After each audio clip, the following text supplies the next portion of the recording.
present here today. Thank you for joining us from across the country for this nationwide seminar on safety, sustainability, and compliance. Your presence here truly reflects your commitment to strengthening the standards of our food and hospitality industry. Before we begin, I kindly request everyone to please rise for the national anthem.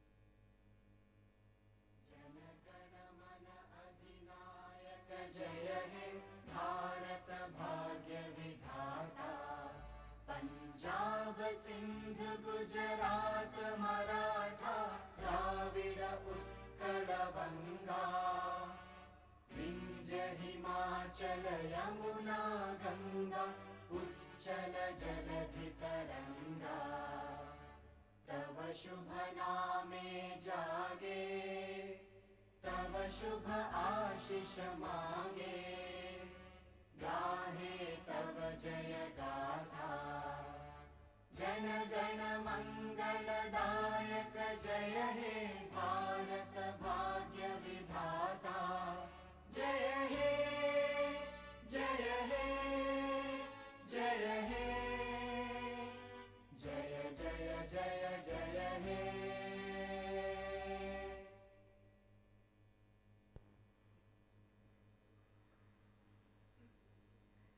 To mark the auspicious beginning of today's seminar, we've now moved to the ceremonial lightning, a tradition that symbolizes knowledge, wisdom, and collective progress. It is my absolute honor to introduce a distinguished academic leader and visionary in culinary education, Mr. Atul Gokhale, Director of the Symbiosis School of Culinary Arts and Nutritional Sciences. With over 35 years of experience in hospitality, culinary arts, and academic leadership, Mr. Gokhale has played a vital role in shaping future professionals who do not only master the art of cuisine, but also understand the science, sustainability, and responsibility behind it. Under his leadership, the institution continues to set benchmarks in excellence, innovation, and industry relevance. His commitment to nurturing talent and elevating standards in the food and hospitality ecosystem truly reflects the spirit of today's gathering. Sir, may I request you to kindly come on stage. It is also truly an honor to introduce a visionary who has redefined the landscape of theme entertainment and destination tourism in India, Mr. Rajiv Jalnapurkar. A transformation leader and destination strategist, widely regarded as the architect of Indian amusement parks. Mr. Jalnapurkar has over 25 years of leadership in the industry. As the director and CEO of Ramoji Film City, he led its strategic expansion into globally recognized custom tourism and film production hub. So, may I please have you on stage for the lamp lightning. I also request Mr. Imtiaz sir, Mr. Sanjay sir, Mr. Shavan sir to please come on stage and join the dignitaries. So we'll have to go that side. Aage sir, aage sir.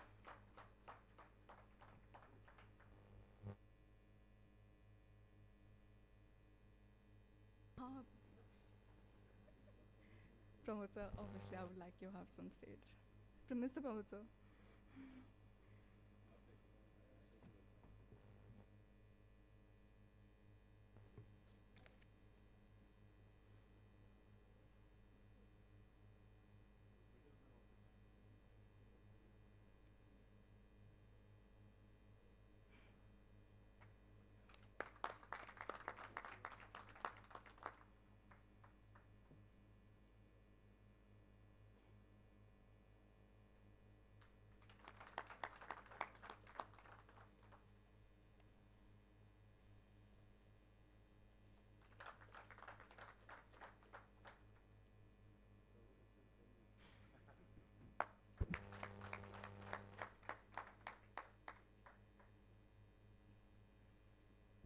We can proceed for the lamp lightning.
Thank you, gentlemen, for gracing this moment. Ladies and gentlemen, it is my privilege to officially welcome you to SAKSHAM, a national social initiative jointly presented by Elanpro and the Hospitality Consultants Forum. In an industry as dynamic as food and hospitality, safety, sustainability, and compliance are no longer optional. They are the foundation of trust. They determine credibility, operational stability, and long-term value. SAKSHAM has been thoughtfully designed to bring together professionals who work on the ground, inside kitchens, hotels, food factories, and hospitality spaces. Today's discussion will move beyond theory. They will discuss on implementation, on systems, on culture, on responsibility. When businesses adopt safer practices, sustainable systems, and compliance-ready frameworks, they don't just protect themselves, they strengthen the entire food ecosystem. With that, I would now like to invite Mr. Amit Menon. Mr. Amit is a professional with experience of 22 plus years across global organizations and geographies. He has been associated with Godrej, Accenture, Diversey, and Elanpro with strategic responsibility for market development and partnerships. He is currently associated with Elanpro, leading the global alliances and business development for the brand. Sir, may I request you to kindly take the stage.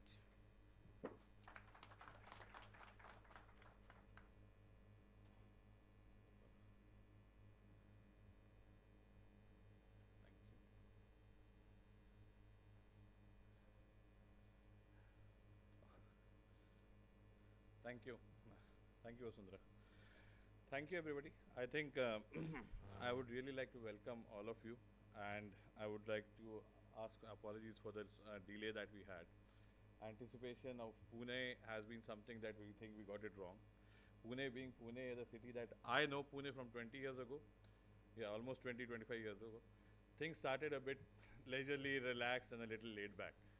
And we were still thinking that, no, this is Mumbai or Delhi where people want to start early morning. You travel 2 hours is fine with you. But here traveling 1 hour is still a big major concern. But anyway, so coming back to it, I would really want to thank all our dignitaries, Professor Gokhale, Rajiv sir for coming and gracing the occasion, Imtiaz sir, Pramod sir, Shravan sir, Pandeyji, and all the dignitaries here.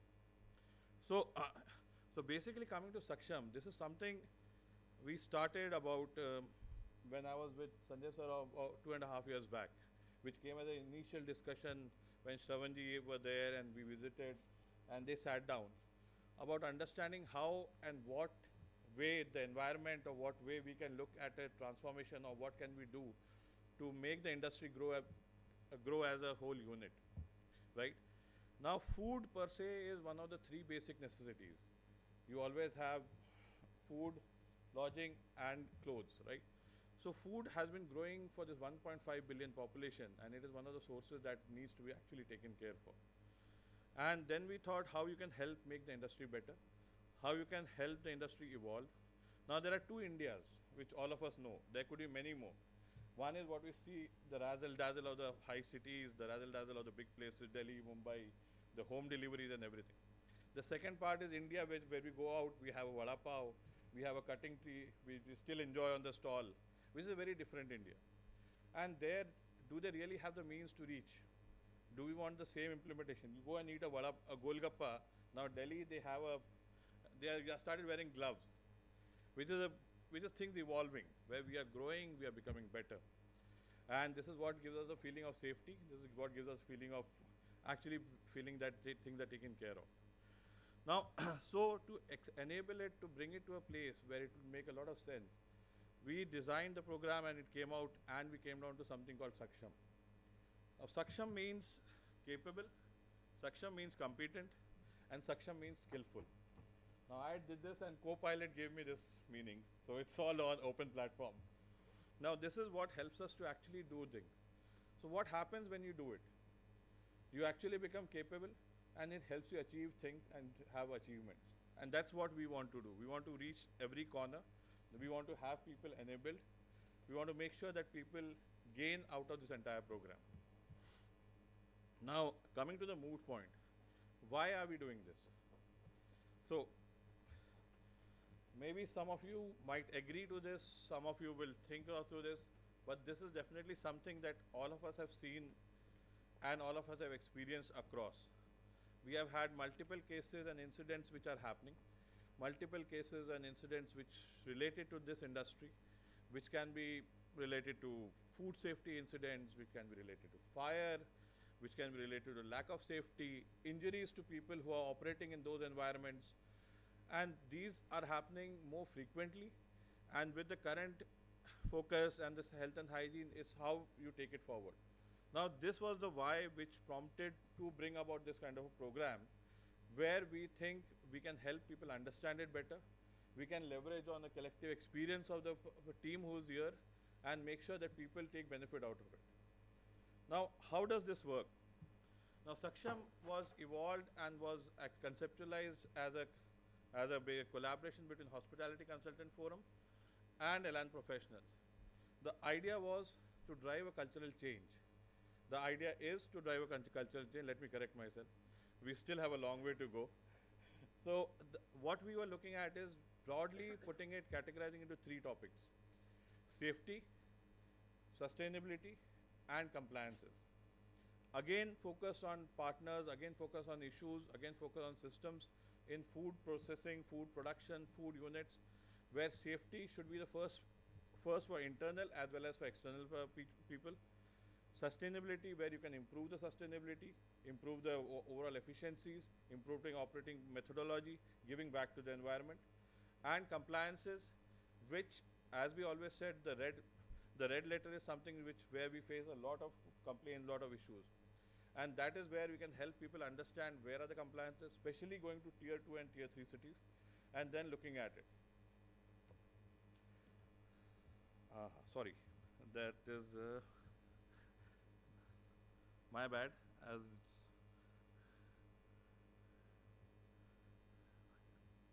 now I think you should have it. Okay. So how are we doing it? And what we have planned is we will actually be doing a nationwide seminar. And just to give you a perspective, if I can be very honest, in this room, in terms of the consultants and in the people who have actually designed kitchens, who have implemented the best of the best systems, right from Akshay Patra to a 5-star JW or a Oberoi, we would have more than 500 hours of experience, 500 years of experience here. That's the wrong term. And I think this is something that all of us should acknowledge and appreciate that. I would really applaud to that experience which has come here. And that's a pioneering thing for the entire Hospitality Consultant Forum that we have. 500 years of combined experience of designing safe, hygienic, sustainable kitchen operations, right? So so the plan is we will be taking this to 12 cities, taking it across the country, starting to tier 2 and tier 3 environments. Now, first program we did in Bangalore, and it was a quite successful program. Lot of interest that we worked around, lot of validation from the government, lot of validations from the team and the local area. The second one is here at Pune, and I would really like to thank Atul sir for his accommodation, letting us do it on your campus, giving us this opportunity and this lovely occasion and lovely place to do it. So the idea is that we will have this platform where we would be inviting industry stalwarts, where we would be inviting people with the experience, and we will be covering different topics on safety, sustainability, and compliances. It could vary from, as one of our dignitaries today, from Pune Gas, which helps us in gas and safety, to something like your environmental drain management, which we did earlier.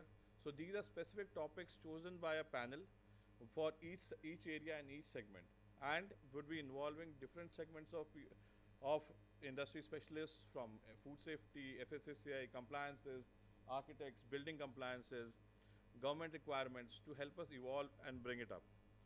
And the objective is to actually create a workforce which is trained, which is self-enabled, and which can take this back and gain out of it. Now, so what I would like to keep this short. We are already starting a bit late. So idea is we want to create the things where we want the people to be the spark to create a million. We should all own this process of making it a much more safer, more sustainable, more compliant environment, and give back to the environment. Thank you very much, and please welcome to all.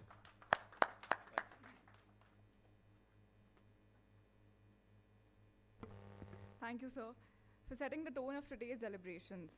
We now invite Mr. Pramod Paleri, founder and principal consultant at S&P Associates. Mr. Pramod Paleri brings over 25 years of experience in hospitality design consulting across wildlife lodges, resorts, star hotels, food courts, industrial kitchens, stadiums, and institutional kitchens. He is known for planning large kitchens, restaurants, cafes, lounge bars, and back-of-house layouts, along with customized equipment design, helping organizations build efficient, compliant, and scalable food service operations. So, Thank you. Good morning. Good morning, everyone. It is my privilege to be part of this Hospitality Consultant Forum alongside such experienced professionals and industrial leaders. Hospitality consulting today goes far beyond operational advice. We are strategic partners in shaping sustainable, compliant, and guest-centric environments. From concept development to operational planning, safety compliance, sustainability integration, and technology adoption, our role is to create value at every stage of a project life cycle.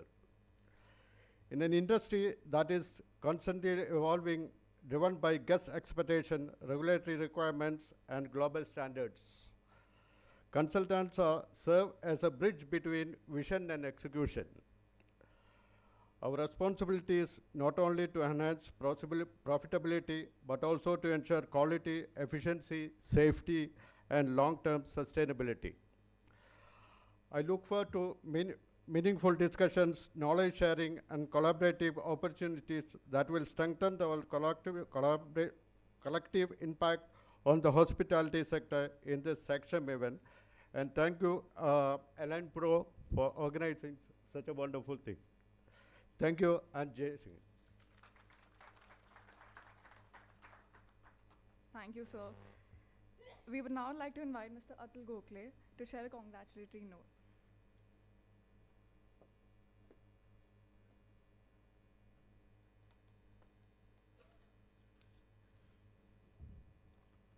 Thank you so much, Vasundhara. A very good morning to all of you who have gathered over here.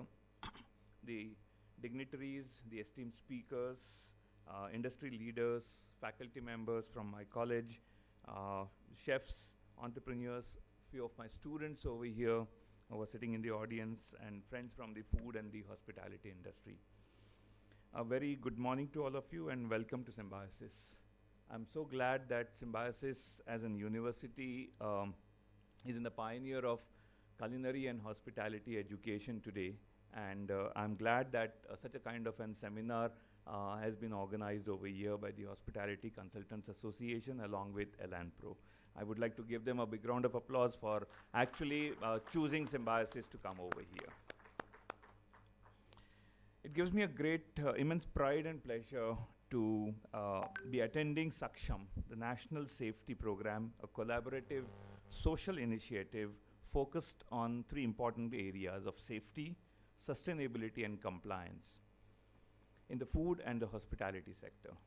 I extend my heartfelt gratitude to the organizers, both Elan Pro and the Hospitality Consultants Forum, for conceptualizing and driving this important national movement. Although it is just in its second edition of the SAKSHAM, I would say your commitment to elevate operational standards across India's food ecosystem is truly commendable. And why SAKSHAM and why now? It's very important for all of us to know. You all are experts. You all come from a background with different kinds of experiences in different segments of the industry, of the hotel, catering, culinary, and other related areas. I would say we stand at a defining moment currently in the evolution of the India's food industry sector. India's hospitality and food service sector is expanding rapidly with new restaurants, cloud kitchens, institutional kitchens, food processing units, culinary startups are emerging every day. Yet, important point is, growth without responsibility can be a risk. And this always goes for everybody, every operator who is there in the food space. Safety is not an option. compliance is not just paperwork, and sustainability is just not a trend. Many of the times we think all of these are very casually to be taken in as big words just to be heard and talked about. But these are the foundational pillars of credibility and survival. If you look at the world, the first world, basically I call it as a first world, not the developed nations, they remind us of high level of quality and compliance, both in food sector and in hospitality sector. At SSCANS, we have tried to do that. We believe that the culinary excellence is incomplete without operational integrity.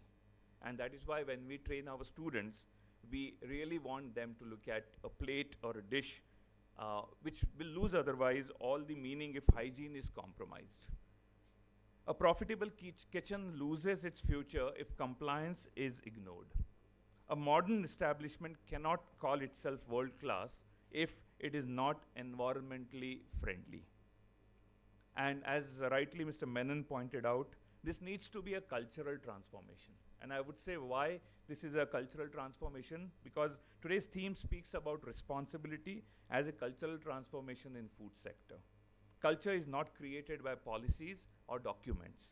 Culture is created by behavior.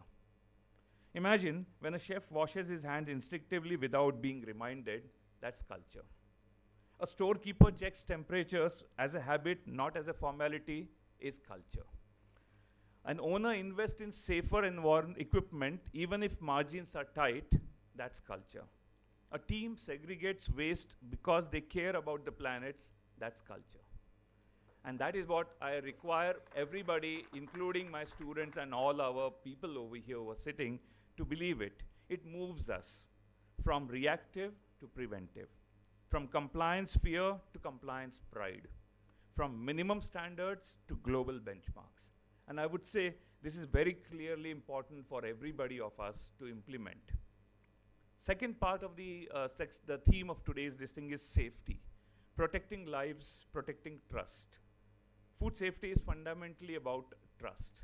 When you eat from an organization, from an outlet, from a restaurant, from a person who's preparing it, a customer is entering a restaurant for consuming institutional food assumes greater height and responsibility and safety. The food safety is complex, but involves biological hazards. You all know it. I'm just going to repeat that one. Chemical contamination, cross-contamination risks, cold chain integrity, fire safety and electrical risks, documentation and traceability. These are just not theoretical issues, but they are real daily operational responsibilities. As educators, I'm an educator for the last 25 plus years. Before that, I was a chef as a profession, and I continue to be a chef, to be called as a chef as well. We at Symbiosis emphasize that safety must be embedded into culinary pedagogy from day one. And that is what has been done in our college. Our students are trained not only in flavor profiles and plating aesthetics, but also in SOPs, HACCP thinking, and compliance awareness. Because tomorrow's chefs must also be tomorrow's safety leaders. And that is what the motto of SSCANS, the Symbiosis School of Culinary Arts, has been. The second part of today's conference is all about sustainability. Although I'm little speaking longer, if I'm permitted by Vasundhara, is that okay? Yeah. Sustainability is no longer a CSR checkbox, and generally it is a very hyped word. I always say that. It is a business imperative. Consider food waste reduction, energy efficient refrigeration, water conservation, waste segregation, carbon footprint awareness, and ESG aligned operations. These are not abstract global ideas. The UN goals, sustainable goals, which are 17 goals, they translate directly into lower operational costs over a period of time, of course, higher efficiency, stronger brand reputation, and long-term resilience. A sustainable kitchen is a smart kitchen. Look at our traditional wisdom. I always talk about our wisdom and our knowledge from our Indian knowledge system. There's so much to learn from it. Our villages were sustainable, self-sufficient. Our houses, homes, kitchens were self-sustainable. And if you learn from that and enlarge it to the industry, I think that would be the only best solution we can do in. Because I teach Ayurveda and Ayurvedic principles in our cooking, and when we talk about 3 important criteria, which I would like to share over here with the audience and the esteemed panel over here, are Patra Shuddhi, Paka Shuddhi, and Padartha Shuddhi. These were fundamentals of Ayurvedic cuisines. Now, if you talk about Patra Shuddhi, is all about utensils, kitchen equipments, and everything related to that. Paka Shuddhi, the process of cooking. And Padartha Shuddhi is all about organic and pure ingredients. Now, if you translate that in today's scenario, and you would say that ISOs, HACCPs, and all these compliances are based fundamentally on these 3 important fundamental criteria from Ayurveda. Why not to implement them? Why not to use them today in our regular practices? You, me, as an important industry influencers, I would say, consultants, guides, should take this and guide the people who may not know about it. We assume people know about it, but people don't. And that's an important criteria that we all need to look into. So compliance is just a structure, compliance is protection, and compliance is professionalism. And that's where it comes in by choice. When documentation is maintained properly, when logs are updated accurately, when audits are welcomed rather than feared, that organization is just not compliant, it is confident. And if it has become a part of your culture, if it's become a part of your habit, it becomes a part of your entire organizational culture as well. Today, I see a lot of consultants, a lot of young people also over here. The power of collaboration that the SAKSHAM is bringing today is greater than individually people doing things. So the collaborative spirit, both Elan Pro and the Hospitality Consultants Forum has got today, is something to do with what I call learn from each other and grow with each other. When academia, industry, regulators come together, transformation becomes possible. At Symbiosis, we strongly believe in such industry-academia integration, and we have always been doing it. This is just not one-off things that we are going to do, and I promise with the Hospitality Consultants Association and Elan Pro that, and all other people over here, we would be happy to collaborate on various aspects of raising the standards of the industry in all 3 important criteria that we have talked about. A message to my young fellow students over here. Your generation will define the next phase of India's ecosystem. Be creative, but be careful. Be ambitious, but be ethical. Be innovative, but be compliant. Don't try to circumvent the rules and regulations for the small benefits of profits. It will come, but if you are compliant, it will come in a larger quantity.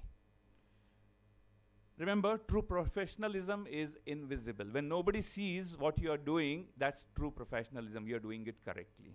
Customers may not see your logs. They may not see your safety drills. They may not see your refrigeration calibrations, but their experience is the result of your outcome of this. And finally, I would say, let us not treat today's as an event, but let us treat today's event as a beginning. And may SAKSHAM empower us to think deeper, act responsibility, and lead ethically.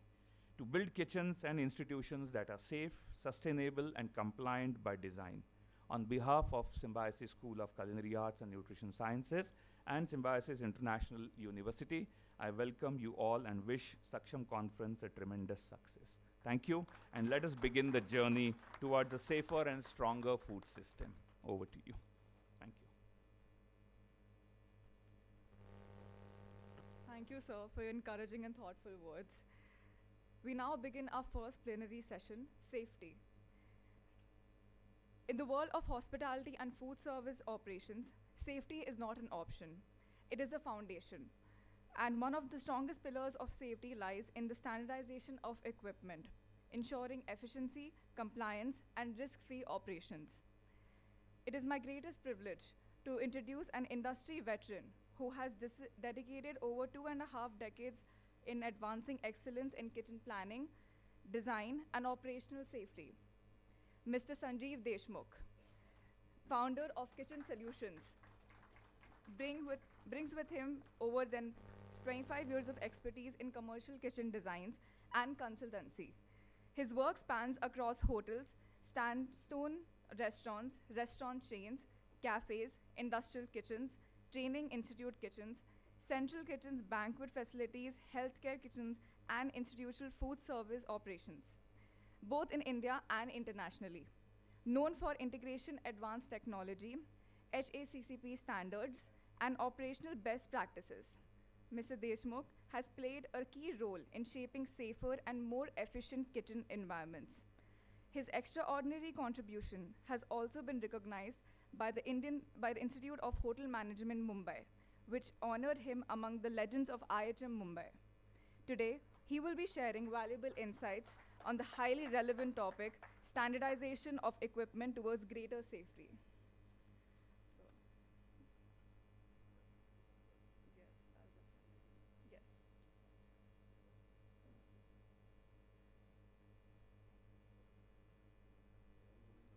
Oh, yes.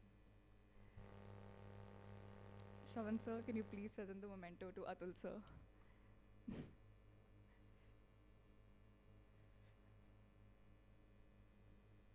Yeah, Atul sir, give me also. Yeah, it's fine. Would you like? I,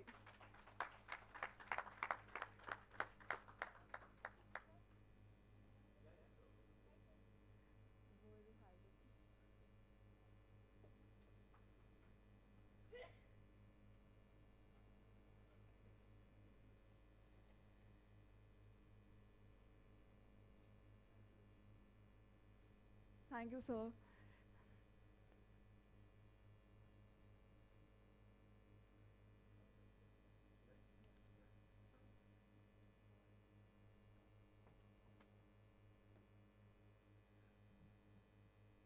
Hello, good morning, everybody.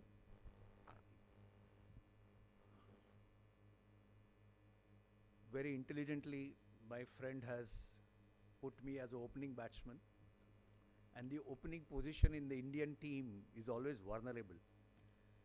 Nevertheless, let me try to do a better score on the first day, first inning. Well, today's platform is where we have got the consultants, renowned consultants from the country. We have got the best of the equipment manufacturers, which I see having the excellent infrastructure in the manufacturing area. And we also see the end users, the institute. So according to me, I'm not here to teach anything or talk anything, but being an institute where I'm standing, we are all here to learn and exchange views, and then we talk to each other so that we can take the thing, the entire industry to a better safety. I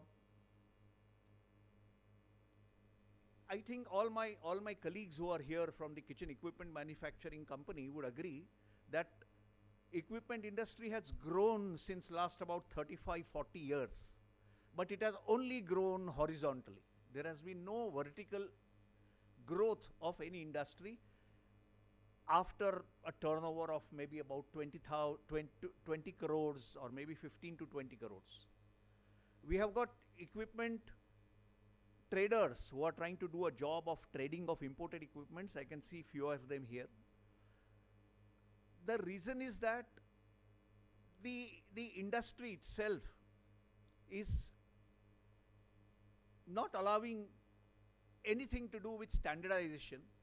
The non-standardization into the kitchen, as far as the equipment designs are concerned, we are responsible.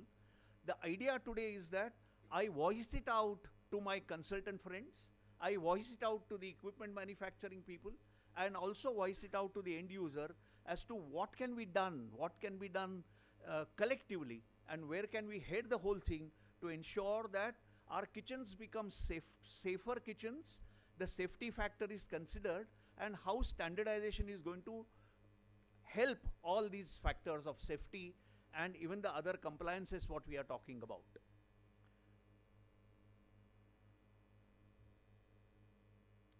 Can we just show it to me, please, if you don't mind?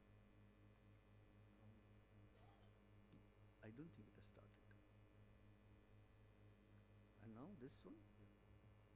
Okay.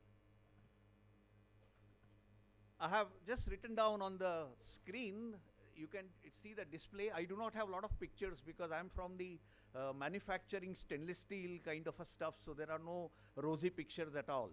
So it's a strong conveying of message and understanding from the manufacturing people, the end users, as well as the institutes.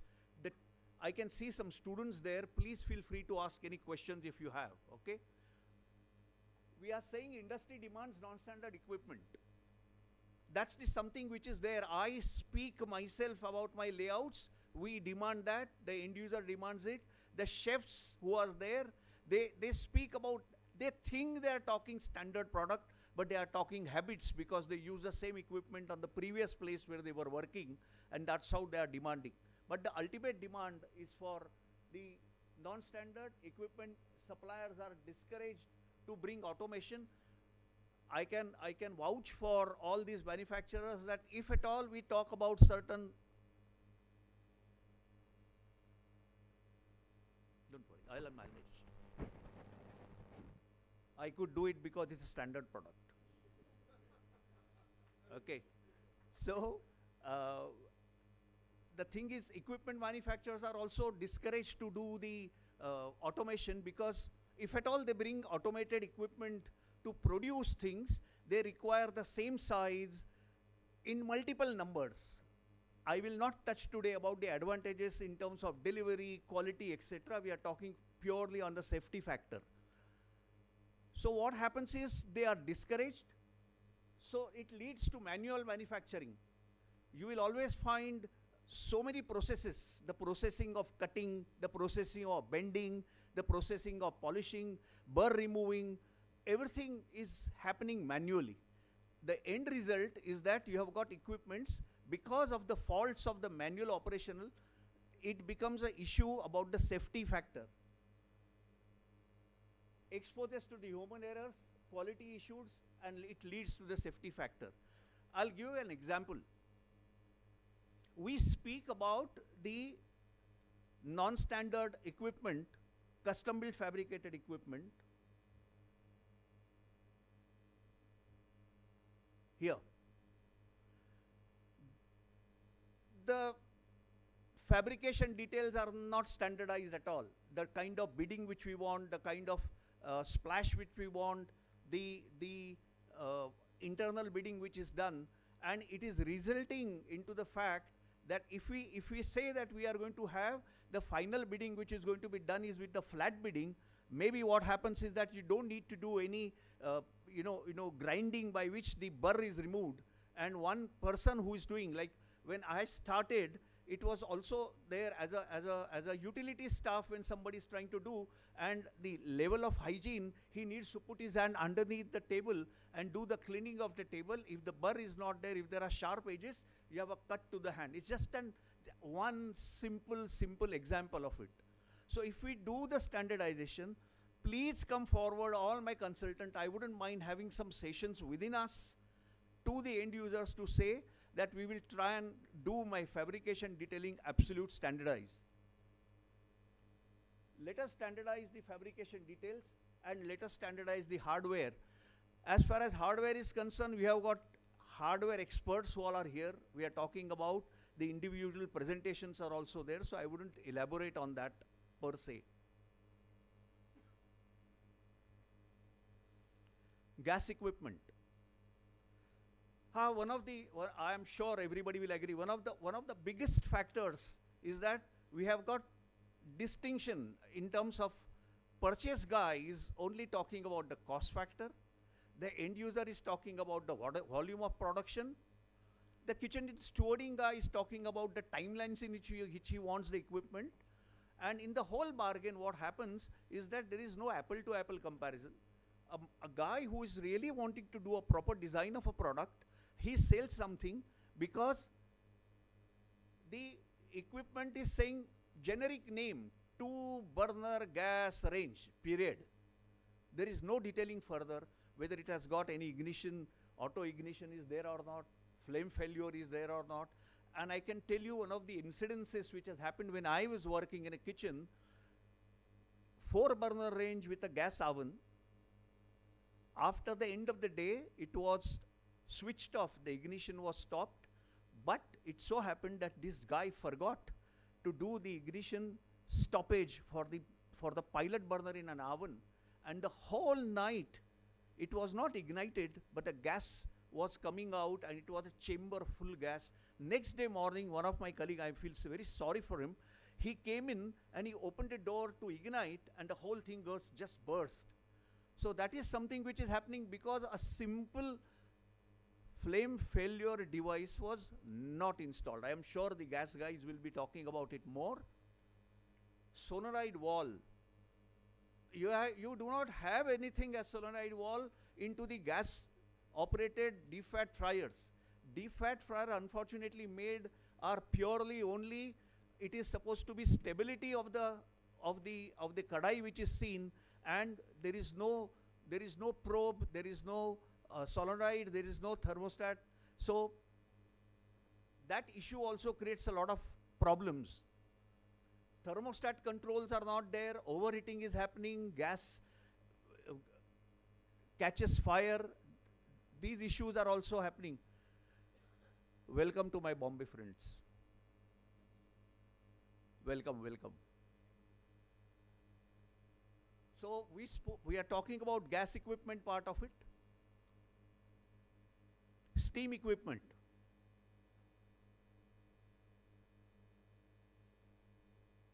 I'm sure all of us learn in the college that a burn with the steam is the worse than the burn with the flame. So everybody is aware about it. And I have not seen steam jacketed vessels having this kind of, there are few manufacturers who are doing it. They refuse to sell, and I have a few there, few of them are there sitting in the crowd. They refuse to sell the product. If they are insisted that they have to reduce the price, they say, I'm sorry, we can't do any dilution in the quality part from the safety perspective point of view. So we must insist safety switches as the mandatory feature. We must insist on the safeguard covers in the case of open bowl operations, motorized equipments. We must insist on inbuilt trippers of the equipment. The worst, or rather the longest period of usage is for the motorized equipment in the pre-prep area or the mise en place, what we call it as. So all these areas we need to ensure that for motorized equipments where the staff is not literate, but it can be just trained to do that. And if, let us try to make idiot-proof products which are safer. That's the whole idea. Steam equipment. I just spoke about the air release valve, pressure release valve, safety valve for pressure cooking equipment. Cooking, which for the super steam cooking, above 100 degrees temperature of steam. Allen Pro has been there for refrigeration, so I think I must leave something to them to talk about the safety factor of the refrigeration if I start talking about everything. So that is what that little interaction which I wanted to have. Any questions from anybody, from the students and all, please, you are most welcome to ask. And sorry about starting the whole thing delayed, because I'm lucky that I come a little earlier than few of my colleagues from Mumbai, but it was really a bad traffic. Any questions? If not, then I can hand over the stage to the next speaker, please. Pawar Sahib. Pawar Sahib, you must teach us about the safety factors from the imported equipment, sir, which we can implement into our Indian products.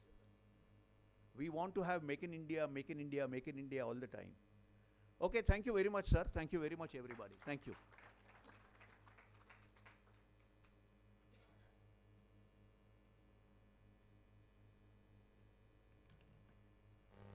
Thank you, sir, for such a technically rich and practical session. I would like to call upon stage our keynote speaker for today, Mr. Rajiv Jalnapurkar. Sir.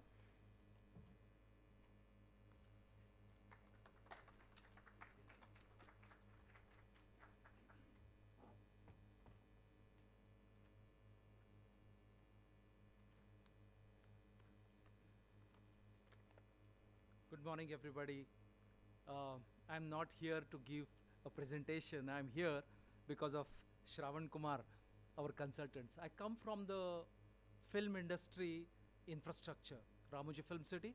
which is the world's largest film studio, and last almost 27 years I headed as a CEO of the project. And I realized, beating a day tourism, a film production, MICE, the weddings, we do have a extremely importance food as a part of the system. They always say, sab kuch khane ke liye hai, but I realize it was a large from our side on a commercial basis how food is important. The flip side of the food is that food safety and the culture which the SAKSHAM has brought it. So firstly, before I start, I want to congratulate and thank you for this initiative, for the team of consultants and the organizations who are organizing this. I would like to share my thoughts here. Let me always think when I was sitting here that when the family visits amusement park, theme park, child eats popcorn, or about 2,000 guests are watching a show, or a few thousand people film shooting like Bahubali is happening, and what they really trust us. They don't trust for the infrastructure. They don't just trust us for the time which they are spending in the organization, but they always trust the kind of a safety and security we are creating as a destination to their visit. India today is transforming an extraordinary speed with building world-class airports, express highways, smart cities, mega tourism destinations, but along with the physical infrastructure, we must build something even more important, a culture of responsibility. I always feel that a hardware is possible. What happens about the software? The software is a human being who makes the things happen. In the food sector, compliance cannot be longer as a checklist, but it must become a culture. That is a belief I always have it in terms of the tourism infrastructure or any tourism area which is in terms of theme parks, amusement park, film studios, restaurants, bars, or etc.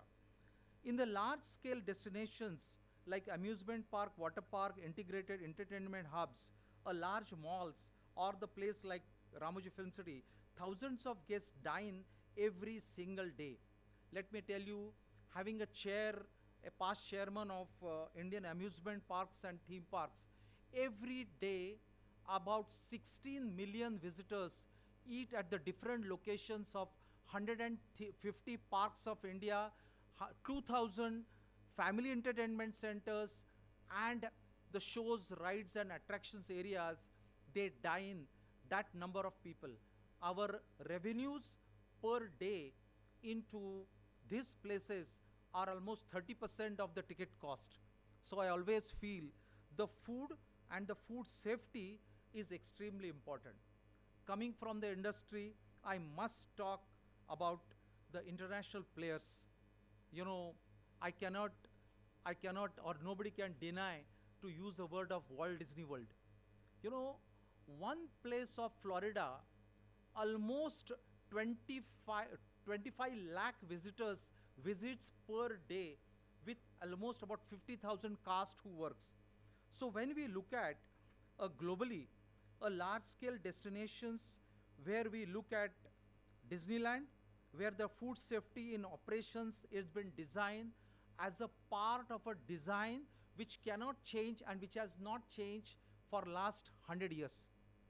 I'm sure the consultants will talk about McDonald's and other things, but I feel, as far as I'm concerned, I always feel admire when I look at the facilities, especially food production facilities in Walt Disney World, Universal Studio, Warner Brothers, and I must have traveled about 27 countries just to look at these facilities, because there is a lot of things which we need to learn. And I was impressed. I still keep following the kind of a detailing they work on that. I really don't know about the nitty-gritties about the manufacturing of the food, but I have seen as a facilitator or the operator, the kind of a detailing are there that I always say touch food. Last 100 years, no food incidents has happened in Disney, which they feel proudly.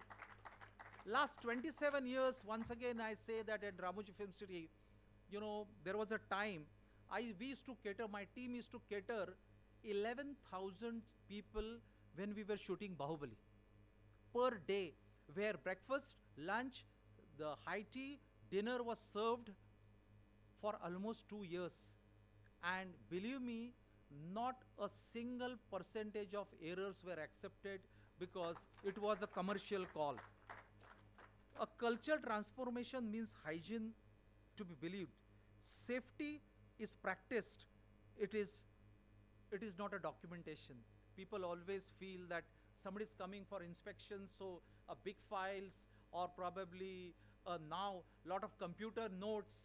I always feel it has to be part of a culture. It has to be a part of everybody's mind and heart that safety cannot be compromised. I always feel that when you have one mistake, your footfalls hampers tremendously. Everybody loves a child. In our industry, when you look at theme parks, amusement park, visitors attractions, 30% of the children. We do have a large groups of the school groups and college groups, and every time SOPs to present and to serve the food is extremely important. When I look at the safety on the other side, where rides, attractions and shows, the moments of the guest which we follow, but end of the day, I have realized food makes such a huge difference in the footfalls of the parks, and I feel it is such a good that today I got an opportunity to talk about it. I'm not expert on the food production, but I always feel such a respect for the people who are designing it. I compliment them. I thank you for having me here, and I could learn things from you. Thank you very much.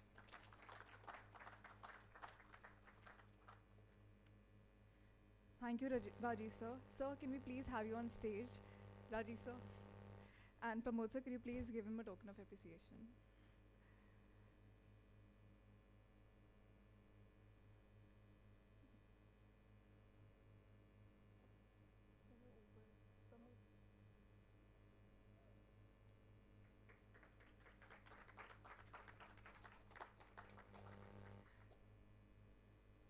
Can I also have Mr. Sanjeev sir, please, a token of appreciation?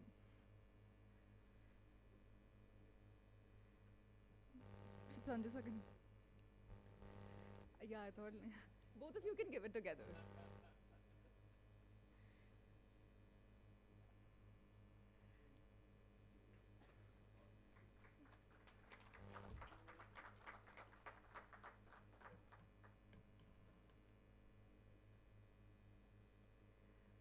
We now move to our next speaker, Mr. Jaisal Sampath, Executive Director and CEO of Pune Gas. In the hospitality and food industry, safety is not optional, it is foundational. From kitchen operations to large-scale infrastructure, energy systems, it is my privilege to introduce... Oh yes, for sure. I'm so sorry, sir. We'll just break for tea for 10 minutes, and then we'll get back. Sure. Thank you, sir. Our apology, we'll just break for tea for 10 minutes, and then we'll get back started with the second session. We're just managing time a little bit from our side.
starting with the presentation.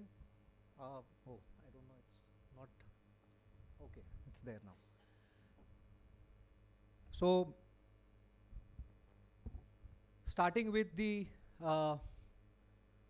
presentation is, of course, this problem that the industry faces. It's present everywhere in India, be it north, south, east, west. Across the country, LPG is lost by customers because it remains in the cylinders. There is a residue that remains in the cylinders which cannot be withdrawn, which cannot be taken out of the cylinders due to improper design. As simple as one cylinder of 19 kg, you can only withdraw half a kg of gas per hour. And I'm very glad and happy that it's, we are having this session in a culinary college, and there are some culinary students there at the back, and I saw them that some of them were sleepy in the morning, but I think they are refreshed after the break. And these students, when you all go to your get placed and go to your kitchens, what's important for you to cook is fuel. The one thing that any kitchen cannot do without is fuel, whether it's electricity or gas. There's no hot food, you can't cook food, you can't make any hot food if you don't have a fuel. In our country, the most preferred fuel, not just in our country but across the world, the most preferred fuel is gas. LPG is one of the fuels which has the highest calorific value. It has got the highest energy content. And it delivers clean fuel, it delivers pollution-free fuel, and it delivers heat consistently if you design it properly. So when all of you students here go to your food businesses and get placed and go to your kitchens, this is a sight that you might come across because it's common, relevant throughout the country. Even I would say outside the country, I have seen now businesses in other parts of the world, in other countries also face this problem, and even they don't know why this is happening. But the simple answer to this is improper design. So when you have such a cylinder, remember that in this cylinder you can only take away half a kg of gas per hour. And all these things that we do in our country, the Indian jugaad of the unsafe and the unscientific ways of withdrawing more and more gas than it can deliver, leads us to heating these cylinders, which is very, very unsafe, creating a jugaad system which basically pushes the liquid LPG. So LPG is liquefied petroleum gas. It's under liquid form in the cylinder. But when it gets withdrawn from the cylinder, or when you offtake it, it converts from liquid to vapor or gas form. And that's what you use in your burners or in your kitchen. So all these are unsafe practices. All these are practices that, if it continues, there will be many, many more such cases in our country where there will be accidents, explosions, fires in the kitchen. In the morning session, Sanjeev sir spoke about how someone, in a kitchen, someone had a burst or an explosion.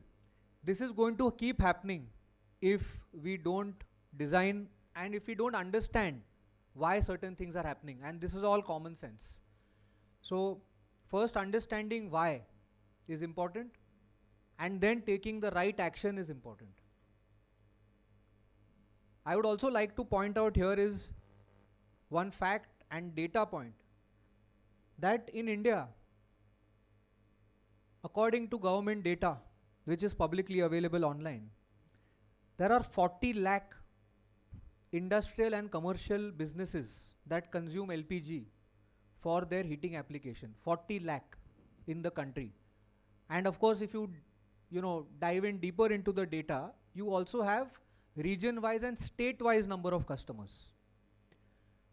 So 40 lakh customers which are consuming LPG. I'm not talking about piped gas. For piped gas, there are about 40 to 45,000 more which are consuming piped gas. But LPG customers are 40 lakh or 4 million in the country. And if this happens at any one of the 4 million or 40 lakh, it gives ripple effect across the entire ecosystem. The entire business community gets this news and gets scared that LPG is not safe. But LPG is one of the safest fuels on this planet if it is handled properly and used properly.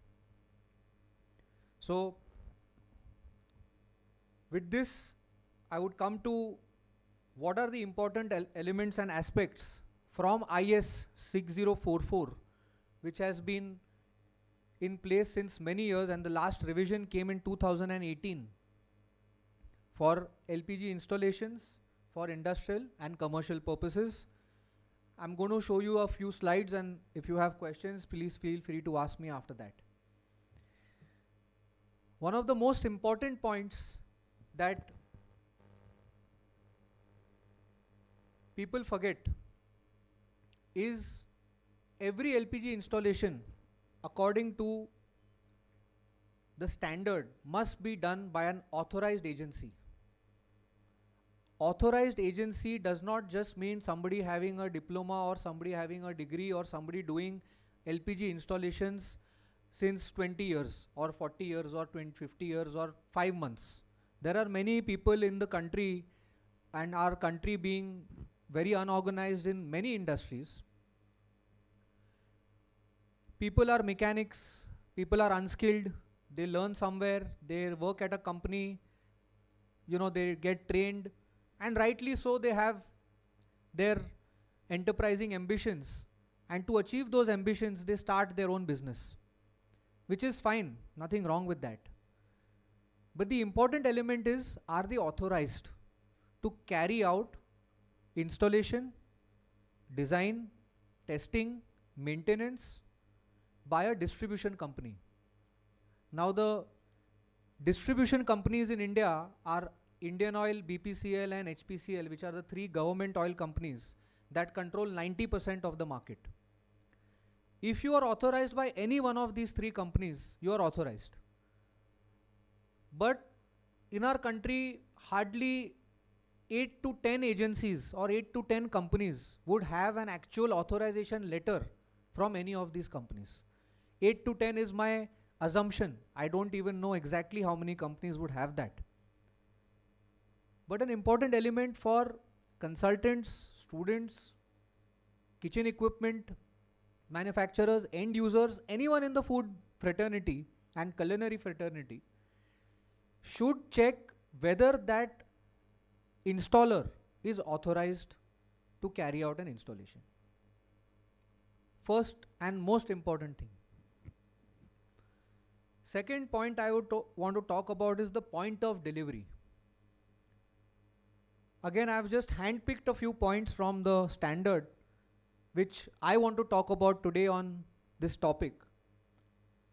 And on the point of delivery, I have personally experienced a lot of times cylinder installations for LPG are kept in places that don't have a proper approach, cannot be reached. Imagine a building. There's a building and there's a restaurant in a building, and I spoke to someone from a company which is with representing Elanpro today, and they said that we've done one installation for you recently in a place in Viman Nagar in Pune at a restaurant.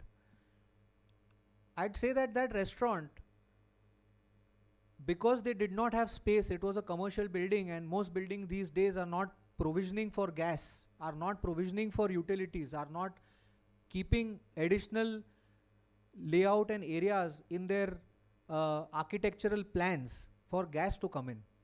This customer actually bought a car parking, a parking lot to put an LPG system, because he knew that that restaurant wouldn't function without gas. They needed gas. There was no space. There's a big fancy commercial building, very high rise, and all these, the IT companies they have right now these days. He actually bought a car park so that a gas bank could be made there and facilitated there. So where a LPG system is there, where a cylinder is going to be delivered, important thing is, as per the standard it says, you have to have a approach which can be reached by a motorable approach road, which can be reached by a fire tender in case of fire, which can be reached by a distributing cylinder vehicle. Sometimes we see that cylinder is coming on the road, vehicle is parked, they unload the cylinders, they take it by hand, they take it by lift, they roll it and do all sorts of things. But as per the standard, you have to have a LPG bank in an area where delivery of the cylinders is possible, of filled cylinders, taking away empty cylinders, and it has to be required to have a free access for firefighting personnel in case of emergency. And in many places this is lacking. At all these 40 lakh customers, I can tell you, many places this is still lacking. Many new places are learning, and they are taking that initiative through channels and medias like this. We have to promote it. But important thing is the cylinder has to reach the gas bank, and fire tender or fire approach should be available there. So this is my second important point. Third important point is about fire extinguishers. As a fraternity of businesses, nobody wants a fire. Any business, any house, any person, nobody wants to have a fire or deal with a fire ever in their life. Nobody wants to sort of face a consequence where aag lag gaya hai. But if you take the right aspects, if you design the system properly, if you do the right things, you will not need to face that. If there is an emergency, emergencies happen, accidents happen, things go wrong. But what is our emergency preparedness? How prepared are we to tackle that emergency? And again, in our country, we are still lacking in emergency response, whether it's a fire, whether it's a flood, whether it's could be earthquakes, whether it's any natural calamity, anything that happens, we are most of the times not prepared. How can we as a country be more prepared in tackling emergencies, in tackling calamities that happen, and in tackling accidents that take place? So fire extinguishers are important. In this chart I have just shown what are the fire extinguishers that you need. DCP extinguishers are there, CO2 type extinguishers are there. If you are in the fire fighting industry, you might know. But the standard states that you need 2, 3, 4 or 6, 8, 10 in multiples of 2 thereafter for every 1000 kg of gas. So let's say if you have a cylinder bank having 5 plus 5 cylinders and your total capacity is up to 1000 kg in that, cumulatively of cylinders stored for your restaurant or kitchen, wherever you are, you need at least 4 fire extinguishers to tackle that fire. 10 kg DCP type, you can take a photo of this if you want, but ensure that the fire extinguishers are available. They are there at site. There are people who know how to use the fire extinguishers. There are trained people who can actually take that fire extinguisher and extinguish the fire. Many places fire extinguishers are there, but they don't work.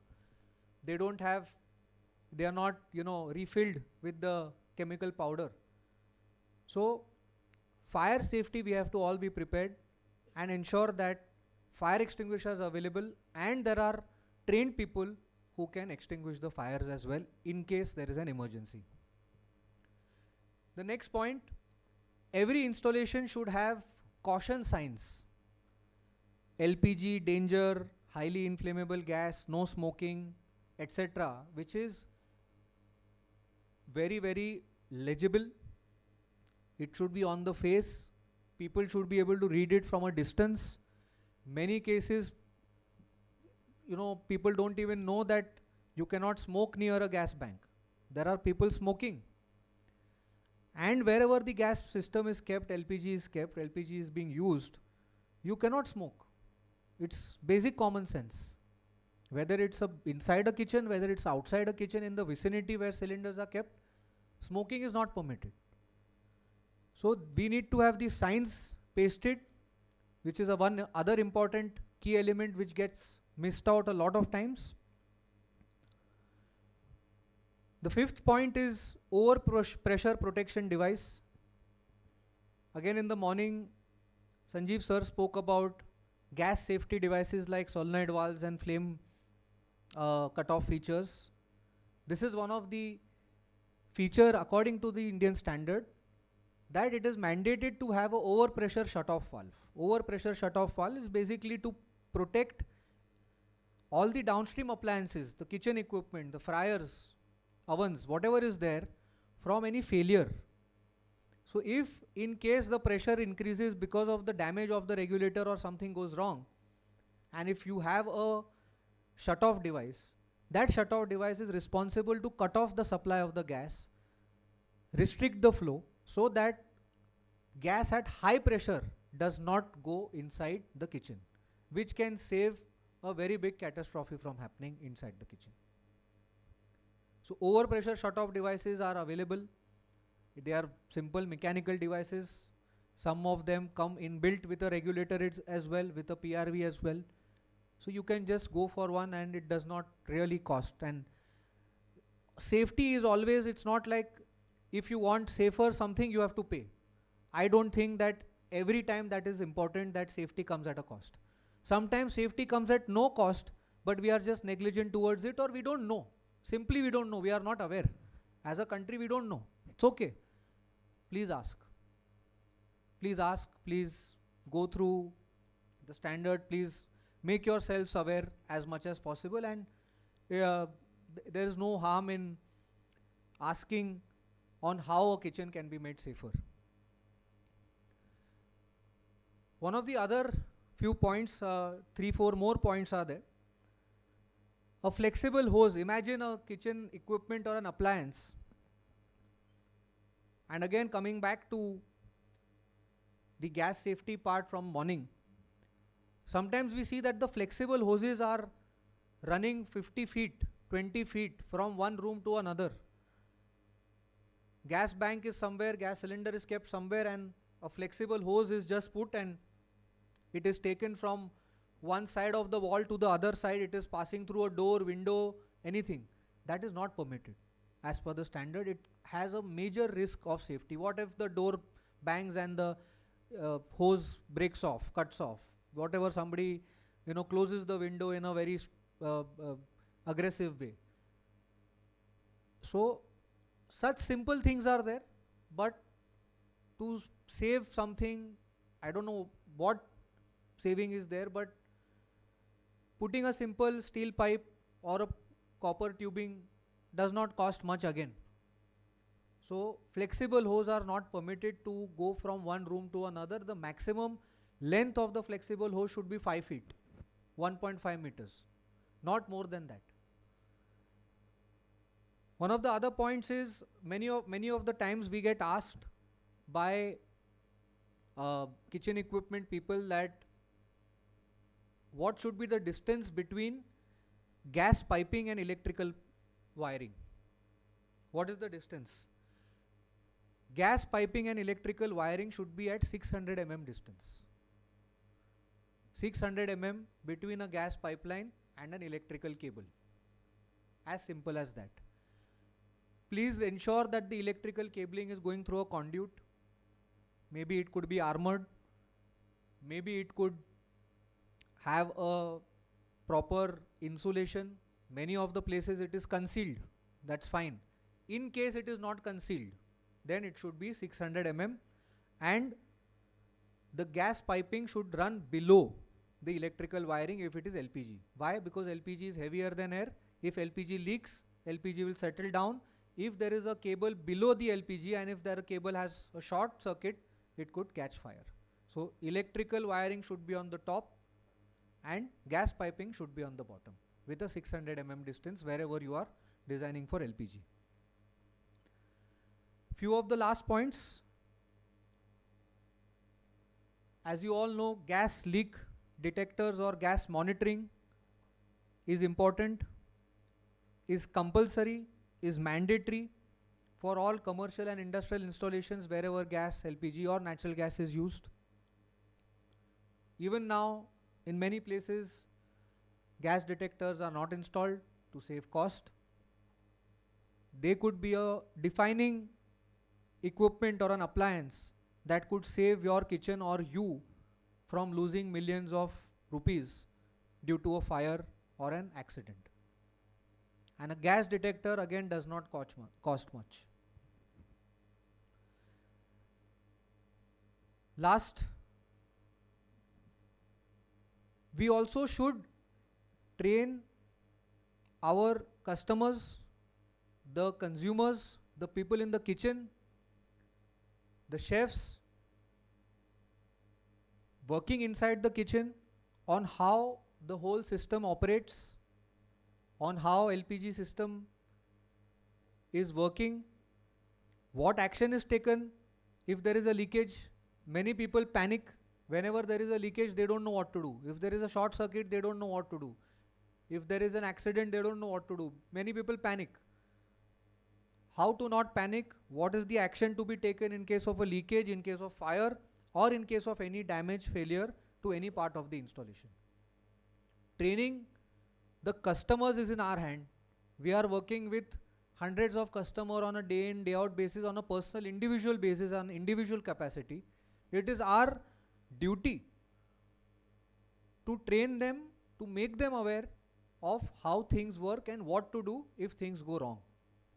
Basically, even if it's a half an hour session, but it needs to be done in a right way, in the right environment. You cannot just go and talk and say, okay, it's trained. Training has to have a parameter. It needs to have some points, maybe if not a presentation, at least on a piece of paper, what is the things that you want to talk about. And many times I feel that the trainers are not ready or prepared to train. So the trainer first, all of us have to be ready and have clarity in our mind on what we need to convey. So we first need to prepare ourselves with the point and say, okay, this is what you need to do, 1, 2, 3, 4, 1, 2, 3, 4, and give them that, impart that knowledge to them. So training is important. And last point is inspection. Again, I say here that lack of awareness is there, is okay. We are here to take that journey and build that awareness over a period of time. Every inspection has to be done once in 6 months. When it comes to a LPG inspection or a gas pipeline, LPG pipeline, kitchen, gas bank, anything of that sort, it has to be inspected once in 6 months according to the standard, and it has to be done by an authorized agency which is approved by an LPG distributing company. It is again very simple, does not cost much. There are agencies will do it for a free of cost basis, but it has to be done. And I can say with hand on my heart that this is not done. Even our customers that we are working with every day, we are dealing with close to 500 to 600 customers every year, new customers, where we are doing new installations. And if we go back to them after 6 months, or if not 6 months, at least after a year, they are still very reluctant to inspect, to let us inspect, because of this fear in our country and the scare that unfortunately has been going on from many years due to government red tapeism and all these other things, that inspector आएगा तो क्या होगा, inspection नहीं चाहिए, audit नहीं चाहिए. And it's very sad that they are just scared that somebody from the government will come and tell something to them and make them spend more money. But if an inspection is done at least every, not if 6 months, at least every year, it can again really make a big difference to prevent a hazard or prevent an accident from happening, and just make a kitchen safer, more secure, more sustainable, and ultimately also meets the compliance that is needed. So with this thought, I thank you for your attention, for my time today, and thank you so much again for making us a part of this event. I'd love to hear your comments and feedback if any questions from the audience, please feel free to ask if anything. Right. Thank you so much. Thank you all. Thank you for your time.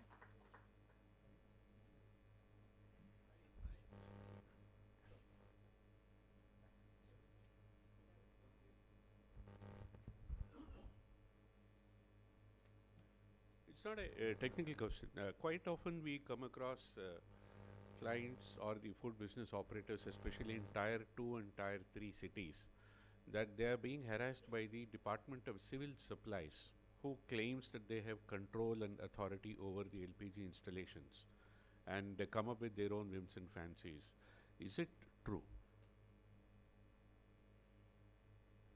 Yeah, thanks for the question, sir. And I mean, questions are always nice because, you know, everyone learns from them. And there are questions that everyone has, but they go unanswered because some people think it's a very stupid question. But I'm very happy you asked the question, because this question we get asked from a lot of people. So food supplies or civil supplies is one department of the government, and there are various departments who claim. In Bombay, there's fire department who claims that they have ultimate authority and they will give you the fire NOC. That's also wrong. There is no authority or department or government ministry which is allowed to claim that LPG system or the safety is coming under their scope. The only department which has any authority is the Petroleum and Natural Gas Regulatory Board, PNGRB, which comes under Ministry of Petroleum and Natural Gas. That also will refer you to the IS 6044. Please follow the guidelines, what is mentioned in the IS 6044 standards, because that standard has been created by the Bureau of Indian Standards, which again is a government body coming under the Ministry of Consumer Affairs and Corporate Affairs. And that will tell you to follow the instruction and the guideline given in the standard. And the standard states, what I have quoted, that the inspection has to be done by an authorized agency approved by the LPG distributing company.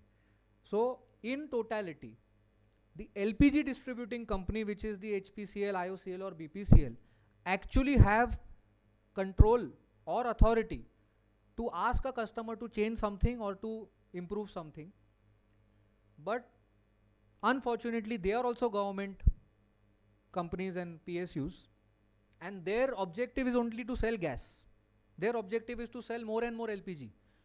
So, unfortunately, their distributors who are there in the country, they have 25,000 distributors in India, these three government companies. Their only motive is to sell gas. Their motive is, of course, safety is put in their KPIs, and you know that they have to have safety and they have to go and check every installation, but there are loopholes and ways around not to doing it. So they have the actual authority, but they don't exercise the authority. They don't even tell the customer what needs to be done because they themselves don't know. So through one of the things that we have been doing as Pune Gas since 2013 is being training them, the LPG companies, and we've done close to 200 seminars with them, trained more than 12,000 people under our Pune Gas Academy, which trains them on what's important, how it has to be checked, what is the safety, best practices. This 3-day course completely on it. So we are trying to build the awareness for the LPG companies because they have the authority. But most important is the consumer has to be aware. And if the consumer is aware, the consumer can fight the system. There are consumers who we have made, given them that weapons, I would say, the data, the guidelines, the rules and regulations to fight against the authorities which are pressurizing them in places like Bombay, where the fire authority will come and say this is not allowed. But who has authorized you to tell the customer that this is not allowed? Nobody. So there are ways and means to fight the system if the customers are aware, if the customers know what is the right rule. It's just like going to a court and you will listen to a lawyer and what the lawyer says. But if the lawyer also has half-baked knowledge, then you're in trouble. So it's important to have that knowledge. It's important for the customer to understand what the right rule is, but this is where we are as a country, and that's the authority is with the LPG distributing companies, and right now the government has entrusted them. So the awareness has to be both sides, with the customer as well as with the distributing companies. So that's the answer to your question. Yeah, thank you, sir. Thank you again. Thank you so much for your kind attention.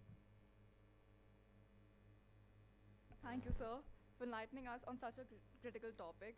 May I invite Mr. Arvind Gopal to present the memento to Mr. Jaislu.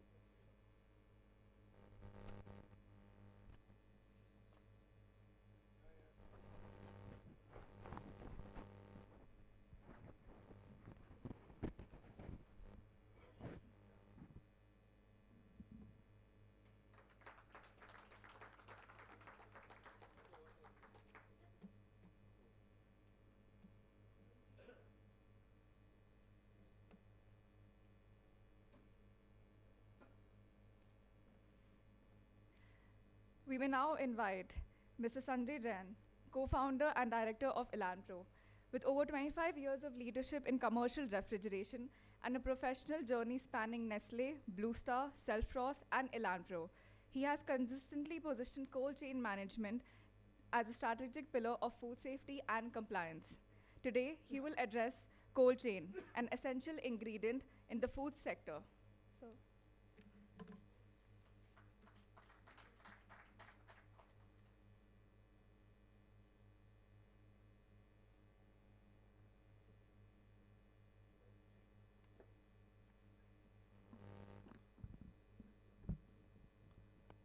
Thank you, Vasundhara.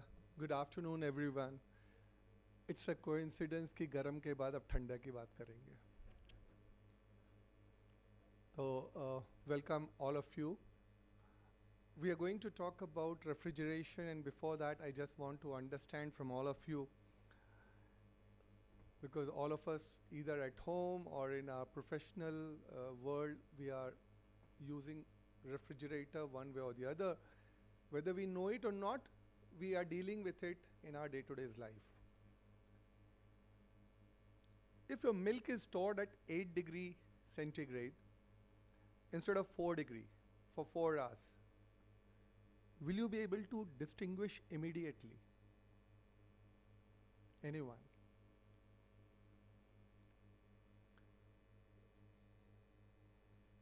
Professionals will say yes. It may look normal, but actually it is not. Now that is where refrigeration plays a very important role, because we are talking about quality and we are talking about the changes which happen in the food.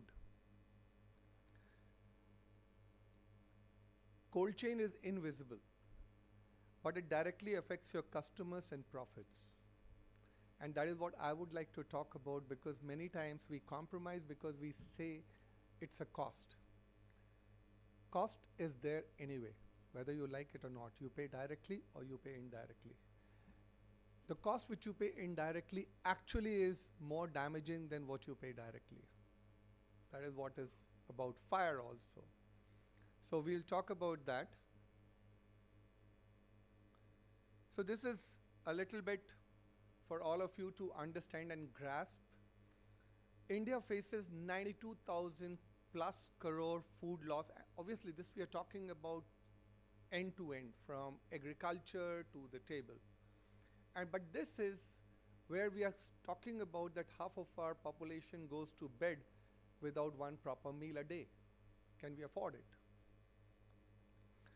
A significant 30 to 40%, and obviously government and NABARD and a lot of other agencies are doing a lot of work. CIA took initiative and they've been doing it. But the fact is, before reaching consumer, now a simple thing for many of you, because when I was in Blue Star, we were part of some initiative and we were working. We went to Nasik. So when the onion is harvested and it is kept, by the time it reaches, if it has lost its water content, it's a loss. A, the quality loss, and B, it's a loss in waiting. Now that's a huge loss. If you can hold it you are better off. So this is something which is very critical. FSSAI has been talking about compliance standards.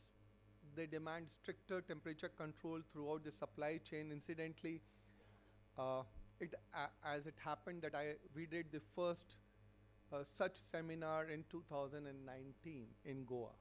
That's how this idea came up. So we did the first seminar and we invited the local FSSAI person, and then Mr. Ranjit Pandey, who is with Holiday Inn over there, he was one of our guest speaker. And we were talking about, and then that lady, Nandita, someone from FSSAI, she said, why don't you go and meet the FSSAI CEO in Delhi? I said, okay, we would love to do something. And so I came across Mr. Pawan Agrawal, who was the Chief Executive Officer of FSSAI at that point of time, and we were talking about how the enforcement happens. So someone was talking about, currently most of the compliances happen ki pakde na jaye. Now, is that the attitude we have to work, or we have to work that we are working on quality so that my customer is happy? So that's very, very important. Now, cold chain refers to the continuous management of temperature control. That is what we are talking about. Now, here we are talking about from supplier to storage to kitchen preparation to display to end table, the customer plate. And if temperature breaks at any stage, whether the quality or the nutrition, something is not going to be the same. And now that's a cost to you. It's a huge, huge cost. So India has definitely, when I started with Blue Star in 1996 to 2026, that's a 30 long years of service, things have changed a lot. It has started progressing. There is a lot more awareness. We see social media taking active role, small thing, they'll go out of the thing. But social media, 10-second reel comes and goes, and the impact is also 10 seconds. Because in our country, there are so many things are happening on a daily basis that the impact is also decided by what next. So Goa tragedy will happen, and then some other bigger tragedy happens, and Goa becomes like, it's okay. Now that's the unfortunate part. But for each restaurant owner, if one of your customer, so that's a damage to you. If a customer falls sick, it's a damage to your reputation and the experience at your place. So this is something which is very, very important. Now, these are some of the critical temperature range when we look at for Indian food products. So dairy is 2 to 4 degrees. Vegetable is 2 to 8 degrees. Meat and poultry is 0 to 4. I was in Europe and I was told that if the meat temperature goes above 2 degrees, you cannot sell. In Europe and US, it is mandated to have a temperature display on the equipment. It's mandated. Why so? Because you need to be aware that your product is maintained at that temperature. So it is as critical, compliance. Now, each of these products, when you maintain at that particular temperature, you are preserving it and you are ensuring that it is in the right state when you are serving it or when you are using it. When it changes, and that is why refrigeration is a very complex subject, because we talk about management. The quality, temperature, nutrition, all of that. Unlike air conditioning, which is more of comfort cooling. And here, the temperature could be from 20 degree for chocolate going to minus 60 or minus 80 for seafood, some of those which are imported for a long-term storage. So it's a huge temperature management which we are talking about, and that is where and in that also the complexity is further, whether it should be static or it should be ventilated, because the airflow also makes a whole lot of difference.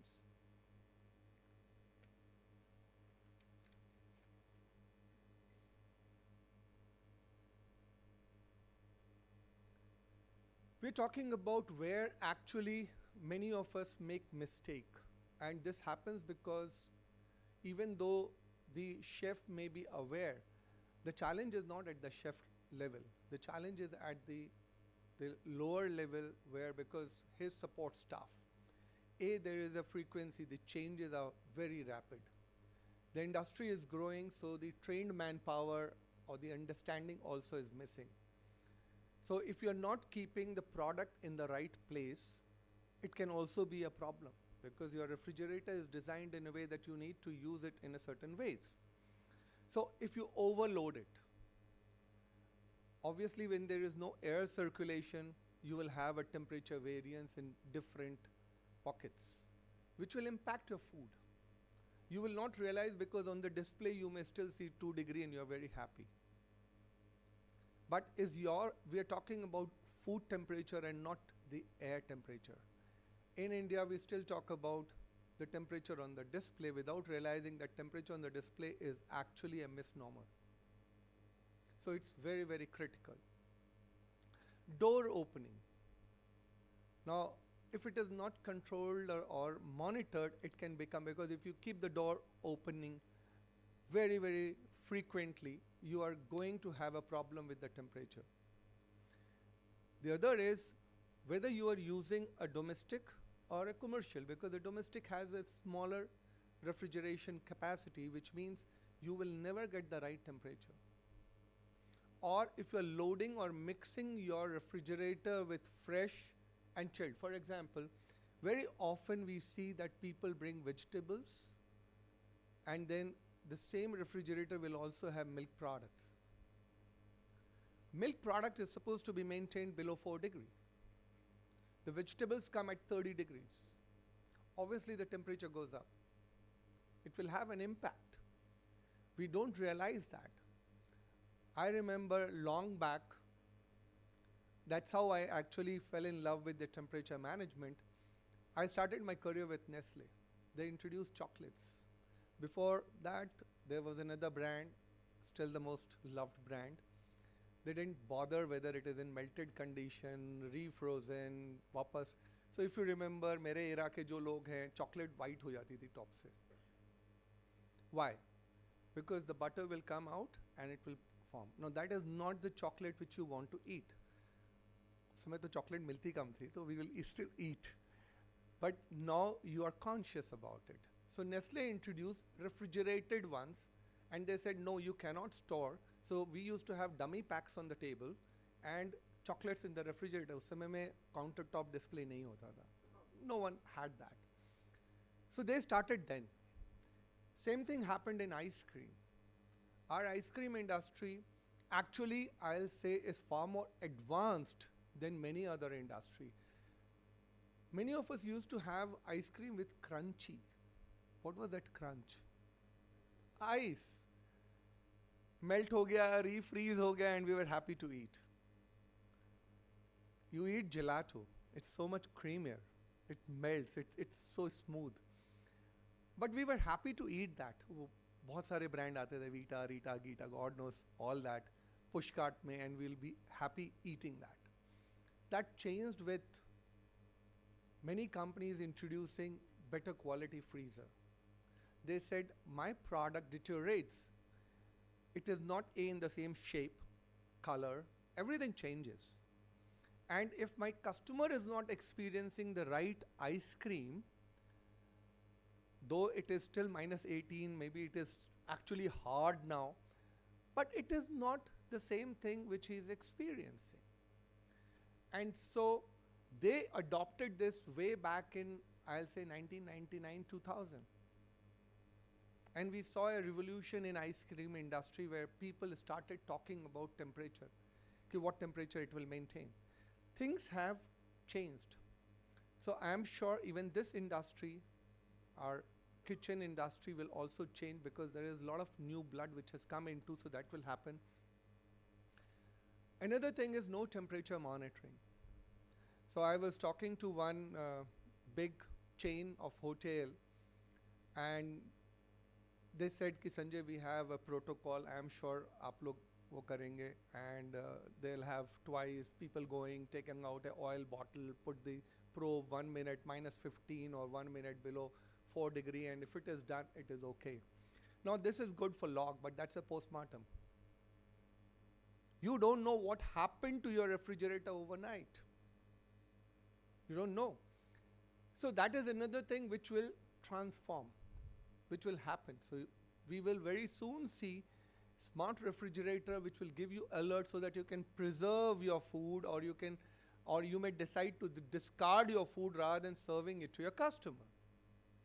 So those type of changes ultimately have to happen, because it's not about spending another 5,000 rupees. We were doing a small arithmetic. On an average, a restaurant would be spending what, 5 lakhs rupees monthly on vegetables and milk and all of these. Imagine 5% wastage or some damage. Now it's a very minuscule when you do it on a daily basis. Very, very minuscule. शायद आपको पता भी नहीं लगेगा as the owner. We'll just throw it. 5 lakh का 5% is 25,000. Annually is 3 lakhs. When you start multiplying, then you see, oh, if only I had invested in this, probably I'll save this, but more than that, I'll be able to serve quality food, hygienic food to my customer, and my customer would be happier. Now that value add we are not calculating.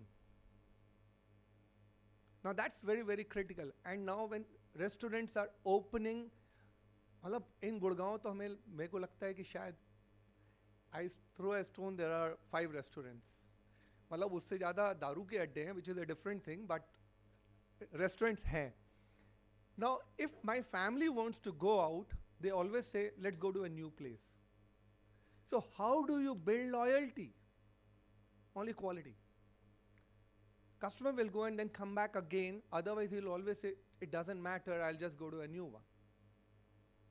So this is so much critical. And then another thing which is very important is maintenance. We as a company are equally responsible. I take full ownership, because we also shy away from educating customer and taking responsibility. Our refrigerators are installed in a place where you have maximum oil, maximum pollution because of different thing which is happening, which leads to choking of the condenser. And when the condenser is choked, trust me, शायद हम सबके घरों के air conditioner ज़्यादा service होते हैं than in a commercial kitchen. Now what happens? 2 things. One is, you're anyway paying for it. Whether you realize it or not, you're paying through your nose for it. How? You're paying because your electricity bill goes up. Simple. And you don't get the right temperature, which means there is a wastage. And then a bigger catastrophe, because you don't have the right temperature, your customer will not be happy or will not get the right food. So you have paid for that. So servicing of your refrigerator is as important as servicing of your air conditioner at home, which we do it very, very dutifully. Har summer ke pehle and all that, we'll do that. We'll spend 500, 700 rupees, we'll get the servicing done. So much critical for commercial refrigerator or cold room, where your condenser, if it gets choked, you will never get the right temperature. This is the small calculation which I was talking about. These are high-risk food categories which we deal in. Dairy products, it changes, the bacteria growth is enormous. Highly perishable, and also can lead to food poisoning like this. Very, very high. Meat and poultry, seafood, ice cream and desserts. Still, it's more of a taste and the feel. Frozen snacks. Another thing which we'll see when we go to the market, frozen becomes thaw. They'll again put it, again freeze it. We can't afford that.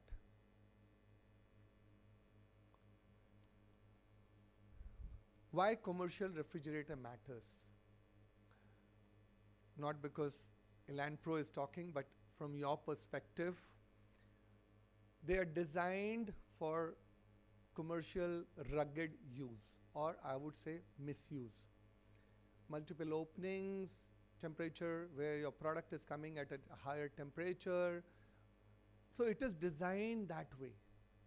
It is big, built stronger. So you ensure that you have a proper airflow, faster cooling, then you have energy efficient systems. So that is what is the purpose.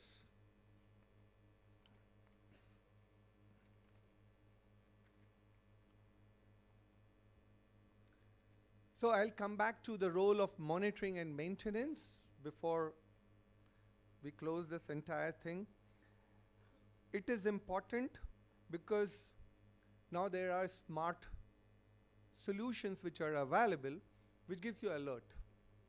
So you know that your temperature, many of us wear those smart watches which gives you alert on your heartbeat and pulse rate and sugar levels and oxygen levels. So we have solutions similarly for commercial refrigerators where they give you alerts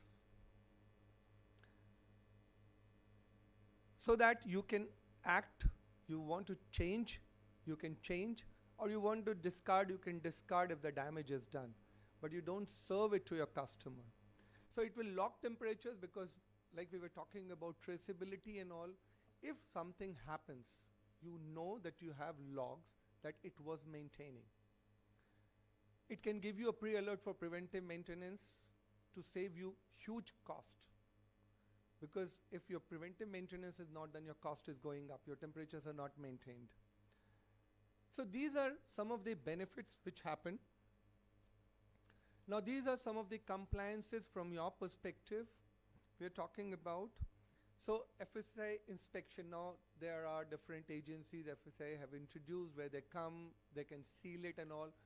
So I was talking when I was working in collaboration with FSSAI, trying to do all their remote monitoring and delivery mechanisms and all for collection of these samples. I was told in last 40, 50 years, not one milk sample has failed. Can you believe it? When they say failed means they could not prosecute anyone. Why they could not prosecute? Because they themselves were not having the refrigeration chain to collect, take it to the lab, get it tested, and seal it. So, and because obviously there are bigger challenges because FSAI is a nodal agency, but the actual work is done by the state level. And state government has its own rules and regulations and team, so all that happens. So when we went to the market, they said, oh, when FSAI guy comes, everybody gets alert, we shut down the shutter. Simple. Panga khadam.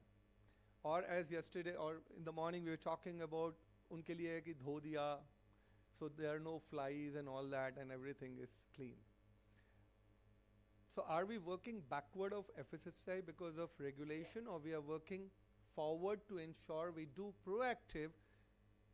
FSSAI or no FSSAI, it is our business, our customers. So we work for them.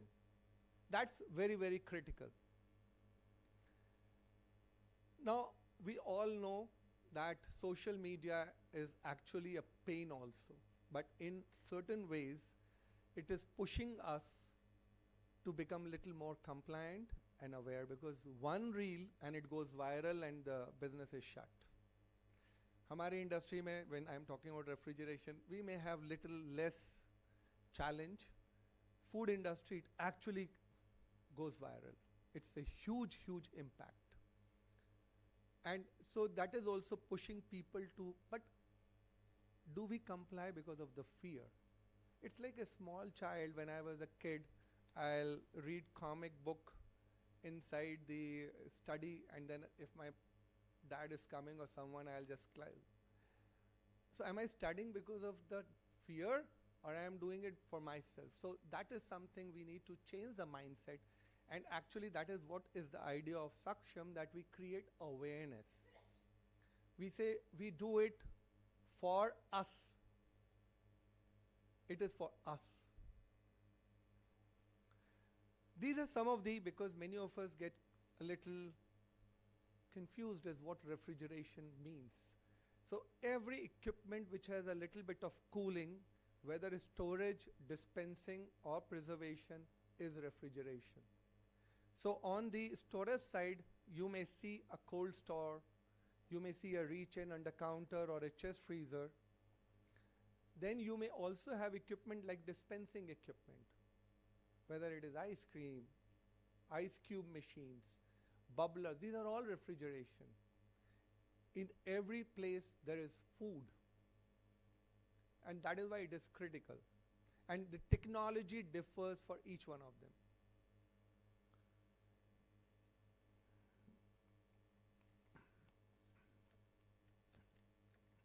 So cold chain is business protection. It protects ingredient, protects customer, protects profit margin, because at the end of the day you need to protect your brand. And your brand reputation is so much critical for bigger, better business. So great food begins with the right temperature. Thank you very much. So if anybody would like to know anything, I'm here. Otherwise, I'll take the seat. Thank you. Sure, sir. Even in learning, there are 3 levels of learning: passive learning, active learning, and interactive learning. Whatever you said is fantastic, but can we make it more interactive? All those refrigeration products that you displayed outside, maybe in the next edition of SAKSHAM, they will be loaded with ice cream and gelato and beverages and chocolates, and let everybody experience the temperature correctly. Can we do that, please? I think it's an incredible idea, because I think touch and feel actually is so much critical. And maybe I'll take this opportunity to bounce one idea, because you all will be coming for AHAR, where we'll have the display. Please help us do that, because that is where customers come. We would like to have you helping us. Trust me, it is not about sale. Definitely I'll get sale. मतलब मैं झूठ क्यों बोलूँगा? But it's about creating awareness, experience. We would like to have that type of understanding. And in fact, sir, we had a discussion. We would like to discuss something more, how to make SAKSHAM more interactive. And yesterday there was one question which came up through one: how do we measure the benefit percolating down? So we want to discuss with you. So this is what is very critical, and I agree. Thank you very much. Definitely we'll do it, sir.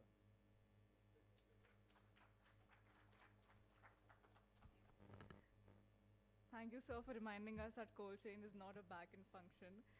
May I invite Mr. Imtiaz, sir, to please give a memento to Sanjay, sir? Yes, that's right.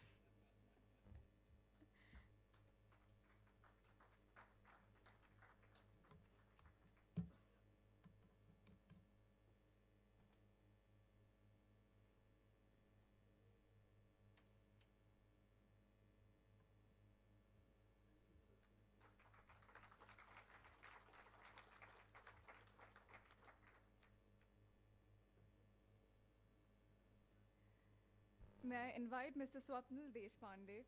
In the hospitality and food industry, safety is not limited to food alone. It extends to the infrastructure that powers every operation. It is my privilege to introduce our next speaker, Mr. Swapnil Deshpande, Vice President Business Development at Swastik Synergy, a company known for its enterprise in advanced fire protection and safety engineering solutions. Swastik Synergy delivers world-class systems, is extinguishing and suppression technologies such as carbon dioxide, wet chemical, inert gas, clean agent, and DLP pan fire. Today, we will be sharing his knowledge on the extremely important topic of electrical safety in hotels and the food sector, highlighting best practices, risk prevention, and the role of safety systems in modern hospitality operations.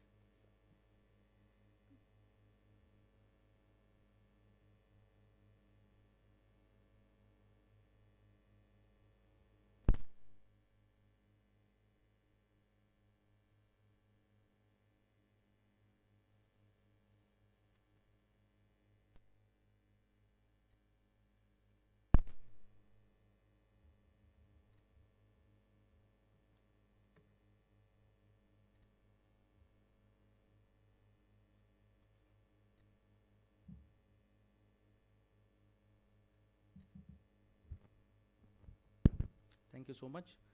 So Vasundhara has already explained a lot about my company and what all we do and all. So just to give a brief, I represent Swastik Synergy Engineering Private Limited. And initially we were into manufacturing of fire extinguishers, and you all know that in the morning Atul sir already said about reactive and proactive approach.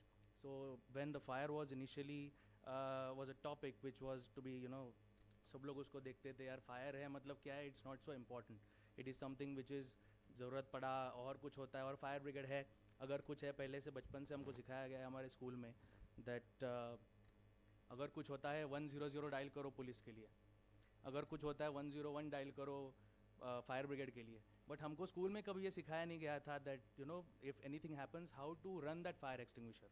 I guess Jason was here and he was telling that लोग होते हैं trend लोग होते हैं कि fire extinguisher कैसा चलाना है. बट इन यूरोपियन कंट्रीज़ और वेस्टर्न कंट्रीज़ ऐसा होता है that everyone himself feel that भाई मुझे आना चाहिए कि कैसे चलाना चाहिए फायर एक्सटिंग्विशर. हर एक एक्सटिंग्विशर पे लिखा भी होता है राइट दैट पुल एम, इसको स्क्वीज़ करो, ये करो, but no one takes the initiative to understand that how actually it works. In case of fire कोई भी उठा के उसको ऊपर, आई हैव सीन समटाइम्स वो लोग उसको उठा के वो आग में डाल देते हैं पूरा का पूरा fire extinguisher. It happens end of course it's a panic. अभी हम यहाँ पे बैठ रहे हैं, हंस रहे हैं, बात कर रहे हैं, but sorry second time sir किधर, या सो yes, I was talking about that extinguisher they used to put in the fire. But जब भी एक्चुअल आग लगता है तभी हमारी लिटरली वो जुगाड़ लैंग्वेज बोलते फट जाती है. वाई? बिकॉज जब आपके सामने दिखता है अभी करूँ क्या ऐसे टाइम पे, so there has to be something जो एक ऑटोमेटाइज हो, जो खुद फायर को सेंस करे at right level. See fire में ऐसा है कि इनिशियल लेवल पे there will be a heat. मेरा नेक्स्ट स्लाइड वही है that how what is fire, how it happens. Fire जब भी इनिशियल स्टेज में होता है due to heat and due to whatever reasons, it should be detected at that level and it should be suppressed automatically. वहाँ पे आदमी है, of course आदमी भी मैन्युअली कुछ कर सकता है, बट उसके पहले ही आग बड़ी होने से पहले once the fire is beyond some capacity we cannot do anything. So before that we have to manage that. आज का हमारा टॉपिक वही है. I just want to talk about only 2 products, not much. एक है for kitchen separation systems, majorly for electrical, majorly for oil fires, and second is electrical fire separation, क्योंकि आजकल restaurants में सब जगह पे पैनल्स होते ही हैं, restaurants, hotels, wherever it be. And panel के अंदर, panel also I will come to that point, panel हमेशा एनक्लोज्ड होता है. If the panel is enclose, anything is happening inside the panel, जब तक वो आग लग के बाहर आएगा, फटेगा, बाहर आएगा, only that time will get to know कि अच्छा अंदर ओवर हीटिंग हुआ था. Most of the times people stack something inside the panel, कुछ कपड़े रख देते हैं, कुछ और कुछ चीज़ रहता है वो पैनल्स के अंदर रख देते हैं. So that is a readymade fuel what a panel gets, a heating panel, और वहाँ से ही आग बढ़ता है. So going ahead, I already asked you that what is actually fire. It is a triangle. ये सबको स्कूल में सिखाते हैं, हम लोग सीखे हुए हैं सब चीज़. Fire is a triangle. Triangle मतलब क्या? There is a heat, there is a oxygen and there is a fuel. अगर हमको फायर को बुझाना है, as simple as that we need to have a media जिससे ये ट्रायंगल ब्रेक हो जाए. जैसे अगर हीट को निकालना है तो there will be cooling factor, fuel को निकालना है तो there will be starvation, and oxygen को निकालना है तो उसको हम बोलते हैं स्मॉदरिंग. सो यूजुअली हम किचन में जाते हैं, हम लोगों को पूछते हैं कि सर अभी आपके पास ये, we talk about this systems, तो बोलते हैं हमारे पास तो है सब कुछ, क्या करना है लगा के, ज़रूरत क्या है इस सब की चीज़ की, मतलब क्या है sir. We have this hydrant system, ये ऊपर स्प्रिंकलर लगाया हुआ है, डिटेक्शन लगाया हुआ है, हमारा पास NOC है, हमारे पास we have everything, all rights to work, वो पेपर हमको दिखाते हैं. So we say okay let's go to your kitchen. One of the kitchen scenario I am just showing it to you all. Just see, अभी थोड़ा सा dark है, it they didn't allow me to video, but I took the video. Just see this.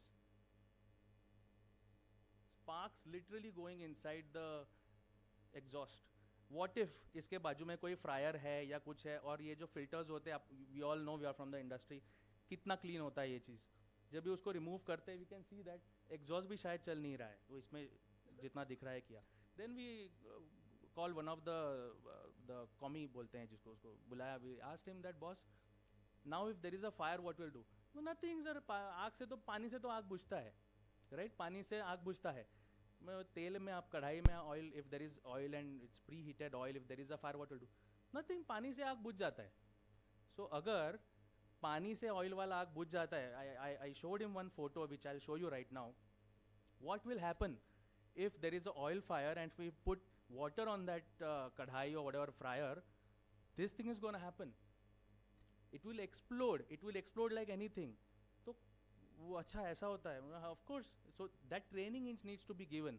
Is something which with the help of HCF team and LN Pro, thank you so much that you called me here, and we would like to give this kind of approach. We do certainly trainings with our systems for the restaurants, for all the unit holders, where they should know, if even if the fire extinguisher is installed, they should know how to use it. Of course, it's to be used manually, but these systems work automatically. So automatically होने के लिए क्या है? So there is this system comes kitchen fire suppression system, which is UL approved.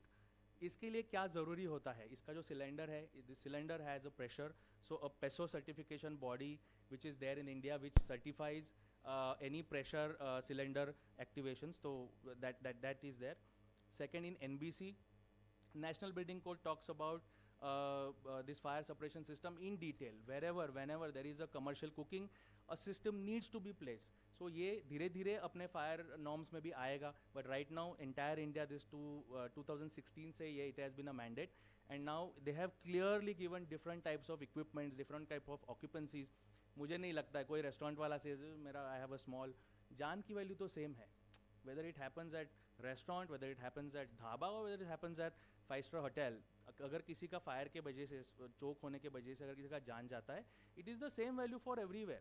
So that is the reason they have mentioned all the occupancies in detail in here, that wherever it can happen, what will happen, and which kind of occupancies this system is needed. सब कुछ detail में दिया है. Then people ask me, मेरे पास तो ज़्यादा cooking है नहीं. I have some one corner में, एक side में एक, I have one burner in one corner. दूसरे साइड में कुछ इतना है, कुछ ज़रूरत नहीं है मेरे को लगाने का. So my next point, I'll come to that. Okay, this is the NOC. So now this is the initiative in Maharashtra. They have started mentioning these two things, that fire suppression system and gas leak detection system needs to be there in the kitchens. So this is one of the NOC where they have mentioned. अब ये check होता है during they're getting the gas connection. Before that, this system should be there.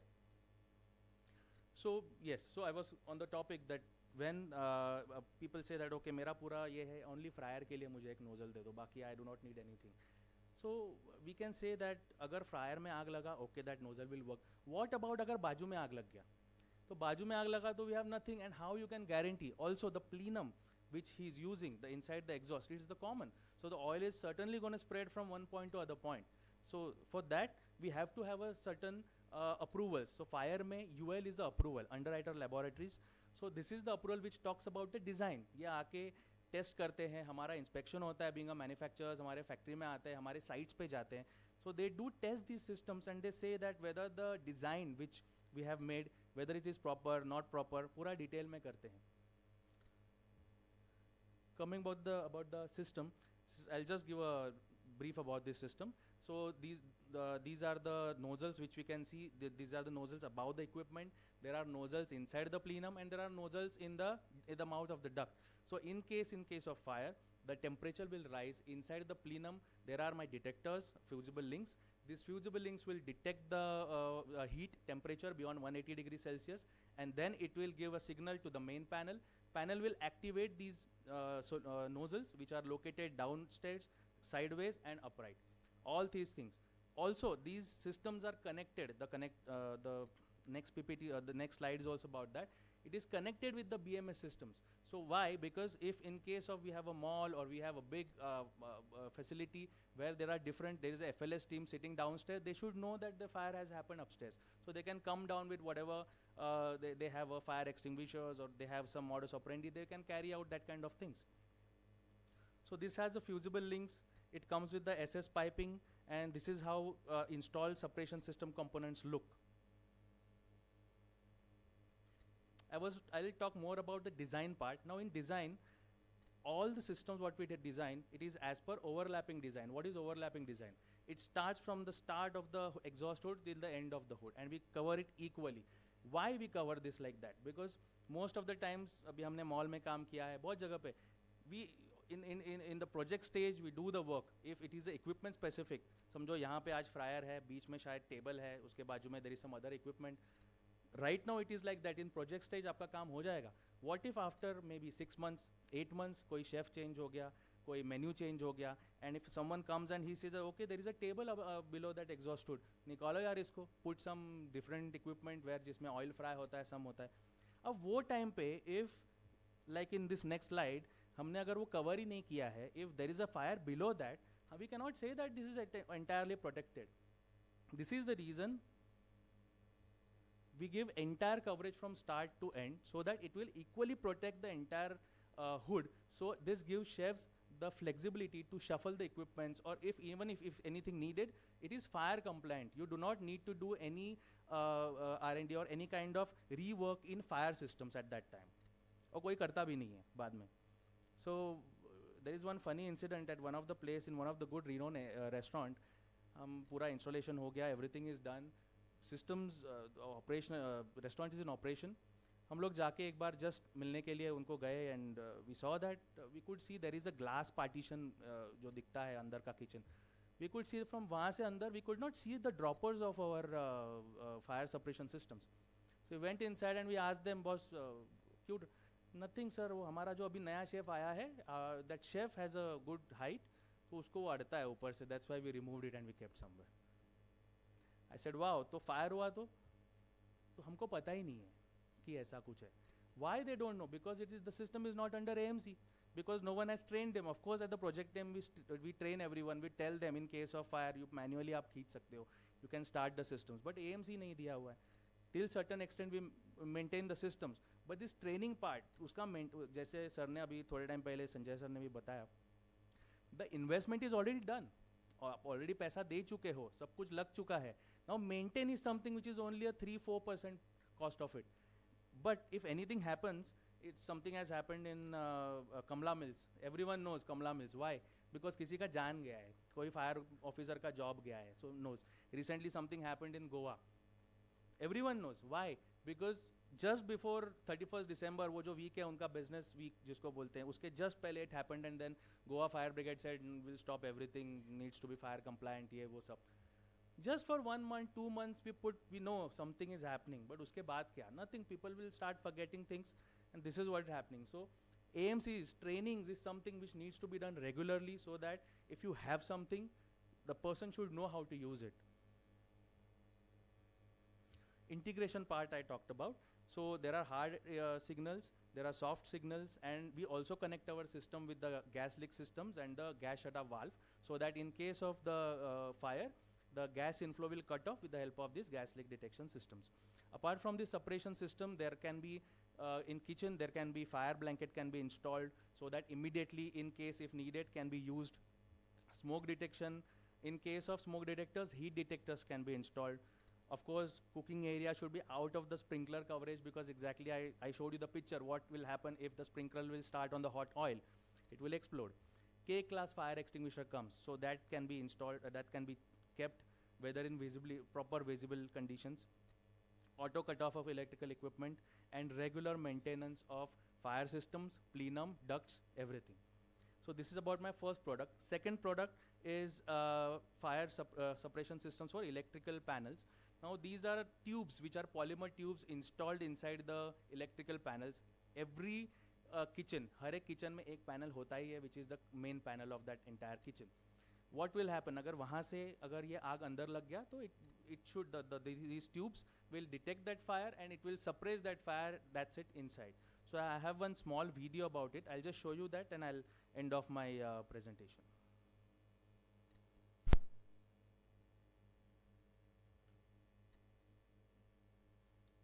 Audio नहीं.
part of this is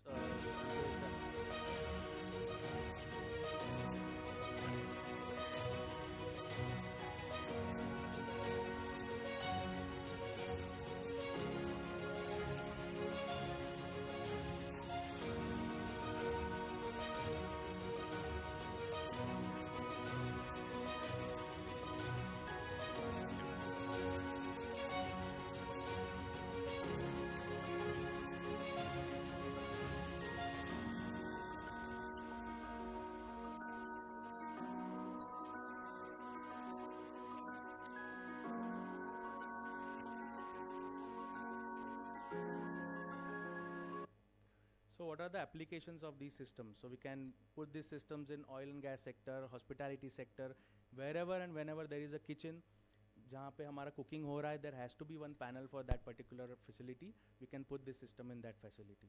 So that's it from my side. Thank you so much for giving me time to present.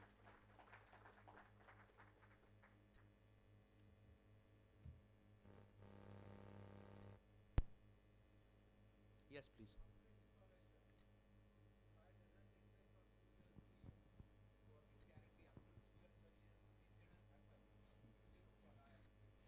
So every 3 years, since the cylinders are welded, so as per IS 15683, every 3 years a pressure cylinder needs to be hydro tested. So every 3 years the air system is replenished, so that it will surely work in case of.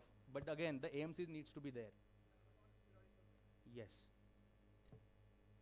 Anyone has any other question? Okay. Thank you so much. Thank you, sir, for your valuable insights. May I please have Mr. Shravan Kumar to give the memento to Mr. Sapnil, sir.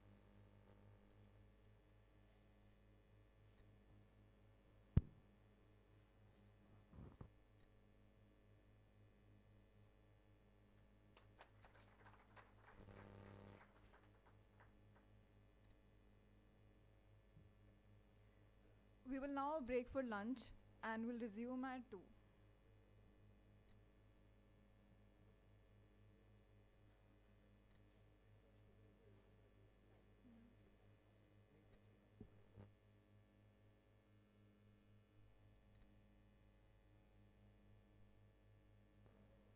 We request you all to please be here at 2 because we're running against time.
Hello, everyone. We now move into our compliance sector. In today's rapidly evolving hospitality and food service industry, non-compliance is not merely a regulatory concern. It can lead to serious operational disruptions, financial losses, and reputational damage. Many of these costs are not always visible. To help us understand this critical issue through real-life insights, we now have Mr. Vishwanath Pandey, representing Total Hospitality International, a name well known for excellence in hospitality and commercial kitchen consulting. Mr. Pandey is an accomplished professional with qualifications in hotel management and administration and has been honored with the award for Best Hotel Consultant. With deep expertise in back-of-house planning, commercial kitchen design, central kitchen projects, and retail food consulting, he brings a wealth of practical experience to the table. So, Thank you, Vasundhara. Let me just check the slides once. Are they coming in? Oh, yeah. Cool, good. Friends, today I am going to speak about a case study of a bistro. You know how the word bistro came in? Anybody? So there was these Russian soldiers who were there in France. And, they have a word called bistro, which is B-Y-S-T-R-O, which they use for something that they need quickly. So when the soldiers were there in France, they were using this word bistro for their drinks, their food. And that resulted in formation of bistro as a place where you have casual dining, where food is served, liquor is served, and in a faster fashion. So that's how bistro evolved. And today what we are doing is we are speaking about a bistro, which is a small bistro where you have a 50-seater bistro, which obviously started, they were not, adhering to the compliance, and they resulted or ended up having a food poisoning case. So now what we are also trying to do is we are trying to understand how this food poisoning impacts the whole institution by itself. I have only taken these figures that I am showing you today are on very minuscule level, in the sense the minimal damage that I am showing you. But yes, there are damages that can be to a larger extent. Alright? So the figures can vary depending on how you are promoted on the social media and what impact does it have. But yes, this is the impact that you can see. So basically what happens is, if you see, we have two costs that you get, direct cost and indirect cost. So direct cost is a cost that you possibly can see, which is immediate. So you actually get to see that you have a measurable financial loss that is tied up immediately, which you can see, which is your direct loss. Alright? So what happens? So once such a case happens, then you have the municipal people come in, the food safety people come in, and they come and check your space. So things like improper storage, cross-contamination, and expired ingredients are the areas that generally you get stuck with. And then what happens is the health department generally imposes a fine close to 60,000 rupees. And then you also have a temporary closure of the kitchen because of the violation, where you will have to set things right before you open it again. So the measurable quantity or the figure that I have taken is 60,000 rupees, which is part 1. Part 2 is the legal implications that they have. Now, if somebody has had a food poisoning, he has gone to the civil court, and once he goes to the civil court, then because you had poor training on hygiene, you had lack of documentation is again getting more and more important today in kitchens. So the outcome is the legal settlement comes down to close to a lakh and a half. So we've taken lakh and a half as the figure for legal payout and fees. Fees in the sense, the fees that you need to spend on. So now basically what happens is, you have the health department, you have the customer who has come to you, and then because of all these things that have been happening, you are forced, while the inspection is happening, you are forced to remove all the perishable items that you have. You are also forced to remove all the dry goods that you have. So these have to be thrown off, which we have taken up close to 45,000 rupees. So mota moti what happens is your direct cost that you actually incur is from your fine and penalties is 60,000, from your legal settlement fees is 1.5 lakhs, and wasted food and inventory loss is 45,000, which comes to 2,55,000. So this is a direct loss that you're having. So this is something that you can immediately see, you can understand that you will have to shell out from your pocket. Now comes the indirect cost. What could be the indirect cost?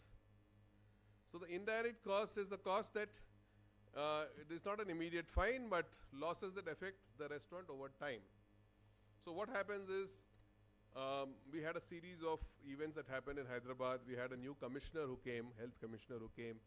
He guided the health inspectors to go and inspect all the restaurants.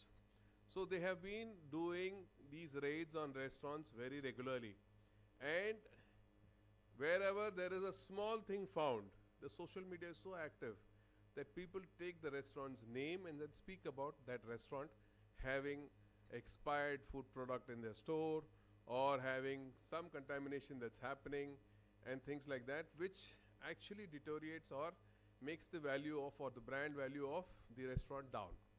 Now if you see, I have only taken 18%, which is a very minuscule amount, but there are restaurants who have actually shut down. There are restaurants who at least have a 50-60% drop in their sale. All right. So, but okay, not to create a fear factor, but we want to tell you that yes, in case something like this happens, then the food bloggers flag all the people through their social media accounts of poor hygiene, which then we have taken 18% with a 3, because it's a 50-seater restaurant, so a smaller amount which comes to 1.8 lakhs, which actually can go up to 10, 12, 15 lakhs also, because it's 3 months of sale that you're seeing as a dip in the number of people walking in. Then you have a reduced staff morale and productivity. What also happens is, knowingly, unknowingly, once you have these kind of raid that's happened, the name goes down, the sales goes down, you have the churning of staff that happens. People start leaving. And then when you start new procedures, they are not ready to take up these new procedures and works that have to be done in the kitchen. So what happens is, because of a confusion in how they have to work, what are the procedures and things like that, you have estimated indirect cost for recruitment, onboarding, and then lost productivity, training and stuff like that, which we have taken as 60,000 rupees. In places abroad, in India it happens very less, but the premiums also go up. So all the insurance premiums go up, which we have taken at 24,000. Operational disruption happens because your kitchen was closed for a day. Sometimes you are not able to train them in a day, then it's rescheduled, then you have damages in workflow because they have to, adhere to new norms, which they're not able to do. So at the end, you end up with rupees 30,000 as lost. So the total indirect cost loss that you can see sums up to around about 3 lakhs, which is 2,94,000, which is at a very low pricing that I have taken.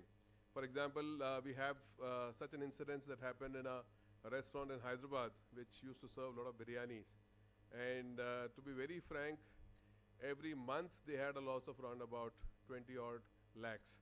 So if you take 3 months, that itself is 60 lakh rupees. But anyway, we are taking a 50-seater small bistro in consideration today. And this actually, because of the brand identity damage that you have, a lot of them do fencing after that. Fencing is a word that they use in social media. And a lot of them again do brand building activities. But that takes time for you to again recreate the whole brand paraphernalia that you have. So if you take both together, you are round about spending 5.5 lakhs for not doing it rightly. But I think if you spend, say, half the amount or little more, you can train your people and get on to the compliance as well. So what could have prevented these costs that came in? One was proper training and certification, so where even if it's a smaller space, try and understand what are the practices that have to be done so that people are happy. And See, today doing business is one. Secondly, doing business rightly is the other. So in case you have to do business rightly, you have to take the responsibility of not only yourself, your staff, and your customers whom you're serving food. So if you are taking the responsibility of all of them, then it is quite essential that you actually, take up the compliance very seriously. So here, proper training and certification is important, internal audits are important, and then documentation is very important. Non-compliance outcomes very rapidly, I would tell you.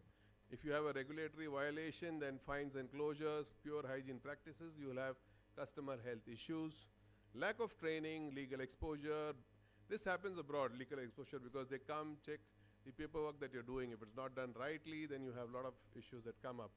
Bad reputation, you have revenue loss, operational chaos, staff moral drop. In fact, abroad, if you see, if you go to any place in the Middle East, there they have this regulatory system training that is not only done in Arabic, it is also done in Urdu, it is also done in Hindi, because we have lot of Indian staff there, so it is also done in Hindi. You can write the exam in that particular language that you're learning. So it becomes very easy for the main chef, at least, or the main cook, to understand what the practices are, what the documentation should be, and how it should be maintained. So that level of interest has to be taken, otherwise the restaurants are sealed there. Finally, what the lesson that we get is investing in compliance system for simple training and comprehensive quality assurance saves money, protects customers, and safeguards a restaurant's future. Thank you.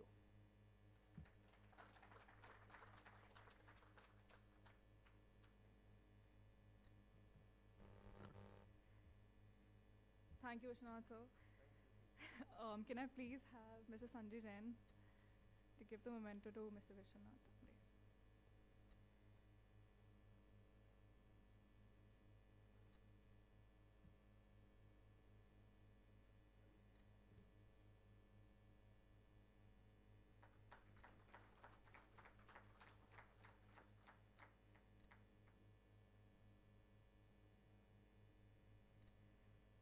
I now invite Mr. Jayan Dogre, General Manager HSEQ at Catalyst Support Services, a hotel management graduate, an ISO 22000 lead auditor with over 15 years of expertise in industrial food safety systems.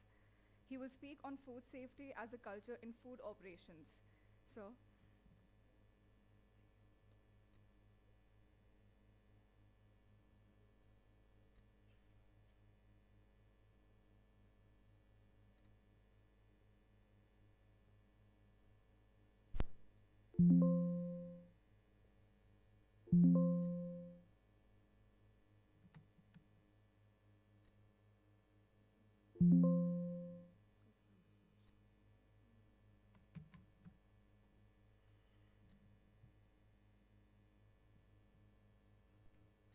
Good afternoon, everyone.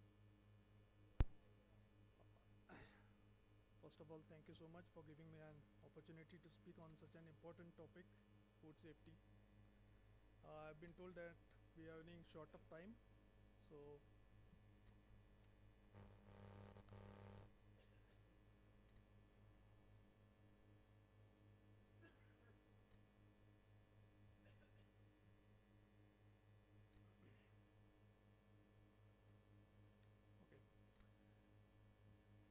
excuse me for my sore throat.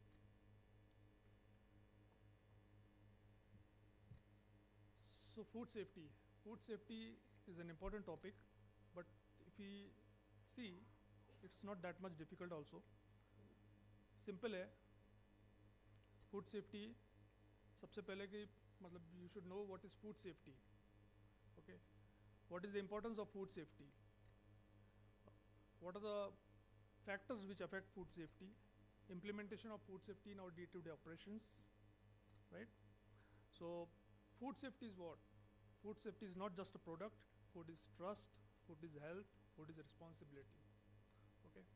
So we go outside to have food, right? Everyone goes outside to have food. if you have food outside, and if you fall sick, whom do you blame? You blame the chef, you blame the outlet, right? So you blame the place where you ate, right? So food is just not a product. Food is trust, food is health, food is responsibility. What is food safety? Food safety generally, food safety implement कौन करता है? Food safety implement करता है हमारा down the level staff. तो down the level staff जो होता है उसे he should understand what is food safety. So food safety का simple definition होना चाहिए कि food, safe handling, that is for safe people. सुरक्षित तरीके से खाना बनाना है, उसे सुरक्षित तरीके से सर्व करना है ताकि खाने वाले को सुरक्षित रहे. यही सिंपल फंडा है, सिंपल डेफिनेशन है फूड सेफ्टी का. To cook food in a safer manner, to serve it in a safer manner so that it is safe for the consumer, right? Why is food safety important? Now this presentation will look something like a training sort of thing, लेकिन यही है food safety.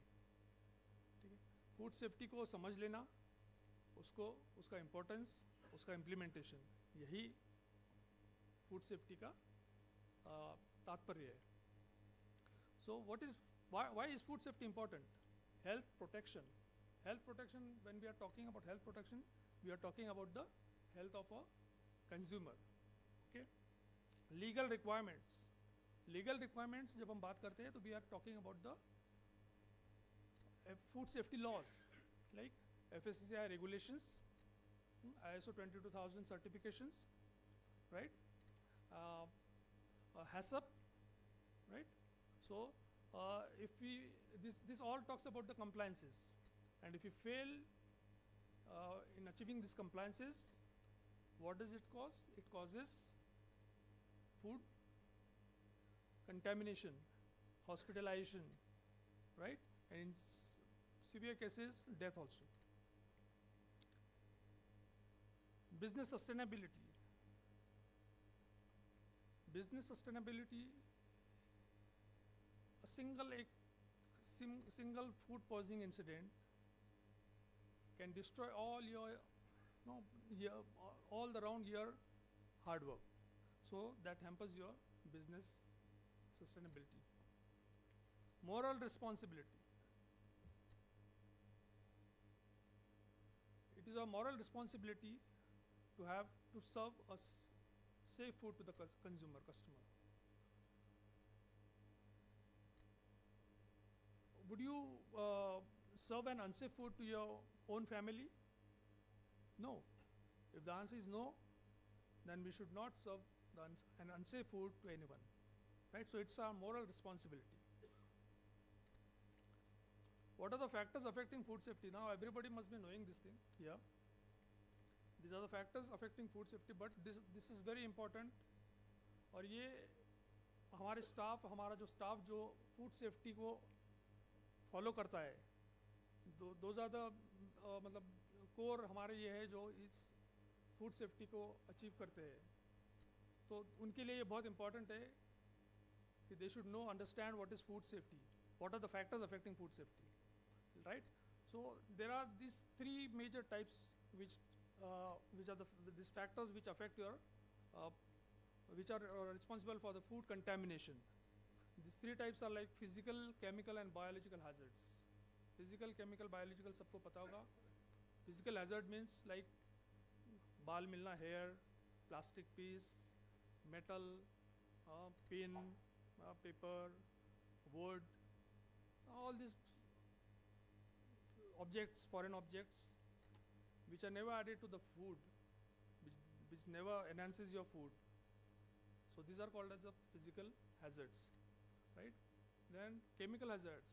Chemical hazards in the sense like lubricants, we use chemical agents for cleaning. If these are not kept properly, if they are not stored properly, if they are not stored without labeling, they might get contaminated to the food. If they are placed near the food material, If the storage, chemical storage is near the cooking area, in that case it might get contaminated to the food. So that is another chemical hazard, right? Then biological hazards. Biological hazards, everybody knows, like biological, like living organisms, small microorganisms. There are microorganisms, like bacteria, viruses, parasites. जब सब ये इतना deep में जो इसको implement करने वाला है उसको इतना डीप इतना बताने का ज़रूरत नहीं है. उनको बेसिकली पता होना चाहिए कि बैक्टीरिया क्या होता है. बैक्टीरिया मेजर रोल प्ले करता है, ठीक है. सो बैक्टीरिया क्या है? बैक्टीरिया एक छोटा सूक्ष्म कीटाणु है, जीवाणु है, right. So micro organism which cannot be seen bye naked eyes. उसके लिए एक छोटा क्या इक्विपमेंट होता है, माइक्रोस्कोप, उसके अंदर स्लाइड उसको हम देख सकते हैं, राइट. और बैक्टीरिया क्या होता है, बैक्टीरिया कैसे बढ़ता है, उसके लिए क्या क्या चीज़ें, कौन सी चीज़ें फैक्टर्स फेवरेबल होती है उसकी ग्रोथ के लिए. हाँ, ये सारी चीज़ें हमको उनको एक्सप्लेन करनी चाहिए. So bacteria they just don't grow in size, they grow in numbers. सबको पता होगा, दोज हू आर स्टडिंग, जो प्रोफेशनल है उनको मालूम है. Bacterias they grow in numbers. After in every 10 to 15 minutes, if they are kept in a the temperature इसमें which is favorable for their growth, like 35 to 40 degree temperature में वो सबसे ज़्यादा grow करते हैं. If the food is kept in that temperature, the bacteria grows. In every 10 to 15 minutes it multiples. Binary fission में वो उनका growth होता है, दोहरा विभाजन होता है उनका, ठीक है. So if a food is kept for around 2.5 hours in that temperature, एक बैक्टीरिया का 10 बैक्टीरिया बन जाता है. सो अकॉर्डिंगली मतलब जो ग्रोथ होता है, मल्टीपल ग्रोथ, उसका हम अंदाज़ा भी नहीं लगा सकते. और इस तरह से 2.5 घंटा अगर टेम्परेचर उस इसमें अगर खाना रखा गया हो तो खाना होता है ख़राब, the food get spoiled. So the reason is that the bacteria has grown to a very large extent and that's why the food has got spoiled. अब जब हम बैक्टीरिया का बात करते हैं तो यहाँ पे हम हमारे स्टाफ को हम एग्जाम्पल देते हैं दही का. बैक्टीरिया कैसे होता है, दही का कैसे फॉर्म होता है? बैक्टीरिया की वजह से, ग्रोथ ऑफ बैक्टीरिया, ठीक है. सो एक हमारे शरीर में भी बैक्टीरियाज होते हैं, लेकिन वो एक सीमित इसमें होते हैं, ठीक है. तो bacterias are good for health, लेकिन एक प्रमाण के ऊपर अगर हो जाए तो then they are harmful, right. तो बैक्टीरिया को कंट्रोल करना है हमको. इस खाने में जो है बैक्टीरिया को उसमें ग्रोथ नहीं होने देना है, उसको कंट्रोल करना है. तो दही में क्या होता है? तो दही का एग्जांपल देते हैं जनरली, मतलब ट्रेनिंग के इसमें हम स्टाफ को दही का एग्जांपल देते हैं, तो शेफ्स वगैरह उनको अच्छे से समझ में आता है. तो दही क्या होता है कि वी कीप दही दूध गर्म करते हैं, उसके बाद हम उसको ल्यूकवार्म करते हैं, that is around 40 degree Celsius पे हम उसको लाते हैं. Why lukewarm? क्योंकि वो टेम्परेचर में बैक्टीरिया का सबसे ज़्यादा अच्छा ग्रोथ होता है. उसमें हम कल्चर डालते हैं. कल्चर मतलब we add bacteria into it, okay, and then we keep it undisturbed. तो 40 डिग्री में हम उसको डाल देते हैं, फिर उसमें बैक्टीरिया का ग्रोथ होना शुरू होता है. अब सीजन वाइज उसमें बैक्टीरिया का एक पर्टिकुलर ग्रोथ होता है और दही सेट हो जाता है. तो जब दही सेट हो जाता है उसके बाद में हम क्या करते हैं, उसको हम कोल्ड रूम में रख देते हैं, रेफ्रिजरेटर में रख देते हैं, 0 to 5 डिग्री में रख देते हैं. वाई? क्योंकि हमको जो दही सेट होने तक के जितना बैक्टीरिया चाहिए था उतना ही रखना है. अगर उससे ज़्यादा बैक्टीरिया का ग्रोथ होगा और ज़्यादा टाइम रखेंगे तो दही इट विल गेट स्पॉइल्ड, वो it will be harmful for your health. Then वो खट्टा हो जाएगा, सार, ठीक है. सो उसके लिए हम उसको रेफ्रिजरेटर में रखते हैं, 0 to 5 डिग्री कोल्ड रूम में डाल देते हैं, ठीक है. So this is an example for the two show like how bacteria grows. तो दही का एक एग्जाम्पल है कि बैक्टीरिया का ग्रोथ कैसे होता है और उसको कैसे कंट्रोल करने के लिए हम उसको रेफ्रिजरेटर में वगैरह रखते हैं, ठीक है. So these are the 3 types of factors, these are the 3 factors which affect your food safety. Now in our day to day personal operational इसमें एरिया में हम बात करें तो the major factors which affect your food safety are personal hygiene. Personal hygiene की जब हम बात करते हैं तो हैंड वॉशिंग सबसे पहले आता है, okay. So hand washing, wearing hair net, nails, trimmed nails, then wearing good clean uniform, aprons, then using gloves at appropriate, जहाँ भी ज़रूरत हो वहाँ पे gloves पहनना, okay. So these are the factors which come under the personal hygiene. Personal hygiene जो है, हमारा जो स्टाफ काम कर रहा है उनका पर्सनल हाइजीन उनका शुरू होना चाहिए उनका स्टाफ रूम से. स्टाफ रूम क्लीन है कि नहीं है, वो वहाँ से शुरू होना चाहिए, तब जो जाके वो उनके अंदर में पर्सनल हाइजीन का शुरू होता है उसका, right. So personal hygiene is an important part for the staff जो है काम कर रहा है. रिपोर्टिंग इलनेस, जो अगर आपकी तबीयत ख़राब है, स्टाफ का तबीयत ख़राब है, तो he should report it and he should not come on the job. ठीक है. So this is also personal hygiene में आता है, right. So personal hygiene plays an important role in affecting the food safety. Temperature control, just now we talked about the bacterial growth. तो temperature control जो होता है that plays an important role. Temperature control रहेगा, bacteria का growth नहीं होगा, right. सो सबको पता है 0 to 5 डिग्री टेम्परेचर में डॉर्मेंट हो जाता है, बैक्टीरिया का ग्रोथ नहीं होता है. ठीक है. लेकिन वो सीमित पीरियड के लिए होता है. लाइक हम रेफ्रिजरेटर में खाना रखते हैं, 24 घंटा एकदम फ्रेश रहता है, ज़्यादा से ज़्यादा अच्छा टेम्परेचर होगा तो 2 दिन रहेगा, लेकिन उसके ऊपर में भी खाना ख़राब होता है. तो मतलब कि बैक्टीरिया जो है उसके बाद उसका ग्रोथ शुरू हो जाता है, राइट. तो 5 डिग्री के ऊपर जो है 5 डिग्री देन, और हॉट फूड 63 डिग्री के ऊपर अगर खाना है तो your food is hot food is safe. Temperature control होना चाहिए हॉट फूड के लिए, that is above 63 degree. So 5 to 63 degree जो है टेम्परेचर, इस टेम्परेचर में अगर खाना रहे तो that is called as danger temperature zone, right. Why danger temperature zone? Because that is the favourable temperature for the bacterias to grow. इस temperature में अगर खाना पड़ा रहा है तो बैक्टीरिया का सबसे ज़्यादा ग्रोथ होता है, सबसे ज़्यादा वो पलता फलता है, राइट. सो उसके बीच का जो होता है centre, that is 35 to 40 degree, ये सबसे ज़्यादा टेम्परेचर में मतलब खाना बैक्टीरिया ग्रोथ होता है उसमें.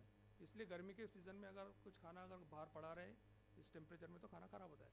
नाउ व्हेन वी से कि खाना गर्म होना चाहिए, 63 डिग्री के ऊपर होना चाहिए, तो यहाँ पे एक ऐसा है कि वो अगर वो 50 डिग्री भी चला गया है तो इट इज़ नॉट दैट कि वो खाना ख़राब हो रहा. खाना अभी हम देखते हैं कई जगह पे बाहर जैसे महाप्रसाद वगैरह होता है, खाना रहता है, व्हाट डू कॉल, अपना लंगर वगैरह लगा रहता है, वहाँ पे बेन मैरिज वगैरह नहीं होती. ओके. सो वहाँ पे खाना पतीले में आता है, जब आता है तब 60 डिग्री वगैरह रहता है, सर्विस होता है, सर्विस करते करते एंड में तो शायद 45-40 डिग्री तक चला जाता होगा, लेकिन वो ख़राब नहीं होता है. वाई? क्योंकि वो 2-2.5 घंटे में सर्व हो रहा है, राइट. सो खाना अगर सर्व हो रहा है, कई देर आर मतलब in industrial catering also there are many sites where bain maries are not provided. कई जगह होता है कि बेन मैरिज नहीं होते, या कई ऐसे साइट्स है जहाँ पे बेन मैरिज बहुत पुरानी फैशन के, बहुत पुराने स्टाइल के बने हुए हैं, जिसमें ऐसे होल्स है और खाना लाके रखा जाता है फूड पैन्स में, और ओल्ड फैशन के फूड पैन्स होते हैं उसमें खाना रखा जाता है, लेकिन खाना ख़राब नहीं होता है. क्यों? क्योंकि वो खाना 1-1.5 घंटे में बैच ख़त्म हो रहा है. ठीक है. So it is not necessary कि वो 63 डिग्री के ही ऊपर होना चाहिए. Food is been picked up at around 75-80 degree. खाना जब फूड पिकअप होता है, पहुँचते पहुँचते बेन मैरी तक पहुँचते पहुँचते वो थोड़ा सा ड्रॉप हो जाता है. It comes to around 75 degree. Bain marie अगर है, बेन मैरी का टेम्परेचर अच्छा है, 80 डिग्री वगैरह है, तो खाना आपका थोड़ा 75 से ऊपर में मेंटेन रहेगा उसके अंदर, राइट. लेकिन अगर बेन मैरिज नहीं है तो भी वो खाना सेफ है if it is being served with in 2 घंटे के अंदर अगर सर्व हो रहा है तो. ठीक है. So temperature plays a important role in your food safety. Cross contamination पता है, ये क्रॉस कंटेमिनेशन शुरू होता है आपका किचन का फ्लो से. सबसे पहले तो किचन का फ्लो अगर पूरा जिगजैग होगा, लाइक रिसीविंग एंड इस तरफ है, कोल्ड रूम उस तरफ है, यहाँ पे सॉर्टिंग हो रहा है, वहाँ कहीं और वॉशिंग एंड सैनिटाइजेशन हो रहा है, कोल्ड रूम कहीं और है, वहाँ से फिर और वो कहीं सोकिंग एरिया, ग्राइंडिंग एरिया कहीं और है, and then again kitchen area, production area कहीं और है. ऑल जिगजैग अगर हो रहा है तो खाना सब जगह से इधर उधर होते हुए कुछ कहीं ना कहीं तो भी उसको कंटेमिनेशन होगा. सो दैट इज़ क्रॉस कंटेमिनेशन हो सकता है. क्रॉस कंटेमिनेशन वगैरह ये सारे जो जितने भी टेक्निकल टर्म्स है, या हमारा डाउन द लेवल जो स्टाफ होता है उनको सबको समझ में नहीं आता है, उनको समझाना पड़ता है, या उनको ये समझा सकते हैं हम कि एक खाना एक खाना दूसरी चीज़ से मिलावट होना, खाने में मिलावट होना, हाँ, लाइक रॉ मटेरियल है, अगर रॉ मटेरियल रखा हुआ है और कुछ मिर्ज़ापला रखा हुआ है या दही वगैरह कुछ दूध रखा हुआ है, अगर दोनों साथ में रखे हैं तो एक दूसरे में उसमें का कुछ जो भी उसका मिट्टी होगा या कुछ और लगा होगा तो दैट कैन गेट, वो उसमें मिल सकता है, मिक्स हो सकता है, so that is the contamination. वो इस तरह से उनको सिंपल इसमें समझाना चाहिए what is cross contamination, right. Cross contamination cold room में भी होता है if the things are not kept segregated, ठीक है। रेडी टू ईट फूड अलग होना चाहिए, then your raw material should be kept separately, milk वगैरह जो है ये सब अलग होना चाहिए, veg non veg should be kept separately. So all this is what affects your food safety in the terms of cross contamination. Supplier control. When we talk about supplier control, we are talking about the supply of material. Supply अगर अच्छा होगा तो आपका food जो है it will be of good quality. अगर supplier, if the supply is of not of good quality, it will affect your food safety, right? So यहाँ पे फूड सप्लायर कंट्रोल में बहुत सी चीज़ें आती है, इसमें उनका व्हीकल जो आता है जिसमें से सप्लाई आ रहा है वहाँ से शुरू होता है फूड सेफ्टी का। सो यार store keepers role is very important, he should be well educated, उसको ये स्टोर सप्लायर कैसे कंट्रोल, यहाँ पे फूड सेफ्टी का फैक्टर कैसे अफेक्ट हो सकता है, he should be train from that point of view, okay. So checking the vehicle in which the supply is coming, अभी यहाँ पे डॉक्यूमेंटेशन वगैरह सब होता है to monitor, this helps in your certification for ISO and all, right? So documentation करना आना चाहिए उसको, he should check the condition of the vehicle, the temperature of the vehicle, cleanliness and all, right? From there starts the supplier control. Then material कैसा है, as per the standard specifications है या नहीं है, whether it has to be rejected, it has to be returned back, और उसमें से कुछ सॉर्टिंग करके अगर कुछ रख सकता है या नहीं, that decision has to be taken by the store keeper along with the chef, right. So receiving material as per the standard specification, then storing inside the store. Now the store के जो भी norms है, it should be stored in that manner, like the food should not touch the wall, should not touch the floor, it should be kept away from the floor and wall 6 inches, right. Then ताकि हवा घूमती फिरती रहे, इससे आपका जो material का shelf life भी बढ़ जाता है, और कुछ दीवार में अगर कहीं पे कुछ डैम्पनेस है तो चीटियाँ वगैरह भी नहीं होती है। So all this factors help you in the controlling your food safety, right. Then labelling is very much important, कौन से दिन मटेरियल आया हुआ है, receiving date, item name, receiving date, then best before, right? So this has to be there on the bin cards. Chemical store, like जैसे पहले बताया, इस chemical store separate होना चाहिए, it should be kept away from the food material. Chemical store is always kept separately with the MSDS and all, वो अलग subject है। Now this food safety अगर बात करें तो ये बहुत बड़ा topic होता है, इसको अगर डिटेल में बात करें तो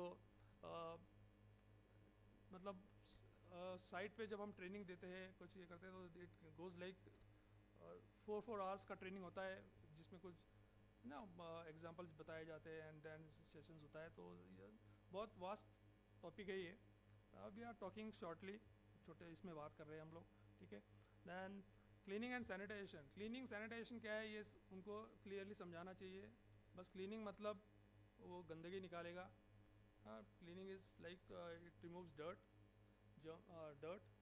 एंड सैनिटाइजेशन मतलब वो कीटाणु को ख़त्म करता है, kills the germs, right. So cleaning sanitization, cleaning agent होता है, फिर सैनिटाइजेशन के अलग एजेंट होते हैं, क्लोरीन टैबलेट्स, क्लोरीन सॉल्यूशन बनता है, कितना पीपी में बनता है, क्या है, ऑल दैट इज़ उसमें डीपली वो उनको we give the knowledge of that. So cleaning and sanitation is an important factor which affects your food safety. And the last one is the pest control. Pest control, अगर pest पे control नहीं होगा तो then there are chances that it might get contaminated into the food. Like pest मतलब हम बात कर रहे हैं कॉकरोचेस, देन चीटिया, एंड्स जो होती है वो, रोडेंट्स, फ्लाइज, ये सारी चीज़ें जो है इनकी बात कर रहे हैं. सो to control this pest control, to have an control on this, इसमें क्या है कि we should have a best pest control activity. So best pest control activity should be on a regular basis, उसका frequency होना चाहिए. And अब इसको effectively करना है तो इसके लिए बहुत से sites में होता है कि pest control is happening every week, लेकिन cockroaches वगैरह control में नहीं आ रहे.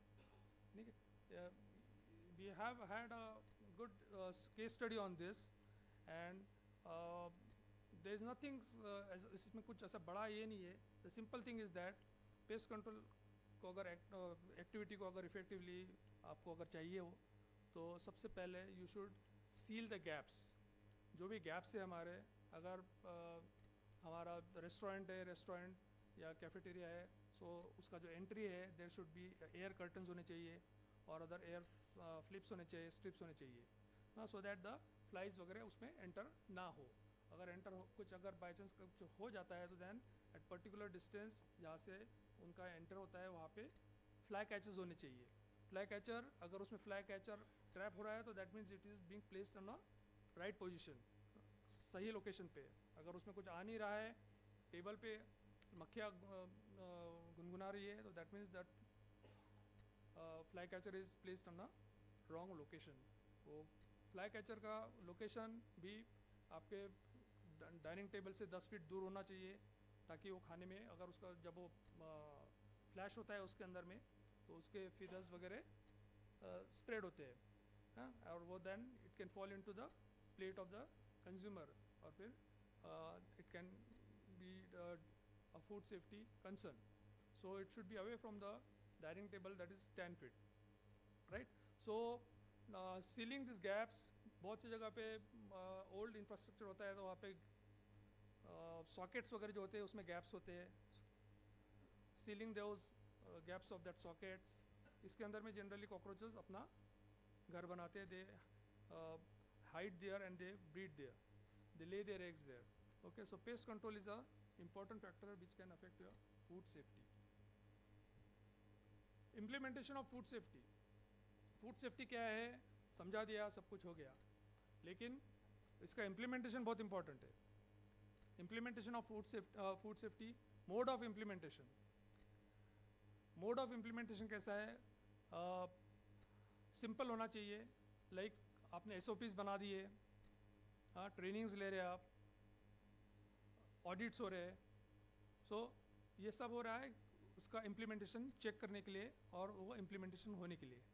SOPs हम बना लेते हैं, बट बहुत सी जगह पे क्या होता है कि बड़े बड़े गूगल से वगैरह कहीं से डाउनलोड हो गया, इधर उधर से बड़े बड़े इसमें SOPs बनाई होती है. सो it should be very simple, it should be in a simple language.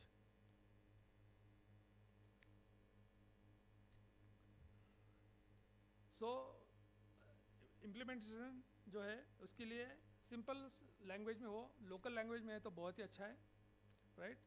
So mode of implementation plays an important role in implementation of this food safety. Then mode of communication, again mode of communication, communicate करना है, it should be in the local language, it should be most of our this staff, they are not highly educated, so they don't understand.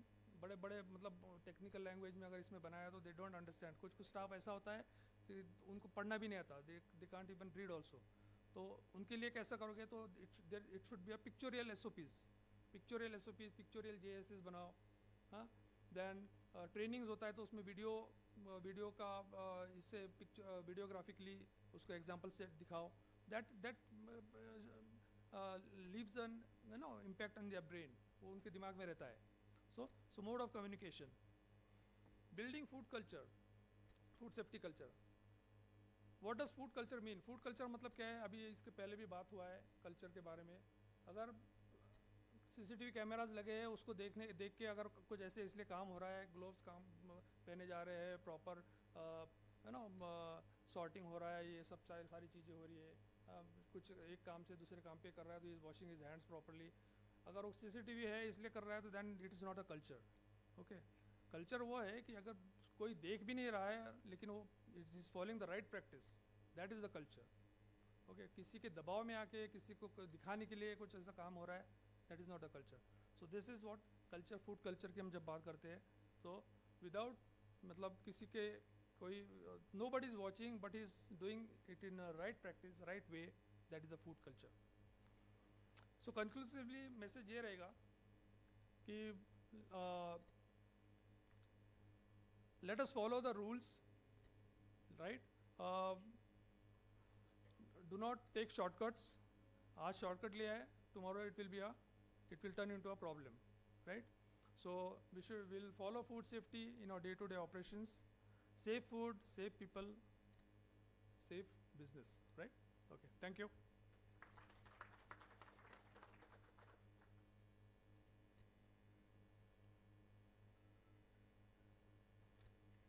Thank you, sir, for reminding us that food safety must be embedded in mindset.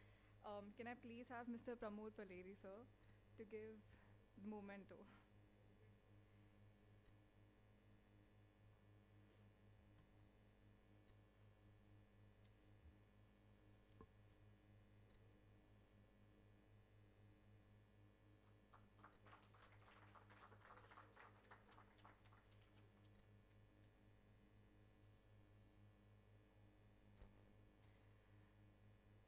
I now invite Mr. Moise Master, founder of Alistair Equipments, a trusted name in commercial kitchen manufacturing, known for quality and innovation.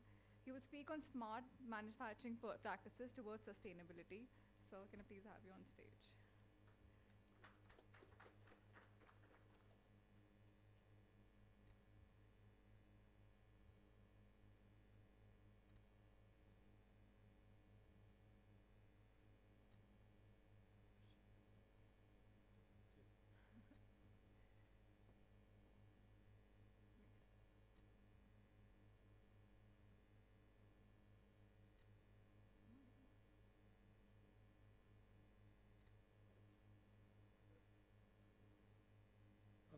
First of all, thank you, Jain sir, for the lovely insights on food safety, especially the bacteria part. I loved it. So, friends, imagine your restaurant, the kitchen, on a Friday night, 8 p.m. The POS machine is printing the slips back to back. The kitchen, the burners are roaring, the exhaust system is working overtime, the temperature is intense. Now, when the plates are being served and when the guests are being, enjoying the food, there's something happening behind the line. There's one invisible thing happening behind the line, and I have come here to raise that concern. Commercial kitchens, consume power, use energy 2.5 times per square foot more than a regular commercial space. Water, electricity, gas, the meter is always spinning. So let's address that concern. Hi friends, my name is Moise Master. I am the founder of Alistair Equipments. We build the backbone of the hospitality industry. We make commercial kitchen equipment for restaurants, canteens, cafes, bakeries. In my line of industry, I meet so many restaurant owners. Maybe they can be in charge of a big banquet hotel kitchen. They can be an owner of a small boutique cafe.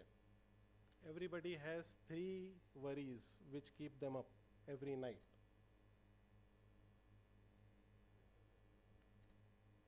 The 3 worries are utility bills.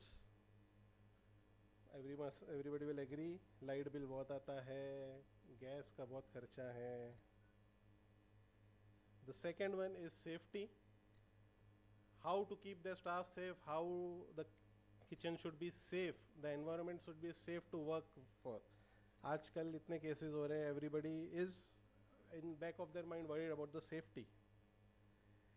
And the third thing is sustainability. ये लोग don't say out loud sustainability, but when they say यार business तो शुरू कर दिया है, sustain नहीं हो पा रहा है. ये भी तो एक sustainability है. Why do you always say going green is sustainability? Why not having a healthier bank account be sustainable? Going profitable should also be sustainability. So let's talk about these three worries. First, what is sustainability and how bringing in sustainability will, in a way remove that two other worries about safety and about the utility bills. ये दो चीज़ को हम कैसे solve करेंगे by bringing in sustainability. Let's see that. So बहुत से लोग ऐसे समझते हैं sustainability is just front of house, यानी paper straw use कर लिए, containers, food containers biodegradable है. That is important, I know. Food sourcing should be local. That is all good for sustainability. But true sustainability starts even before you start the restaurant. It starts even before the equipment reaches your kitchen. It starts on the factory floor. That is why I am here. My topic today is smart manufacturing, which helps sustainability. So we will first cover about some things which a manufacturer can speak in front of you. I know and I thank HCF as well as LN Pro for calling me here. मुझे इसी क्या बोलते हैं लिए बुलाया है कि I can speak as a manufacturer. So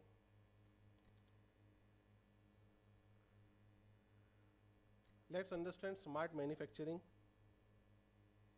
What is the practical definition of smart manufacturing? The first thing is precision. We should make the products very precisely. The products should be very as per the standards and as per the requirement of the customer and as per the specifications given by the consultants as well as the architects. Secondly, the product should be made with a good domain knowledge. Now, if I don't know what I'm making, and if I am making a product, say मुझे Imtiaz sir की list आ गई है, sir ने बोला कि भाई I need a grease trap. I don't know how to make a grease trap. I'll just make a box out of it. No, I need to know, I need to have a domain knowledge of that product. Then only I can make it a perfect product. So domain knowledge is very important. I should know flow कैसा होना चाहिए, slope क्या होना चाहिए, उसके compartments कैसे होने चाहिए, so that the grease is getting trapped, the sludge is getting trapped, and the water is clean to flow. Similarly, there should be zero waste. Now, when we talk about sustainability as for Mother Earth or as for the environment, we have to understand that wastage is the biggest harm. Wastage is doing the biggest harm to the environment. हम लोग कुछ भी waste करते हैं उसको वापस से dispose करने के लिए, उसको डिकम्पोज करने के लिए, उसको रीयूज करने के लिए, रिसाइकिल करने के लिए बहुत ज़्यादा एनर्जी कंज्यूम होती है. Already, if you understand my industry, we make stainless steel products. If I am not designing the product well and if I am wasting 30% of the stainless steel sheets and pipes used, which come to my factory, we have to understand वो product बनाने के लिए, to make those sheets and pipes, a lot of energy and a lot of water has been consumed. Again, if I waste that, it goes to scrap, and then again वही होगा, उसको melt किया जाएगा, वापस से उसको reproduce किया जाएगा, the energy and the water is again wasted. So it is my duty, it is a duty of all manufacturers to have less wastage as much as possible. But then smart manufacturing also extends to life cycle of the product. If I make a product which is not superior, inferior quality, I know the customer is going to use it as a machine. It is a factory. A kitchen, a commercial kitchen is a factory, and a factory needs good machinery. If my product is doing good for the first year, for the second year, but 3 साल 4 साल के बाद उनको बदलना पड़ रहा है, they'll have to buy a new product. It's again wastage. So as a smart manufacturer, I have to understand that the lifestyle of the product should be as much as possible, the best as possible, so that the customer can use it for 10 to 15 years and not throw it away in 4 to 5 years after getting frustrated from the product. The second thing is it should have maximum efficiency. If I make a product to cater to a kitchen which is serving 1,000 people, I should make the product accordingly. मुझे पता होना चाहिए उस burner पे कितना litre कितना KG खाना बनने वाला है. I should make that accordingly. I cannot just use, say, if I'm making a gas range, I cannot use a smaller burner and give it to the customer कि sir इस पे भी होगा. It will take more time, it will take more efforts, more energy, and again the whole circle goes on and on. यानी हमारा environment तो वैसे भी affect हो रहा है. And the third important thing for smart manufacturing is user safety and compliance. So user safety is very important. हम ये नहीं बोल सकते कि भाई पैसा बच रहा है तो हम लोग safety features को नज़रअंदाज कर दें. No. We as a manufacturers, we have to be very specific. Sir, this is required. No, there is no other option. There is no alternate to this. Safety is important, and on that point, safety अगर आप already provide कर रहे हो तो then it is also compliant, because see, government कितना compliance करती है, that is a different thing, but it should be at least, you know, हमारे internal audits में it should be compliant. ऐसा नहीं कि वो product safe नहीं है but हम लोग ने pass कर दिया. It should be compliant in our own audits. So this line I wrote that it's about building equipment that doesn't just work, it lasts, saves, and it protects.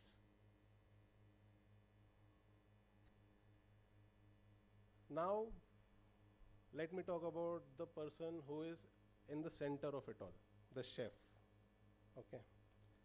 So the focus of the equipment, especially the cooking equipment, should be that the heat should be inside the equipment and not outside the kitchen. The chef already works in temperatures which are good enough, you know, they give competition to the Dubai heat in summers. 45-50 degrees is the ambient temperature of the kitchen, even after providing good exhaust systems and good makeup air. So we have to understand that we have to make equipment which are very less heat producing.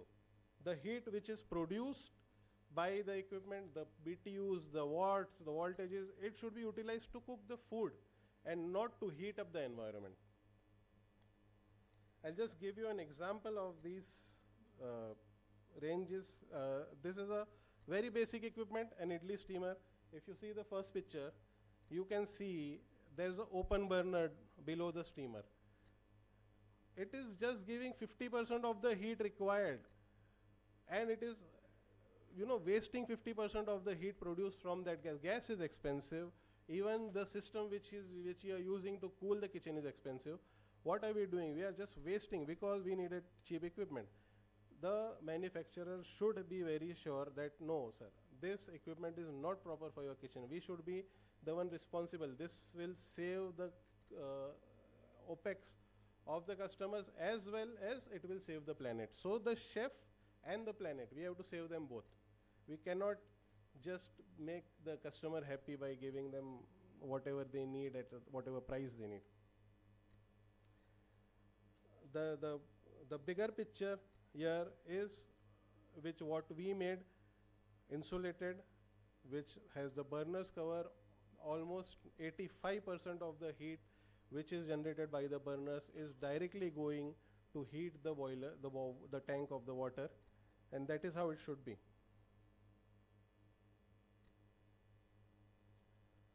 My first point where I started the presentation was that how sustainability will impact safety. So I'll just go through it in a little bit depth. How smart equipment and sustainability and safety are all interconnected. See, if we use inductions, there won't be any heat loss. As you know, induction technologies generate heat which directly goes to the food. Thus it saves energy. Use of dishwashers, Again, dishwashers. There's a myth that dishwasher uses more water. It recycles the water until and unless it is not, fit to be used again. It filters the water again and again. We can save water by using dishwashers. We can save the planet by using proper refrigeration. And Sanjay sir would agree with that. Cheap refrigerators emit gases. Some also emit harmful gases which are not good for the ozone layer. We can use right burners and save gas. Gas again is a natural resource. Sustainability everywhere. We can use good quality ranges to reduce carbon monoxide. Carbon monoxide emission is very harmful. The gas is itself very harmful. The chef is working 12 hours in front of those burners. We can use smart thermostats in almost all equipments which produce heat. Again, fryers, ovens, it will save energy. It will also prevent mishaps like kitchen fires and overheating of equipment. So by choosing equipment that is manufactured with the focus on sustainability, you are effectively future-proofing your kitchen. And by future-proofing, I am not just saying that you are saving the money, you are also preparing your kitchen, for the compliances.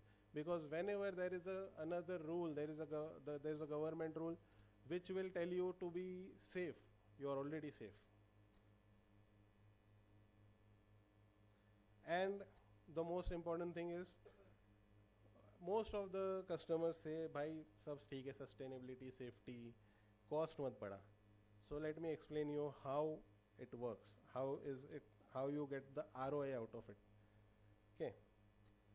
So going green is costly, I agree, but not that costly. We need to understand the capex and the opex.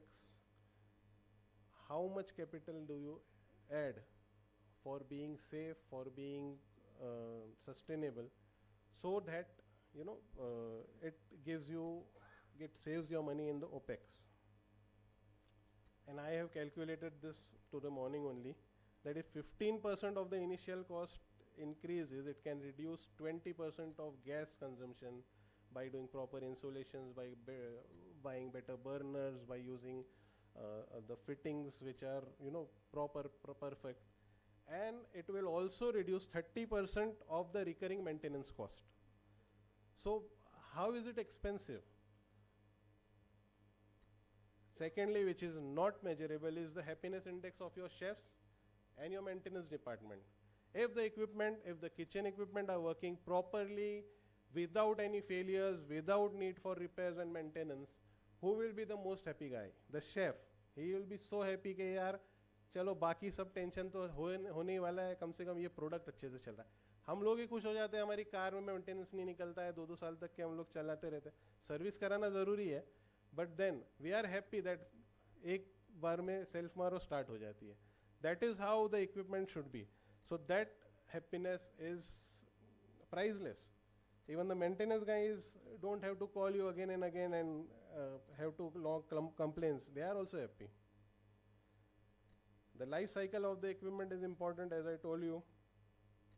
Changing it every few years and then using it for, say, if you change it in 5 years and if you use it for 12 years, तो 15-20% अगर आपने ज़्यादा भी डाला है to have a sustainable product, how is it expensive? It is almost 50% cheaper than a cheaper product.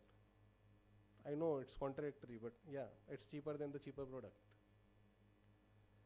So if you buy something that is built to last, you are buying something that is built to save the planet.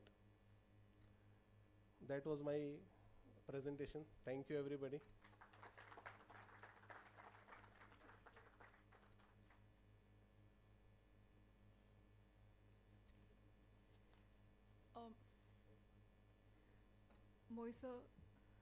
Moisa, can I have you on stage for a second? Shawan sir, can you please give him the moment?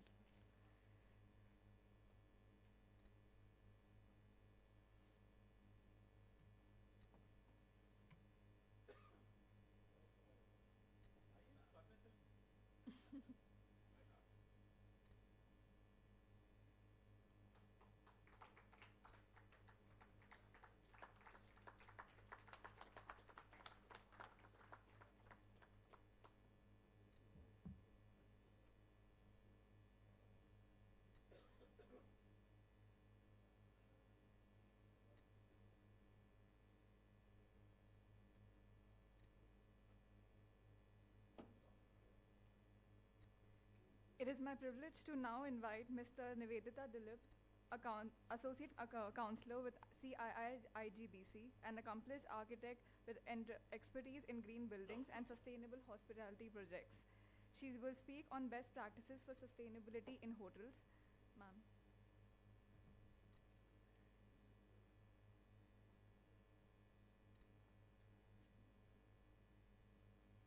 Good afternoon, everyone, and thank you for having me as part of this discussion, important discussion about sustainability, especially in the hospitality sector. So I will start off by giving a brief overview about the Indian Green Building Council and what exactly we do.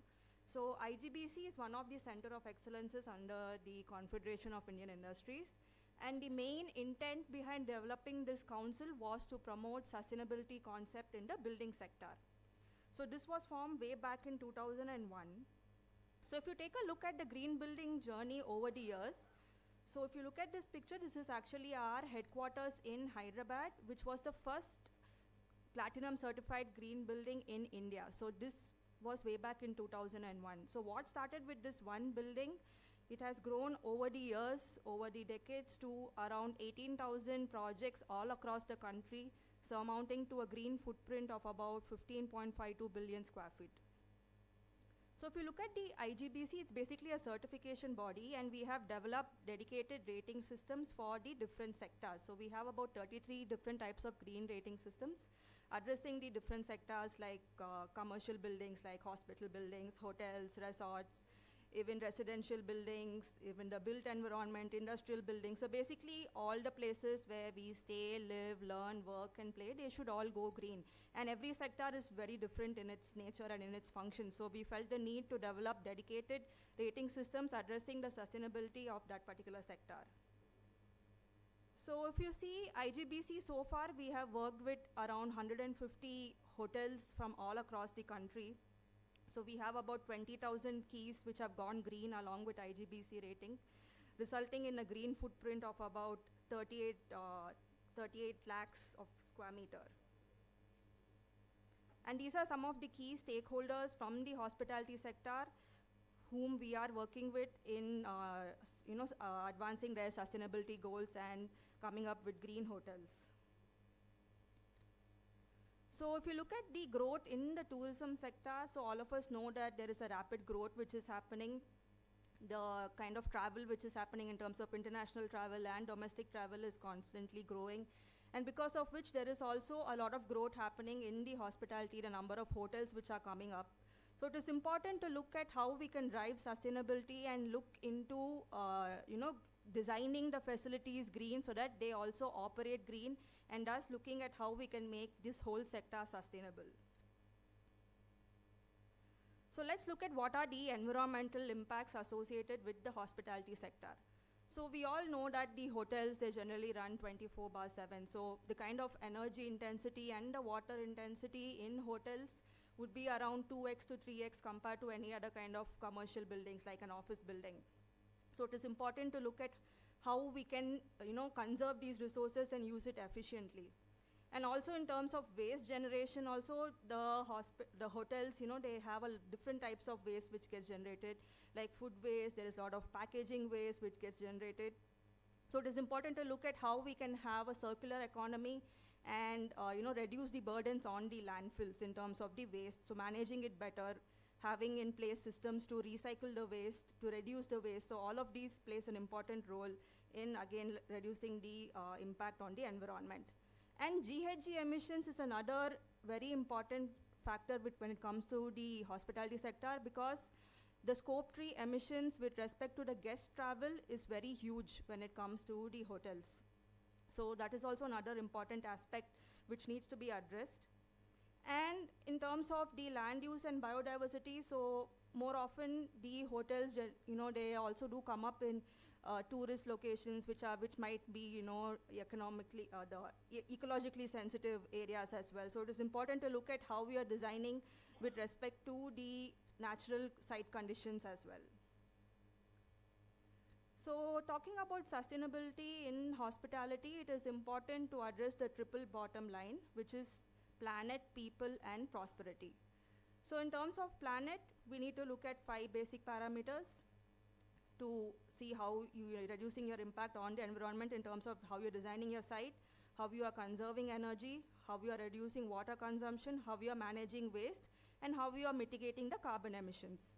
And in terms of people, you have to look into the health and well-being of your guests, also the employees or the occupants who are who are working in the hotels, and also the local economy and culture, how you are able to add value to that as well. So when you're addressing the planet and the people, you are in turn addressing the prosperity part. So when you're going to result in operational savings, when you're going to save energy and when you're going to save water, this is also going to result in operational savings.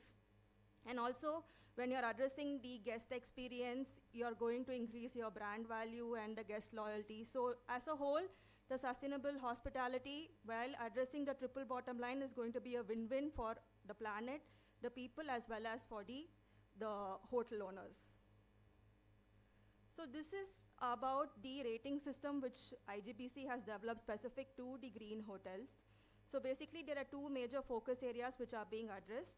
So one is in terms of its design and operations. So how green are the design and operations in terms of how the site is managed, how we are consuming, how we are conserving water, what are the energy efficiency practices you are following, what are the systems in place for material stewardship, and carbon neutrality. So these 5 modules look into the design and the operation of the green hotels. And we have another focus area which is specific to the guest experience. So what are the measures the hotel is taking in order to enhance the guest experience, enhance their stay?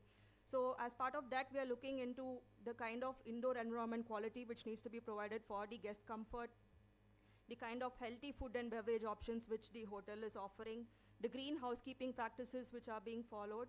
So all of these form a part of the guest and enhancing guest experience. So overall, this is the framework which has been developed, and the green hotels rating is also aligned with all of the national standards and codes which form the baseline for the design and the operation guidelines. So what are the benefits which are anticipated by taking up a green hotel or designing and operating a green hotel? So there would be energy savings and water savings which will end up which will cause a reduction in your operating cost. And the kind of waste, how you're managing your waste, will help in reducing the burden on the landfills. Providing better indoor environment quality will increase the productivity of the occupants and also provide a better well-being and comfort for the guests as well. We are also looking at how the hotel is able to contribute to the local economy by sourcing locally, by employing people locally. And in terms of the intangible benefits, if you see, so there is enhanced guest experience. You're able to elevate your brand value, and also by going green, you're able to attract environmentally conscious tourists from all over the world. So this is the framework. So basically, there are about 100 points which have been developed as part of the rating. And depending on the number of points you achieve, you will be eligible for one of the rating levels starting from certified silver, gold, and platinum. So let's look at some of the best practices which are followed in green hotels.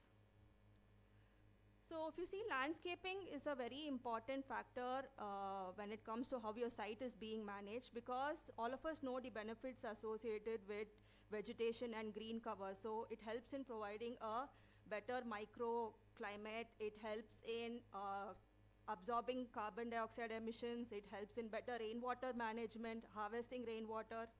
So it's important how you design your landscaping within the facility. So one thing is you have to look at the kind of species which you are incorporating as part of your landscape design. So it is important to go with drought tolerant or native species, which helps in minimizing the irrigation requirement for these kind of species. And also you can look at the option of cultivating your own organic fruits and vegetables. So this will help in reducing the food miles. So basically when you're sourcing your fruits and vegetables from a certain location, there's a lot of transportation which is happening with that, lot of carbon dioxide emissions associated with that. So when you're cultivating it within your premises, you're able to mitigate this carbon emissions associated with the transportation. And also it helps in enhancing the guest experience by giving them farm-to-table offerings as well. And also, indoor plants also play a very important role in providing a better indoor environment quality. So if you see, these plants can help in absorbing many pollutants which are there in the air, like volatile organic compounds and formaldehydes. So this again helps in improving the health and well-being of your guests and other occupants. And heat island effect is another important aspect which is becoming a growing concern in major of the metro cities and urban areas. So this is basically because of the kind of development which is happening in the cities, the kind of dense development which is happening. So due to which, we are creating concrete jungles, and because of this, there is an increase in the ambient air temperature. So if you look at this graph, you can see that in the cities, the ambient air is much higher compared to the nearby, the suburban areas or the rural areas. So this is because of all the paved surfaces and the concrete surfaces. They absorb the solar radiation and they emit it in the form of heat. So because of that, there is an increase in the ambient temperature. So we have to look at what are the measures we can take within the property to mitigate this heat island effect. So one is in terms of your non-roof areas like your walkways, your pathways, and your open parking areas. You can look at providing shade from tree cover, or you can go for grass pavers, or you can use materials called as high solar reflective index. So basically these materials, they reflect the solar radiation rather than absorbing the radiation. So you can always choose materials which have a high SRI. And when it comes for roof areas or your terrace areas, you can look at going for green roofs, or you can again go for high SRI roofing materials with an SRI index of greater than 78. So these kind of measures will help in mitigating the heat island effect. So water is another important aspect coming to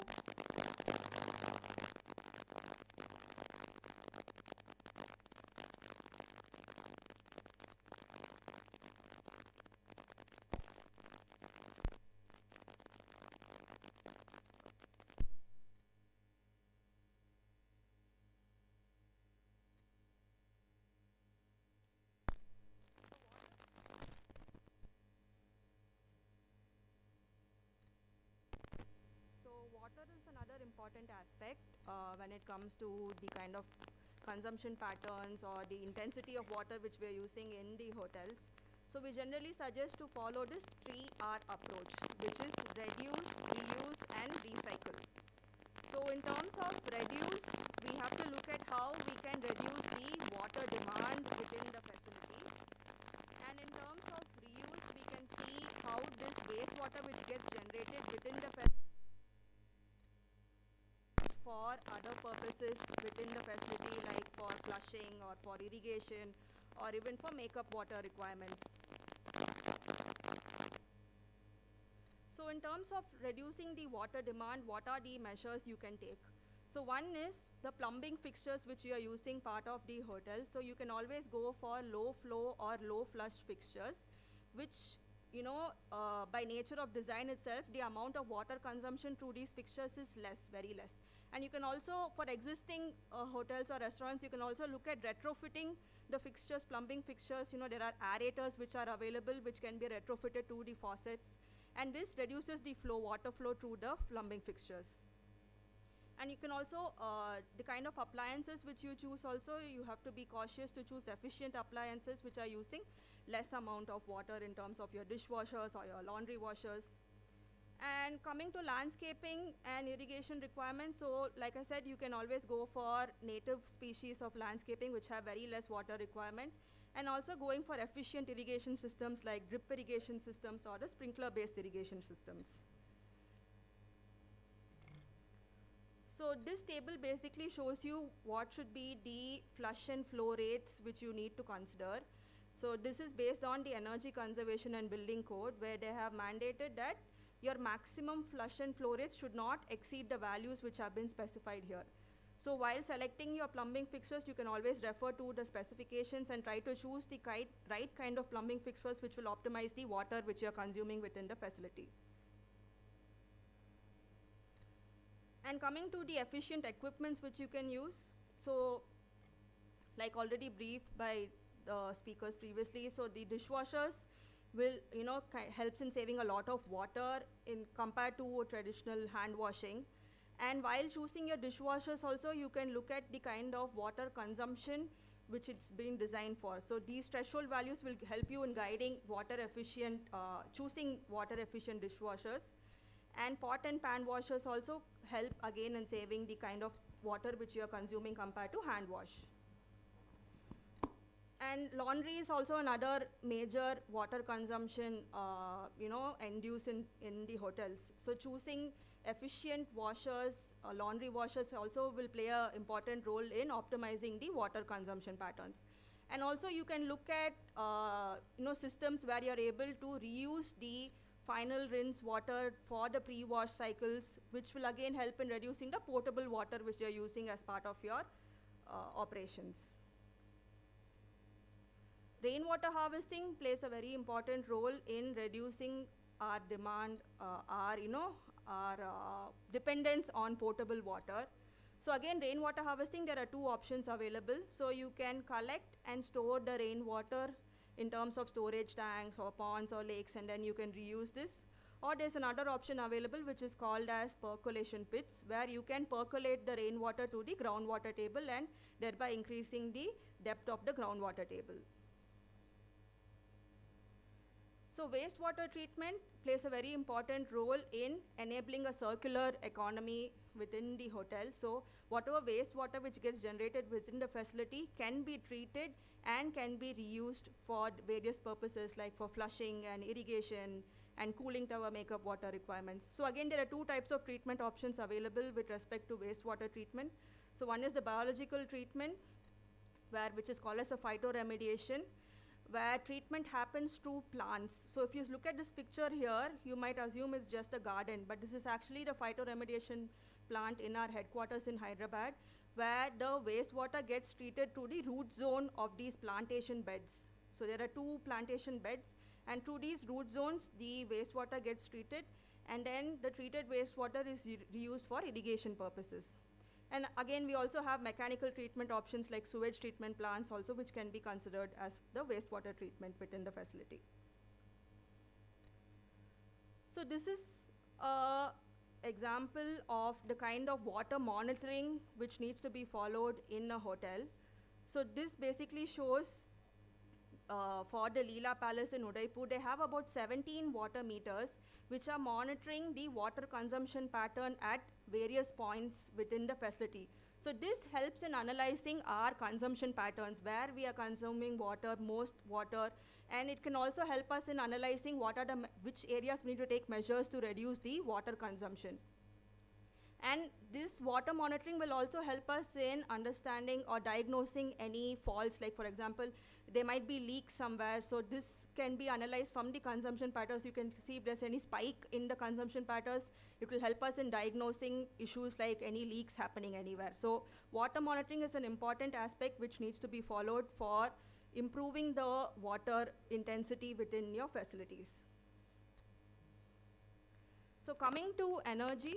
So energy, again, hotels are intensive in terms of energy consumption, almost to 2 to 3x times compared to the office buildings, because again, they are running 24/7.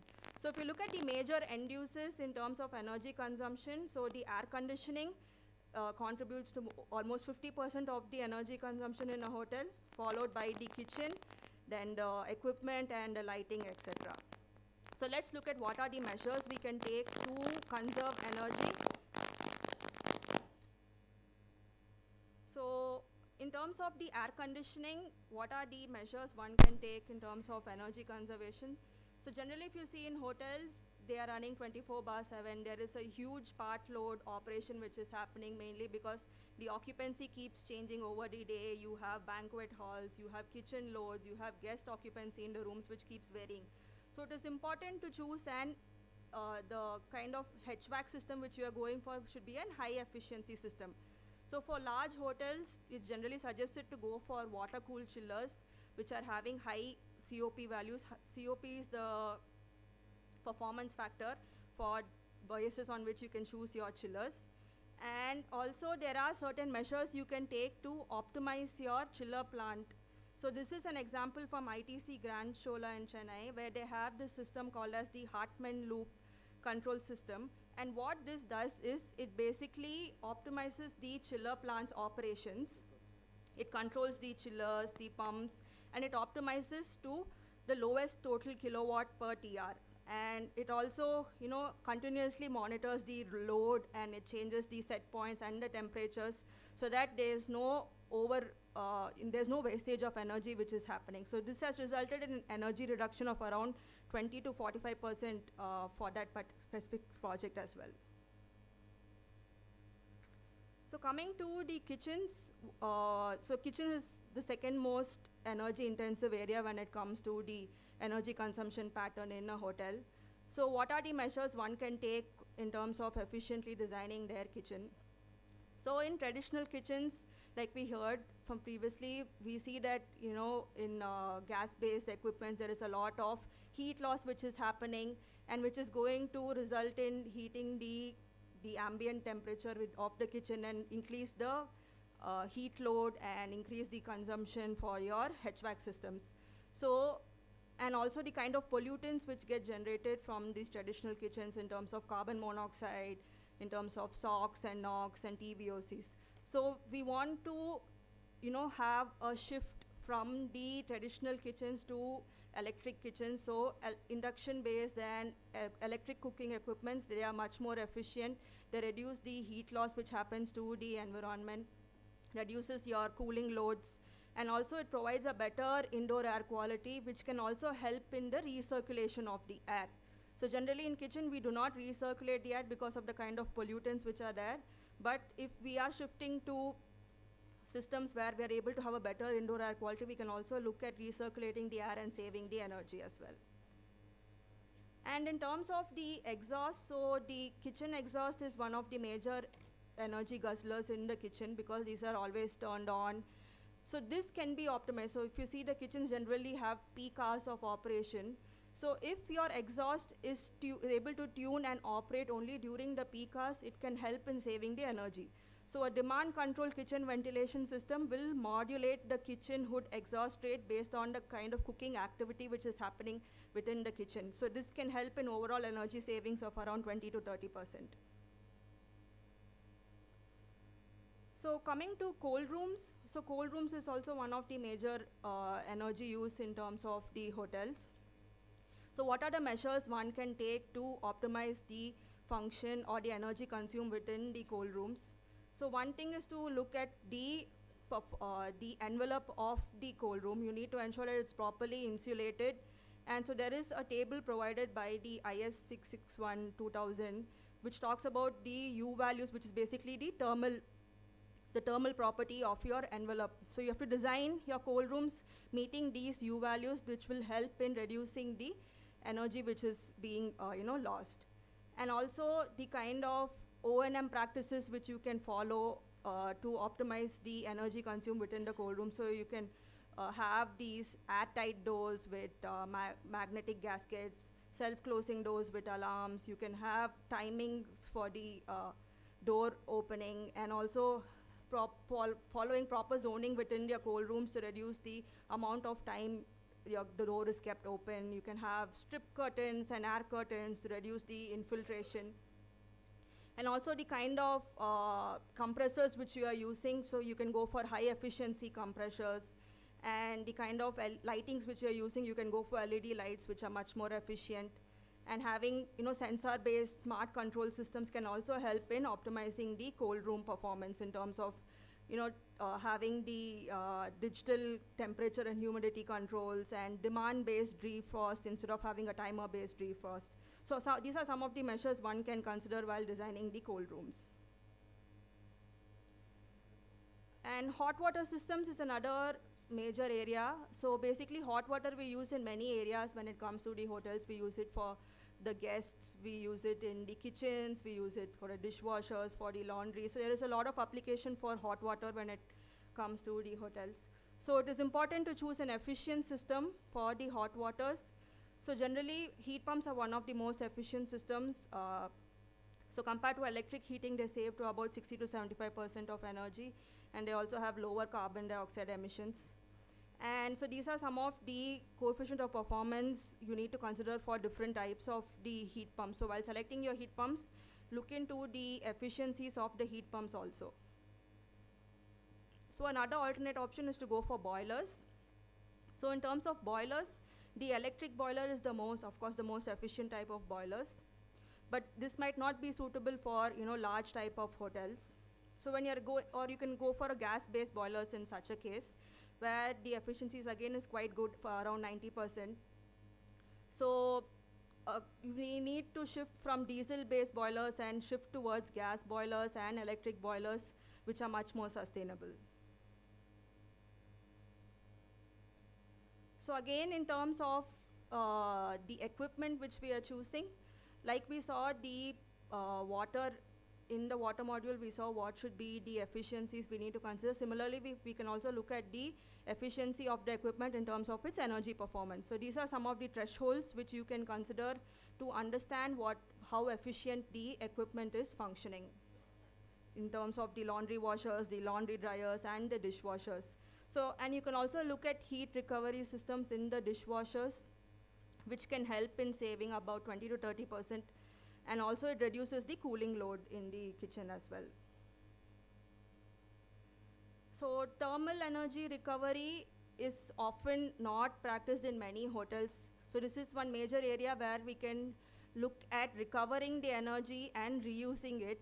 So there are many options available for thermal energy recovery within the hotels. So for your HVAC, you can look at the chiller condenser heat recovery, and this heat recovery you can reuse it for providing the hot water to the guest rooms or for preheating the laundry water.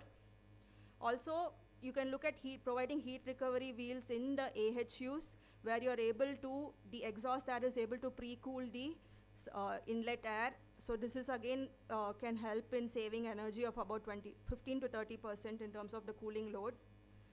Kitchen exhaust is another area where we can look at heat recovery. So the exhaust heat can be recovered and it can be used for preheating the boiler feed as well. And laundry systems also, there are many options for heat recovery in terms of the dryer. The exhaust from the dryer can be, you can recover heat from that and also use it to preheat the incoming air. And similarly, the wastewater also from the laundry the heat from this can be recovered and reused for preheating the laundry water feed. Similarly, for dishwashers, we can save about 20 to 35%. And even in boilers, the flue gas we can have heat recovery from the flue gas. And from the DG sets also, it is possible to recover almost 10 to 20% of the hot water demand. So coming to the next important aspect in the hotels, which is the waste management. So similar to water, we suggest to follow a 3R approach when it comes to waste, which is first reduce the waste which is being generated at source, then looking at reusing and recycling the waste which is being generated. So reuse and recycle will only be possible when we are following segregation of waste. So it is very important to have dedicated color-coded bins to ensure proper segregation of waste. So these are some of the practices which are followed, where different types of dry waste like paper waste, glass waste, metal waste, plastic waste are all segregated, and you can have tie-up with recyclers who can collect these waste, and also they'll recycle it and prevent it going to the landfills. So in terms of reducing the waste, so you can take measures like banning the use of single-use plastics, because these single-use plastics generally end up in the landfills after single use. So rather you can go for options like going for glass bottles where you can reuse it. And also you can look at options of digitalizing and going for paperless operations, which will drastically reduce the kind of paper waste which is getting generated by providing QR code based menus and providing digital check-in processes. So all this will help in reducing the kind of paper waste being generated. Also, you can look at options like replacing the tissue papers with reusable cloth napkins, going for refillable dispensers for the guest toiletries. So all of these measures will help in reducing the waste which is getting generated. And for the waste which gets generated, we have to look at how we can recycle this waste. So for the wet waste, which is basically the food waste and the organic waste, or landscape waste, we can look at recycling it in the form of using organic waste converters or a biogas plant. So in an organic waste converter, these food waste and the landscape waste is basically, it creates a manure or a compost, and this can be used for your landscaping. Whereas in a biogas plant, you will also get biogas in addition to the compost or the manure, and this biogas can be reused for cooking within the facility. And for your dry waste, like your paper waste and your metal waste and your plastic waste, you can have, tie-ups with recyclers who can collect these waste and ensure proper recycling. So vermicomposting is also another option when it comes to the organic waste management. So in vermicomposting, we use earthworms to naturally decompose this waste. It takes about 4 to 8 weeks, and then this manure can be reused for your landscaping. So green procurement also plays a very important role in terms of the kind of reducing the waste which gets generated in the facility and having the option to recycle the waste. So you can go for biodegradable trash bags instead of going for the non-biodegradable types. You can use for recycled papers for your operations within the hotel. You can go for chlorine-free toilet papers compared to the bleached toilet papers or the tissue papers. And also going for green housekeeping chemicals will also play an important role in improving the indoor environment quality, as it does not have harmful volatile organic compounds. Going for recycled, paper bags or cutleries and recycled cot for cleaning. So all these are some of the green procurement policies you can come up with to move towards the sustainable operations. So this is the example of what they have followed in the Leela Palace, Udaipur, in terms of reduce, reuse, and recycle.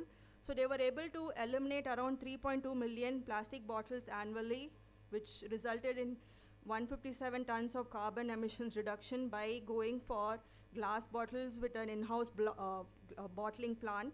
So they reused these bottles and they refilled using this bottling plant. And also in terms of going for refillable dispensers, they were able to eliminate around 2.2 million plastic bottles annually, which again resulted in around 108 tons of carbon emissions reduction. So by going with the 3R principle, which is reduce, reuse, and recycle, we can manage waste effectively within the hotel.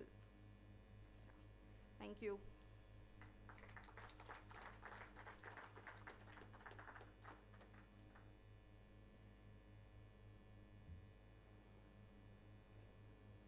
Thank you for aligning design intelligence so amazingly with environment accountability too. I would like to have Shavan sir to give you the memento.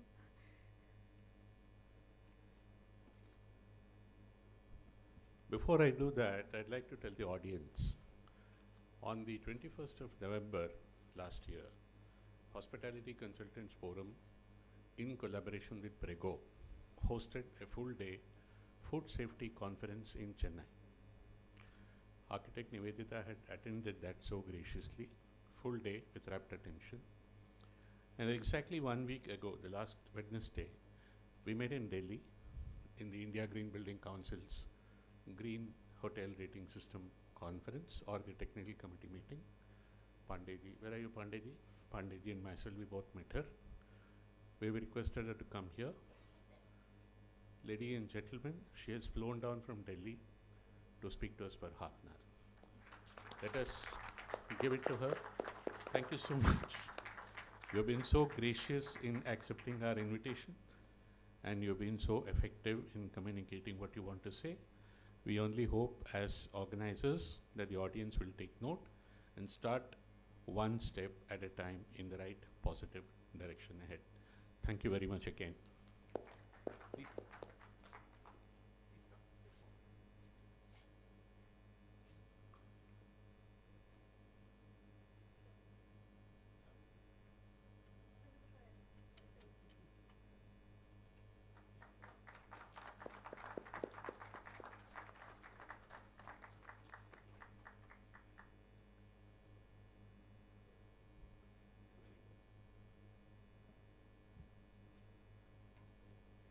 We now move to the most interactive segment of the day, our panel discussion on responsibility as a cultural transformation in the food sector. To guide this discussion, I invite our moderator, Mr. Arvind Gopal, founder of MJMARG Consulting Private Limited, a seasonal hospitality professional with expertise spanning HoReCa consulting, processed food development, compliance system, and operational strategy. So, may I please have you on stage. Thank I you. also now request our esteemed panelists to kindly join us on stage. Mr. Dr. Devshri M. Deshpande, a PhD in Food Science and Nutrition, ISO 22000 and FSC 22000, lead auditor and PCQI qualified professional with over a decade of consulting experience and more than 5,000 hours of academic consultation. Mr. Sadanand Acharya, proprietor of SA Design, with over 20 years of consulting experience in HoReCa kitchen and back of house infrastructure projects across India and internationally. Chef Sarvesh Jadhav, founder and director of Tridev Catering Services, a celebrated culinary innovator and entrepreneur, recognized for multiple Limca Book of Records achievements and his contribution to modern cafe culture. Mr. Imtiaz Mistry, proprietor of Mistry Associates, bringing over 35 years of experience in hospitality, infrastructure planning for leading hotel brands across India and overseas. And Mr. Shravan, sir,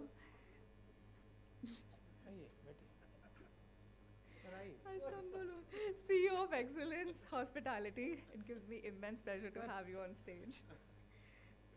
We are honored to also have Shravan sir. He is respected in hospitality infrastructure, planning and consulting, with vast experience across commercial kitchen design, feasibility studies, facility planning, audits, and value engineering. He has contributed to a wide range of projects, including convention centers, health institutions, and industrial catering facilities. I'll sit here so that I can see everyone as the moderator. I'll sit here. आप वहीं पे बैठ जाओ. And I can put a chair for you. So we can. No, all of us there is space, no? No problem. बैठिए, बैठिए.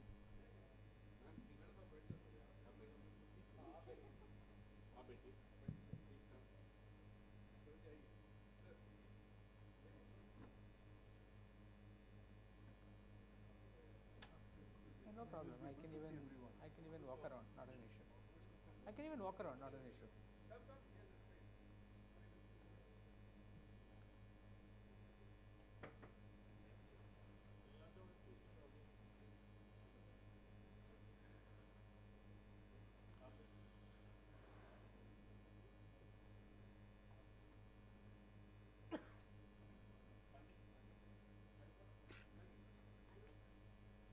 Well, thank you, Vasundhara.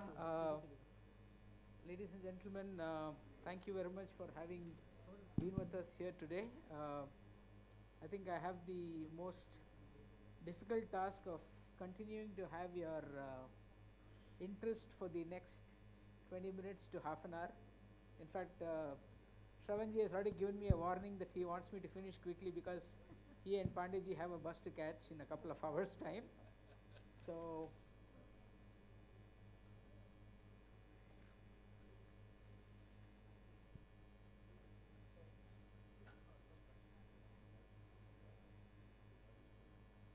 I think the panelists have already been introduced, so let's dive right into the matter. Compliance as a culture. Pretty heavy words. Compliance by itself is pretty heavy, and culture as well. I think we heard almost everyone who spoke today speak about how this should be something ingrained and how this should come voluntarily and not forced or thrust down. But before we get into that, I'd like to start by putting our host Sanjay ji on the spot. So, Sanjay ji, what would you define as compliance? Because what is your interpretation or what is the common man's interpretation? It's a very difficult thing to put a finger to, right? True. So, like we were talking in the morning or in the first session, there are two types of compliance. One which is enforced, where you are told that tick all the boxes, and that's called compliance. The other is you understand what is required for serving the right product at the right temperature with the right content, managing the resources in and out of your eatery, which ensures that it is safe when it reaches the plate. So actually that is what is compliance.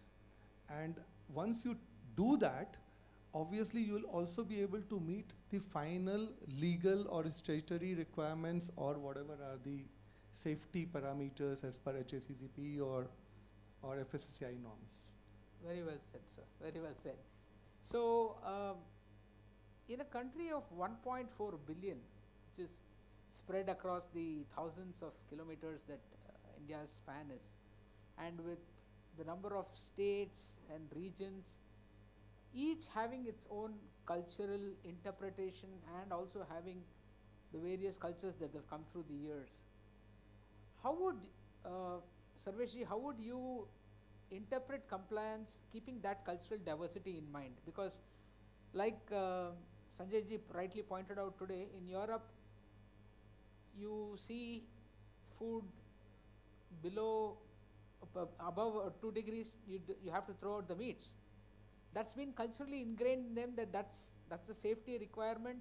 That may or may not be compliant, I don't know, but that's a safety requirement that they've got used to. For us over here, standards are different. If you go down south, what would be something that's very common may not be so in other places. So how do you think that compliance with relation to the cultural areas, how would you relate to that? Well, morning to everyone. Good morning to all. I'm meeting you all for the first time in the entire day. And I also believe let's have some fun also. Being a panel discussion, I think what we did right now was a chance of compliance where he was trying to put everyone in a proper box. That's what he did. I think you all are weak. So as you asked, see the country with 1.4 billion, what you were mentioning and everything, understanding all those parameters, what he said, what Europe may follow, we may not follow. Because you always believe what he said, something which is enforced and something which may not be enforced, there are two things into it. So if I say compliance should also go with cultural adjustments. It should not be forced the way it is supposed to be. It may be different for Maharashtra, it may be different for Bangalore, or it may be different for Delhi. She's come from Delhi. It may vary from state to state, it may vary from culture to culture. But if you go to see, these two C's go hand in hand. If there's a diversity maintained in both of them, the way India has been doing. So compliance should also have some diversity in terms of understanding the cultural aspect. Because culture is the entire study which gives you good business, which gives you good clarity of what you need to sell, what you need to take it ahead. Also at the same time, it tells you very clearly how you should take it ahead. Now being a chef, I think what I'm wearing on top is the compliance. It's a rule because I'm a chef, and what I'm wearing down is my culture. Okay. So I've just kept that balance properly, and I'm known for that. Like Wonderful. being an Indo-Vision chef, I'm known for that.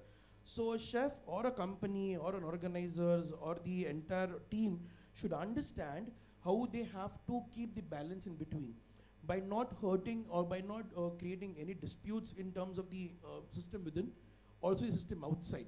So as he rightly said, more than ticking the boxes, if you understand how to take it ahead in terms of growth and how you want to hold it, that would play a very important role. And with a country with 1.4 billion, I think every city, every center, every corner, every place has got one corporator. I think that one corporator should also be a part of the company who will take care of all these activities. That would sort all needs very soon. Very interesting you should say that. Shravanji, just going along the same lines, often the written word versus what can be practically possible, especially keeping in mind cultural sensitivity becomes difficult. So where does one draw the line? Fine, I'll continue on what Chef has said. Compliance requirements are a legal mandate. Now, where does a legal mandate come out from? There are three components of the compliance. First is scientific. The food has to be cooked at a certain temperature to make it safe for consumption. There is a scientific requirement. The second is a technical requirement. Technical requirement is, yes, you need to leave a certain setback area behind, or you need to have a fire suppression system, or you need to have certain anti-corrosive equipment, or whatever. These are technical requirements. Third is a cultural requirement. Maybe in 2 days down the line where your holy month of Ramzan starts, let us say look at the city Hyderabad that I come from. It's got a requirement that all the food business establishments may need to shut down at either 11 o'clock or 12 o'clock or 1 o'clock at the maximum based on the local municipal requirements. But during this holy month of Ramzan, this is relaxed. So you keep your outlets open throughout the night because that's a cultural requirement of a certain community of people who would like to have access to food at that time. So the legal document should take into consideration the scientific, the technical and the cultural aspects and then come out with what we call a compliance requirements or the rules or guidelines or conditions or mandate. Now the conflict arises of enforcement when the legal requirements are not sensitive to these three requirements. Very true. Right? For example, if you go to a colder region and let's say we take the case of Jammu and Kashmir. During winter months, I'm going a little above the board, I'm expanding the horizon. During the winter months, you're allowed to put up a flame under your diesel tank or a petrol tank of a car to see that the frozen fuel is now becoming liquid before you go there. You try and do that in Pune, you will be arrested. So there it's a scientific requirement. So what I'm saying is, yes, 1.4 billion people that we're talking about, the cultural practices change every few hundreds of kilometers. And as rightly said, the compliance as far as the legal requirements are concerned cannot be practical when it is one single document for the entire nation. They have to take the local requirement into consideration, break it down.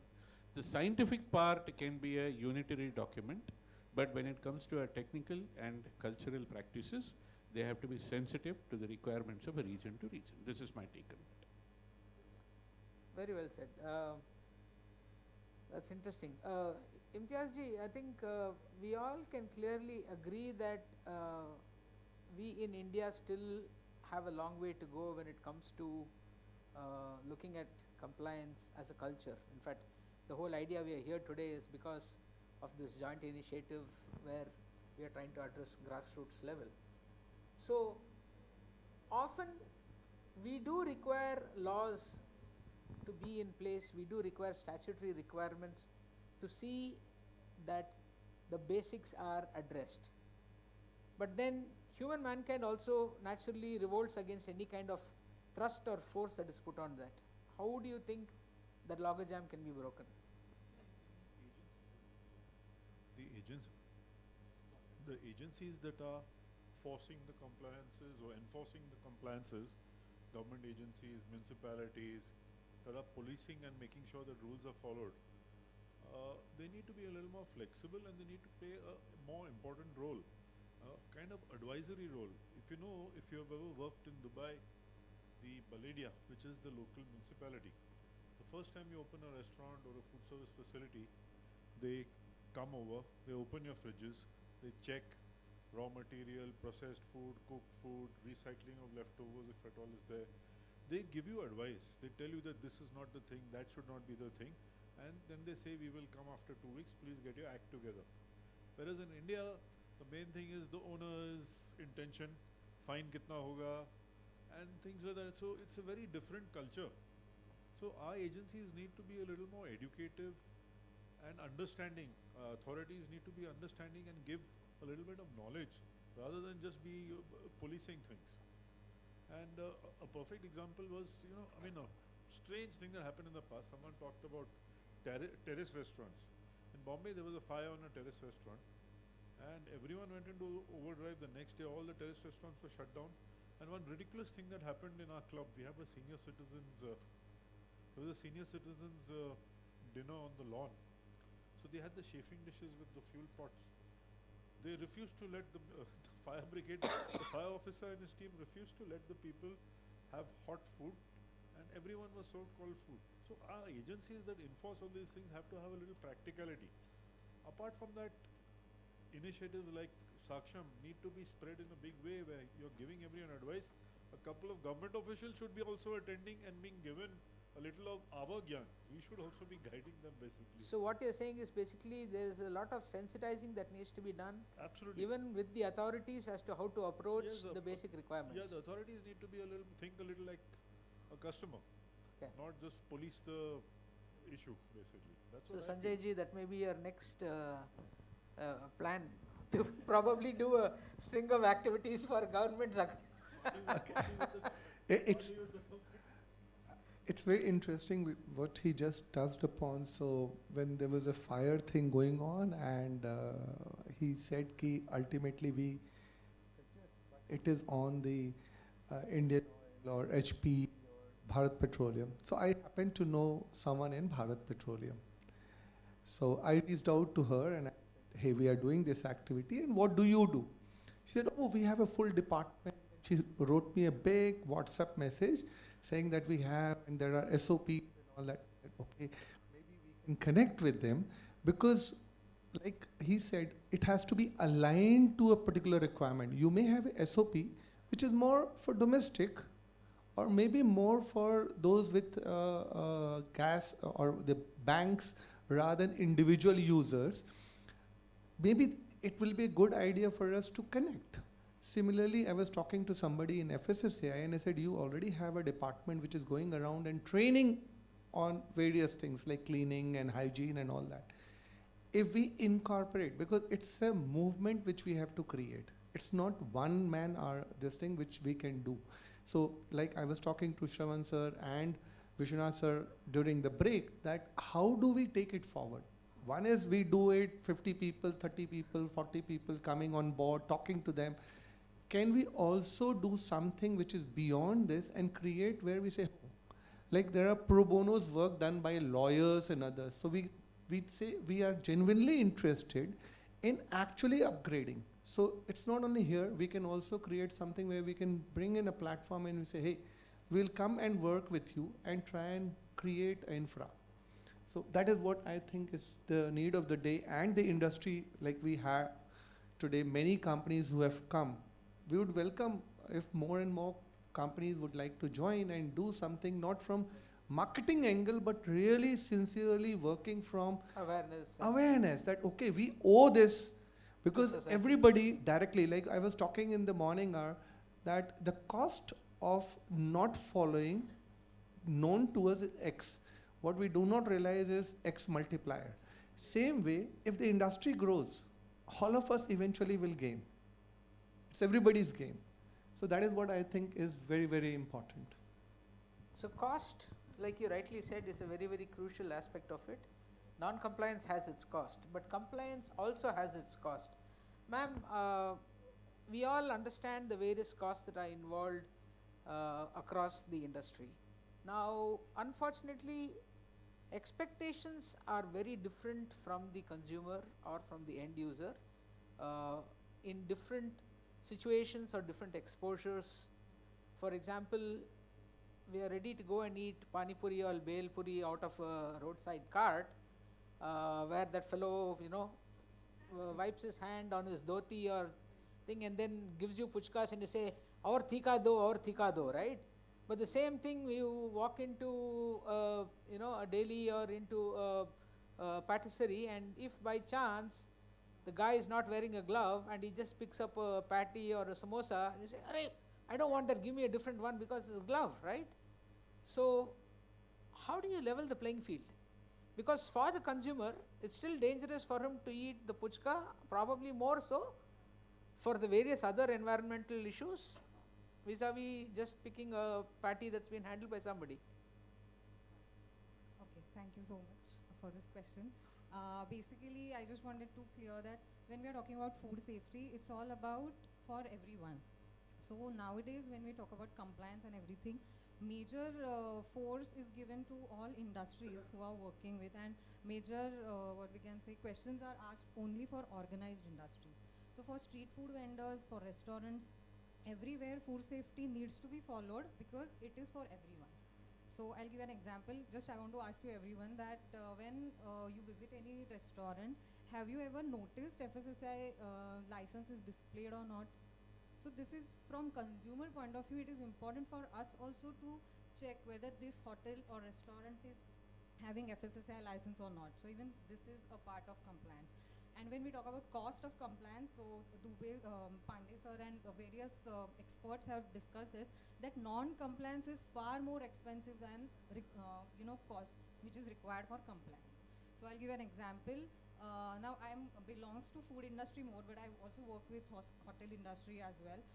In case of food analysis, lot of people are not aware about what exactly analysis part is required.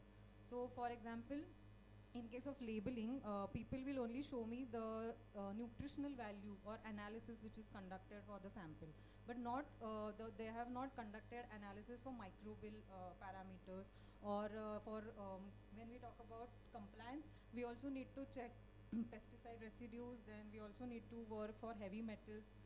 In case of hotels and other industries, we are using a lot of colors. So are we using permitted colors? Is it in the permitted limit? All these things will come under compliance. So cost, when we talk about compliance cost, first it is very important to identify what are the requirements given by the FSSAI. At the same time, you need to identify good staff for this, because if you are not having qualified staff, you are not able to follow these practices very often. And secondly, food analysis is again important part to ensure compliance. So that is from my side. You said it very right that when we walk into a restaurant, a lot of us don't even see whether they've got the licenses hung, right? As a layman, the word compliance means documentation, licensing, statutory, huge books carrying do's and don'ts and all that. But I think in the industry, we all are aware that compliance is not just the statutory or the documentation part, but also certain other parameters which go towards making food safe, making it healthy, making it sustainable, right? So how do you, again, this probably goes down to what SAKSHAM is all about and creating awareness at grassroots level, but rather than just from the industry perspective, even from the consumer perspective, right? Is there a need to educate them that there's more to it in terms of compliance rather than just the documentation, that, nowadays people are saying, okay, how much of sugars are there or how much of carbs are there? What do you think can be the next stage that consumers can start looking at, so that this truly starts getting ingrained into it? Okay, so basically while purchasing any food product, are we actually reading labels? That is also an important question. How many of you actually read the storage conditions? How many of you actually read, nowadays people will only look at the nutritional value. And there is one more, what we can say, culture is going on, that we are only blaming food for high nutritional cost, or maybe when we talk about sugars and everything. But nutritional value is just as a part of giving information about corrective choices, but it is not ultimate option ki agar isme zyada sugar hai to we should not consume. So this kind of awareness is also required. Secondly, most important part, like how many of the consumers are aware about non-veg logo is being transferred from the circular one to the triangle one. So even restaurants, if we see the displays of restaurants, there are a lot of restaurants who still uses the older version of non-veg logo. So here the awareness also required from consumer point of view and from the food business operator, where FSSAI, whatever labeling requirements are given, needs to be followed properly. So even FSSAI license number is not written many times on the label. Now we had conducted one survey.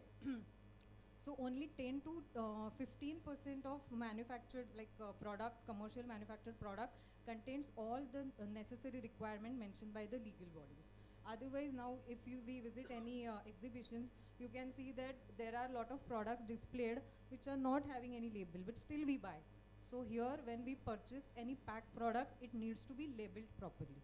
So this is why consumer awareness is also required, and manufacturer also should be aware about all these requirements.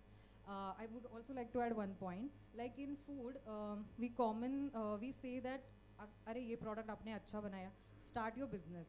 So starting a food business is not that easy. So you need to understand the science behind the thing, and you should go with the requirements, and then only you can sustain in the business. Thank you. Saranji, being a consultant, doing a lot of projects across Horeca and across industry, you must have come across a number of cases where you had to deal with difficult clients, or in situations where compliance becomes a grey matter. Some of them may be pure compliance from the statutory perspective part, but some of them would also be the unsaid parameters, like how we were just discussing that, sometimes it's more than the word, it's also the practical understanding of it. As a consultant, how do you deal with this, and what would be your advice to the people out there when should they face that kind of a situation? What do you think is the best way? Now when we say compliances, just like our country being so diverse, our compliances also changes very diversely from state to state. Every state has a different compliances and all. As a consultant, it is our key role to play and design the system. Like when we do a project, what happens is that in this entire project, there are always a capex cost which comes into play. Now compliance is a very grey world. In the grey world, you have grey environment. In the grey environment, you need to understand what are the pain points for the clients. So there should be a solution where the client should be in favor, because nowadays, after these two incidents what have happened, one is Kamla Mills, which everybody was aware of, and the same incident, like sadly, unfortunately, people have lost their lives in Goa. Compliances, what I make sure that my client gets an insurance. Now, compliance is not a requirement, is insurance for a client who's investing about crores of rupees, and we are talking marginally a lakh of rupees for a compliances to be embedded. But as a consultant, we make sure that when we design or we start analyzing the space, the first objective for us is to get into the compliances mode, which are mandatory. And as a consultant, we have the authority to put all these compliances first embedded in our design, which nobody has a query or an answer or a question to be raised. Once that has been embedded in our design, those have been made sure that we abide to the requirement what is required. Now, for a kitchen, we make sure whatever we spoke last just now, we spoke about fire separation, mandatory. We spoke about gas detection system, mandatory. We spoke about sprinkler, heat detector. Everything should be mandatory. Now you can phase your project you can get few equipment phased wise, but making sure, in our design, we make sure that the compliances in terms of safety is first taken care. So we have a clarity just before our creativity, what we can have under our control. Now, in a gray environment, when we were talking, in gray environment, there are pressure from the client, cost, pressure from the guest. So there are gaps which people try to cut corners and get over. It has to be foolproof solution, which we feel. Okay, it can't be touched or can't be changed. So in the initial design stage, we make sure that these compliances are being taken care, which takes care for the entire operations as well as livelihood, who's working out in the kitchen as well as outside who are dining. So I think as a consultant, is our role to educate our clients, make sure that compliance is an insurance for you, and insurance for the people who are coming to dine with you. So that's how we try to change a mindset of people, and also trying to create a mindset where compliance is mandatory. Great. Ma'am, since you were keen on safety, food safety, this is a question that I wanted to ask you. Often we have read about cases where people have had fresh food and had either food poisoning or some kind of an illness arising out of that. We see all the news, right? Very rarely have we read about people consuming packaged food or processed food and falling sick, right? Now, one of the reasons for that could be because of the various compliances that are much more strict on the packaged food industry or the processed food industry. But having said that, there are certain basic rules that are still applicable for both the categories. But today, if you walk into any of the big sweet meat shops or the namkeen dukans, you don't see the kind of basic signages. Forget about all the higher things, just a green dot or a red dot. You don't even see that in the shops, okay? And you definitely don't see best before consumption date or time or such, which I know otherwise the law actually requires you to carry. Now, we as consumers have a responsibility to flag this, right? But that's not happening. So wouldn't you say it's unfair to expect the industry to toe the line when it comes to food safety, but we as consumers find it very convenient to not follow this basic demand or ask and then say that, oh, usne nahi kiya, main khaya and I felt sick. So how do you think, or what do you think we can do to address this? Of course, one is awareness, like we already covered, but to what extent can we actually get society to participate in this so that there is a push to get this compliance in as a culture rather than expecting only industry to do everything? Again, a question to everyone, like how many times we raise a complaint against anything issue we observed in the industry. Maybe it is industry in hotel or restaurant, anything. So normally when we talk about how our system is working, the major effectiveness is always evaluated against how many customer complaints are raised or come in, and then how we analyze it. So for customer, it is very much like basic requirement that at least they should understand okay, this is the problem and you should raise this problem to the, maybe if we talk about mithai shop, then you can go and ask that mithai shop owner that this is what I have observed and why you are not following this requirement. But many times like it is our in nature, there are a lot of few people are having this follow-up kind of nature, so they will go and follow up the things. Sorry ma'am, just 1 minute, can I stop you? I'd like to request the vehicle owner of MH12GF9487 please. Yeah, your vehicle I think needs to be moved out of its parking spot, there is a problem. Thank you.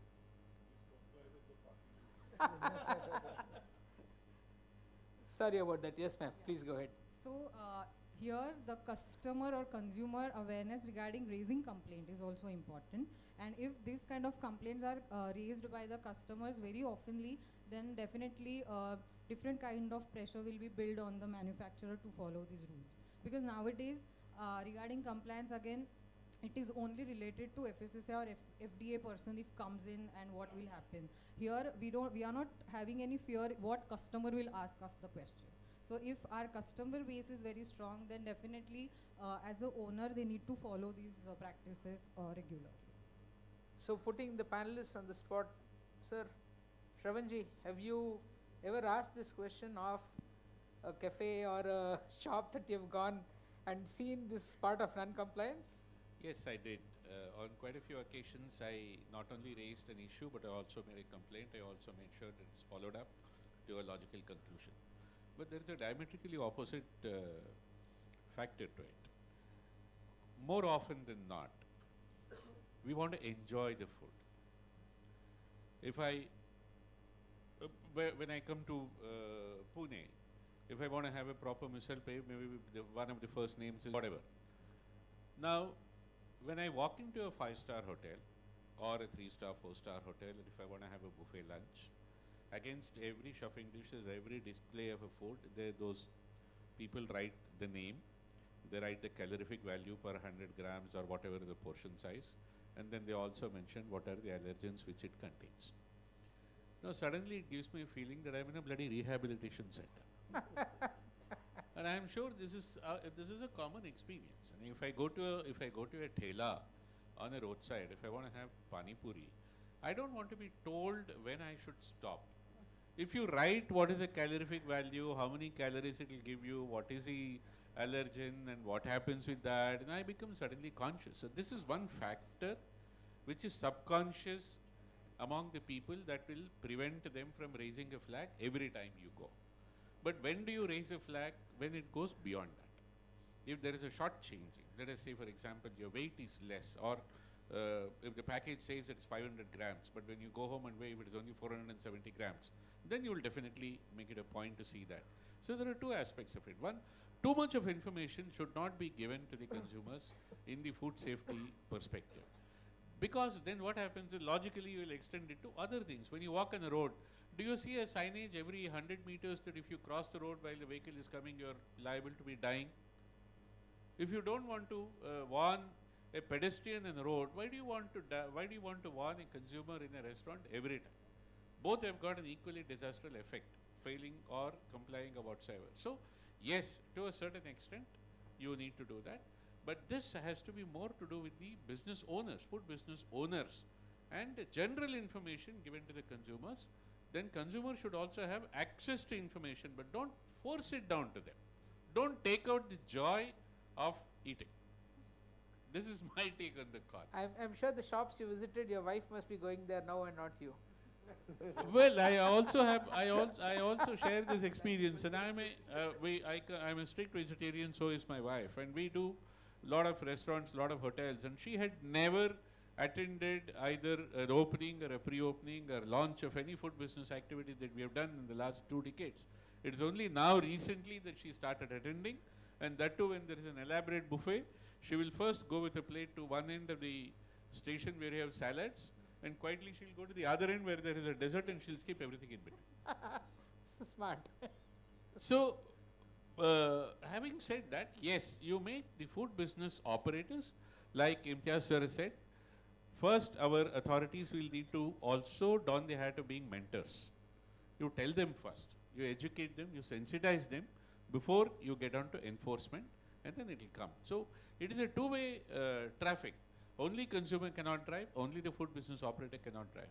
Now, coming to this information, I'll take only 30 seconds. Coming to this information, how many of you have seen or consumed Sharbat Ruh Afza made by Hamdard Laboratories?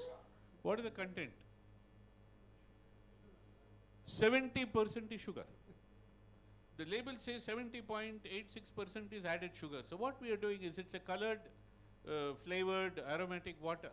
So if you make that any more bold in that, you will not buy it, you will not drink it. Same thing with Good Day cashew and almond biscuits. But I came to know that the content of cashews and almond is less than 2%. And you call it a Good Day cashew and almond biscuits. So if you give too much of information, you will lose out on it. Don't do that. Do you print in a cigarette packet that consumption of tobacco is harmful?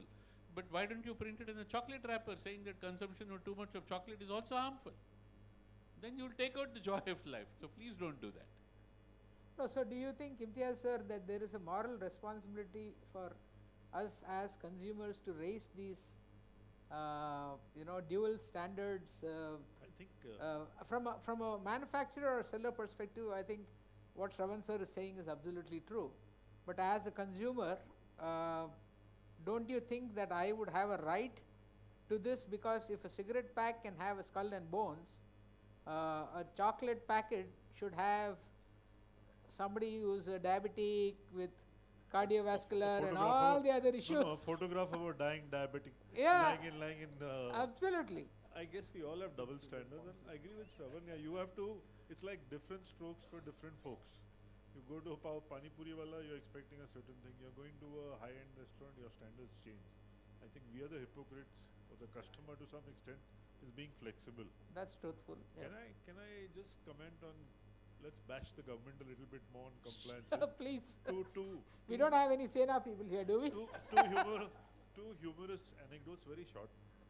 Years ago, we used to do restaurant setup, and we used to find that the Sir, can you keep the mic a bit close? Yeah. Years ago, we used to do restaurants, set up restaurants, and there were some archaic things that were forced on us. So, rules that seem to resonate from years down on us.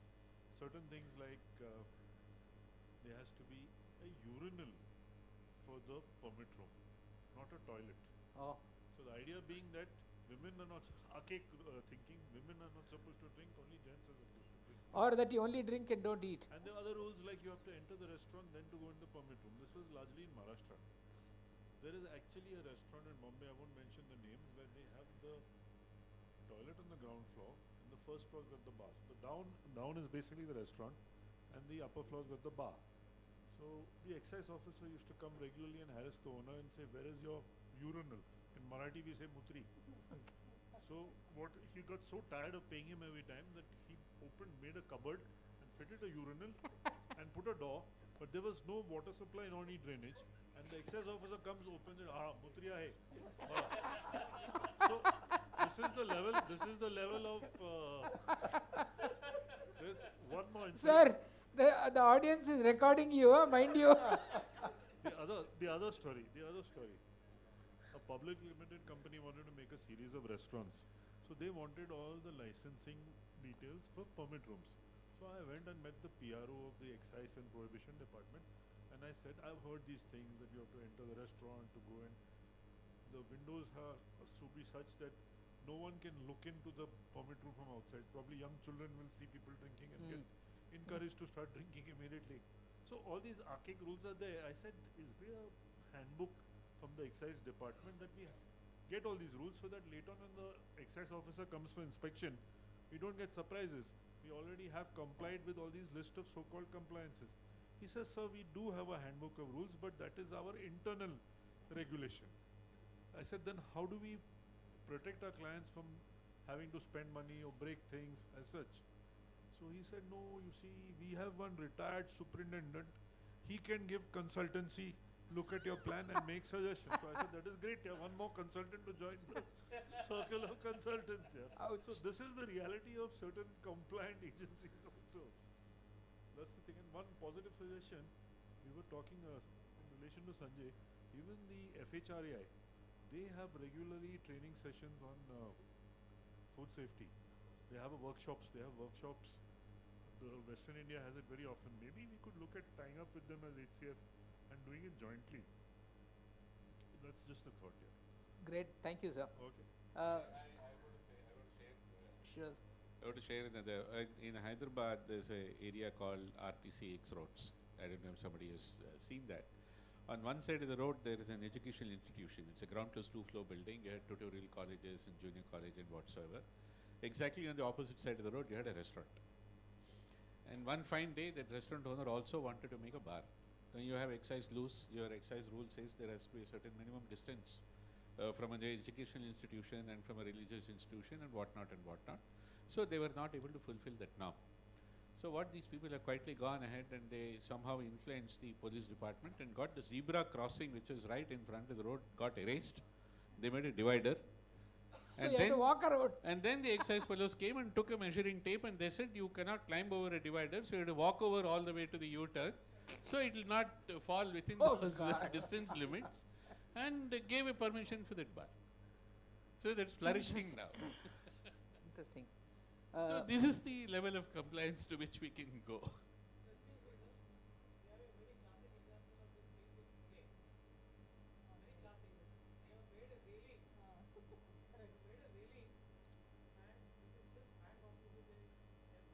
I've been there. No, not for alcohol, but to check the quality of the railing. I've been there. I would add on to your talk.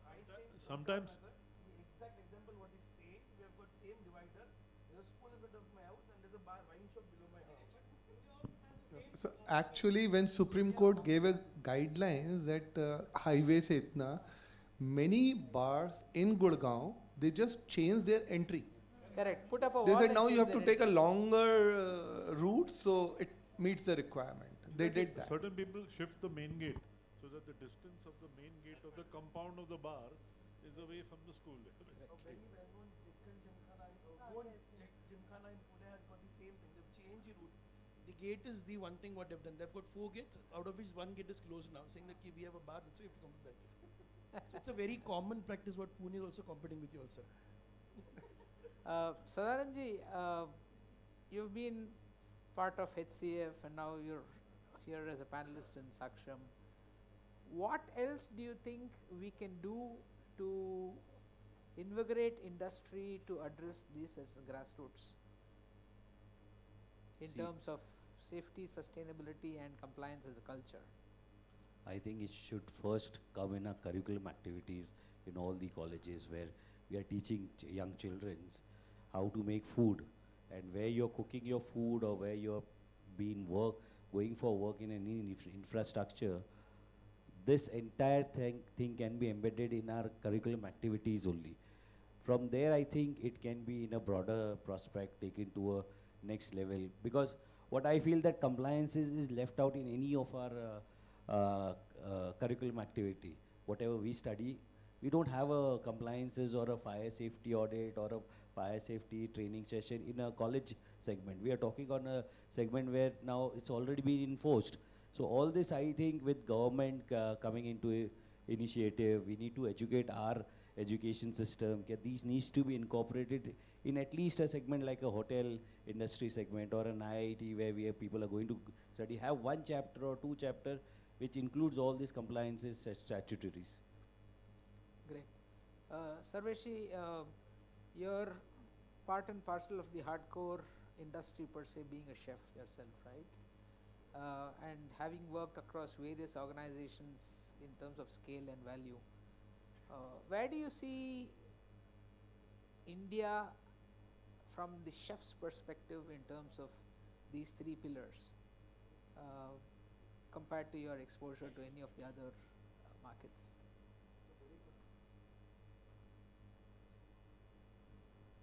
Hi. So thank you for this question. It's a good question. What do you see?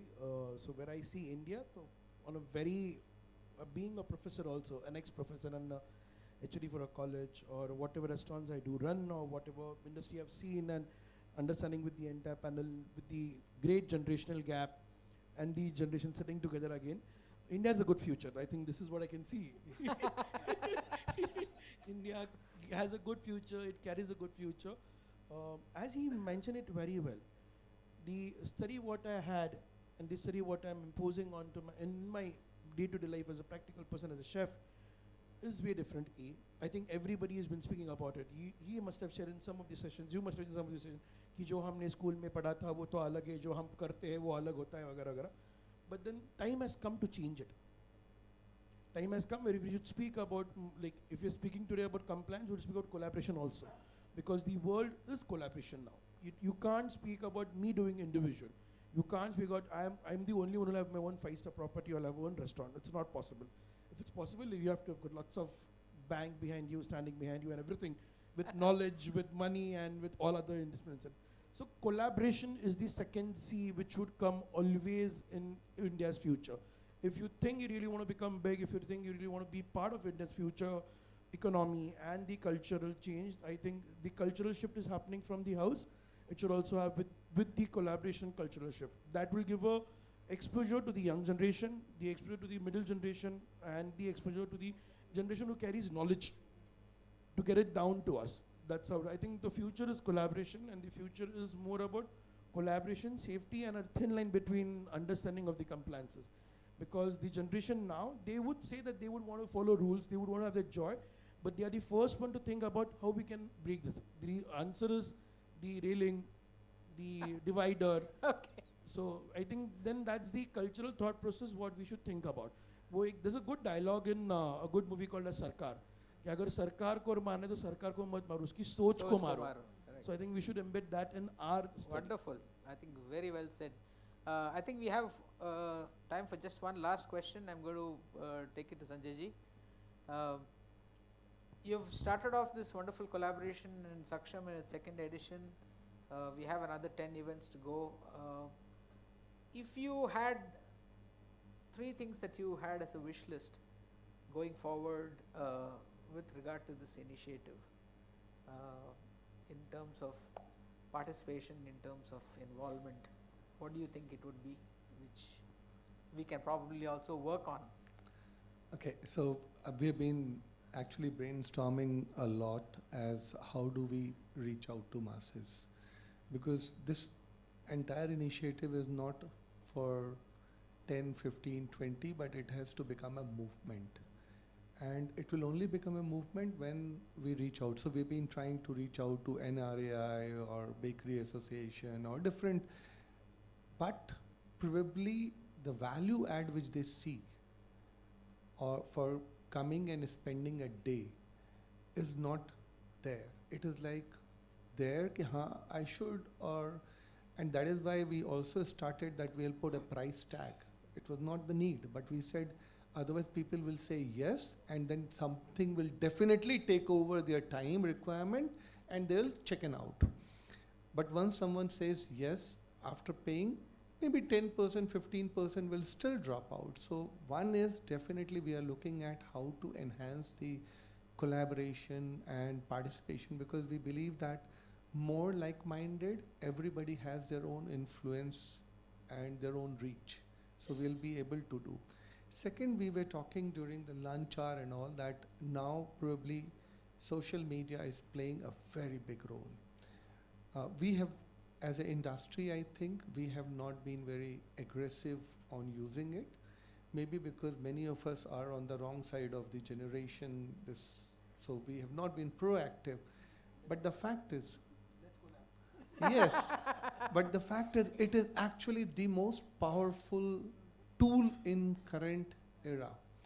And we need to use it very judiciously because it has. And like we were talking about creating awareness. So someone was saying people look at the nutrition value. So now the green and the red dot is something which even my mom who is close to 80 knows about it. Or looking at the MRP or the expiry label, she knows about it.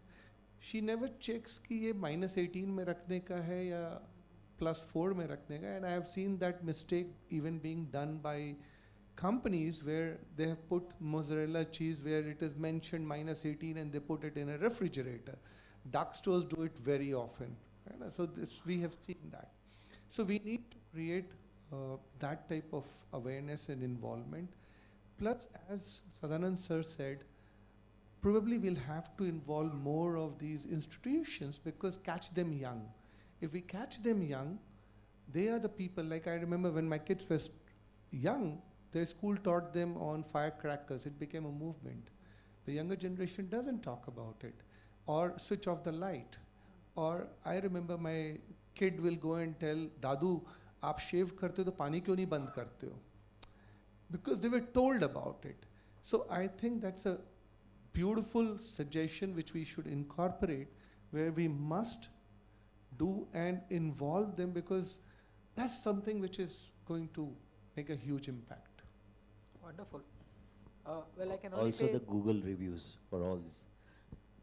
True. Definitely, yeah. Well, that's it. Thank you very much, gentlemen, lady.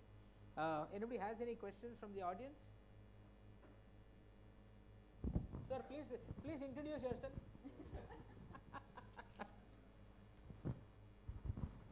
I have one question. Although the idea that Sadaranji has given is wonderful, we have bits and parts in the hotel management where it is taught in the food science about bacterial growth and all that. But what happens in US and what happens in Dubai, if you look at it, when they are forming the kitchen or when the kitchen is being designed, the first step is the kitchen design is checked, evaluated. Is all the safety measures there? Is it designed properly or not? Then you get a permission to make the kitchen. So your kitchen is made with all the safety measures. Second, we have... I'll interrupt you. One second, let me finish. Also what happens is, once you're starting, you make the kitchen, there is inspection. And we have Indians who are working there in, say, Indian owners, Indian chefs who are working in Dubai, in US. They follow these rules. Why they follow these rules? Because they have that fear factor that yes, if I don't follow the paperwork, I don't follow the rules, I don't check the temperature logs, my restaurant will close. So they have 1, 2, 3 levels, after which the restaurant closes, but they have that fear factor. So here, our municipality or our health codes, they don't know what the rules are. They will not be able to check a drawing. They will also not be able to evaluate us on these paperworks that need to be there. So there are a lot of places, leave the core city, outside the city, you pay 500 rupees, give a biryani packet, you get a food license. They don't even come and see your kitchen. So in that case, how does it work? Because today, if I am a owner and I am not troubled by my food inspector or I don't have any issue on having a shabby kitchen, why will I really take this up?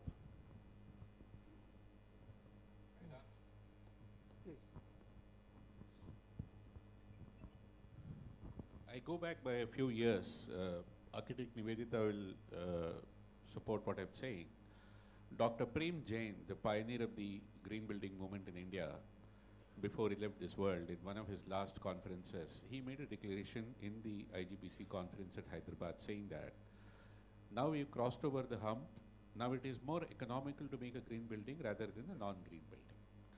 Earlier, the green building movement did have a resistance because it was costlier to make a building, right? Now, after this declaration, where now it is more economical to construct a green building, the moment has picked up by a quantum jump. So why I am taking this example is that eventually the cultural transformation happens only when there is an economic benefit. If there is no economic benefit, come what may say, whatever you might say, it will all be rhetoric and theoretical, and real ground change will not happen.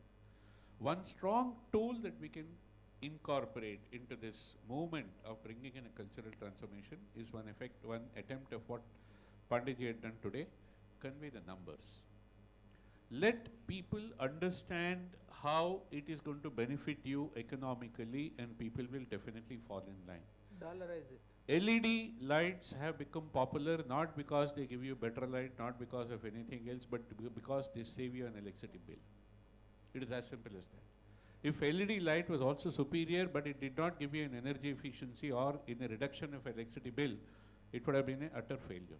So what we need to do is, like today he made a small attempt of saying that, okay, non-compliance for a small issue. Try and work out, give the return on investment figures on all these three parameters, because incidentally, the safety, sustainability and compliance are non-operational issues. In a food business operator language, if you say operations and non-operations, operations are those activities which directly lead to your revenue. These parameters are not leading to your revenue. That is the reason why they are more or less ignored or neglected. Bring an economic factor, bring a monetary value, give them return on investment calculations, give them payback period calculations. Then this movement will go further. My question is, how can you make the government officials SAKSHAM? If their first SAKSHAM, they have guidelines, then things will be far better. How can you make them SAKSHAM? I think that question has been answered by Sadanand, that we are looking at collaboration. That somewhere down the line, see the previous edition of SAKSHAM, we had the former director of the FSSA with us, and today we had somebody from FSSA. Or maybe what we also make sure that is in all our next episodes of SAKSHAM, we make sure that somebody from the enforcement and regulatory bodies will be present throughout the day. I think that's a like wonderful Imtiaz ji suggestion, has said, we should make them SAKSHAM. Let us do it. Let them be understanding that the end user or a consumer is also becoming equally aware, and it is now it is their job to fall in line. I think, Sanjay ji, that's a fantastic suggestion. If we were to involve government in a passive way by just making them be present, then I think automatically there will be much more interaction, and they will also start, if I may say, start feeling guilty that we are doing their job rather than they doing it themselves. But Arvind, as he said, economic benefit will always stand in the way. No doubt They about understand it. that better. No doubt about it. No doubt about it. In fact, I would take the next step of actually even going and saying that from a business perspective, we should even start talking to the economic decision makers, maybe the chartered accountants and the fund houses that bankroll industry, because that's where if we can say that, hey, by putting in these checks and balances and addressing the three pillars that we are talking about, if you're going to see economic benefits over a 5-year period and your business is going to be that much more stronger. I would like to add one point here. Sure, ma'am. So for food industry, we are not that privileged to, our product we can sell like a second copy of our product. So like for other Correct, industries, original. where we can have first copy, second copy, but in food, if it is not safe, we cannot sell. So it is directly impacting the economy of the company. Hence, this is a mindset we need to change, that if you're not following the rules, ultimately there is a wastage and everything, so there is no sustainability, nothing will be, followed properly. Wonderful. Thank you very much. Anybody else? Well, thank you once again, Sanjay ji, for this wonderful opportunity. Thank you, sir. Thanks thank you, everyone for panelists. coming. It's been amazing. Thank you. Shravan ji, 45 minutes and 10 seconds ho gaya.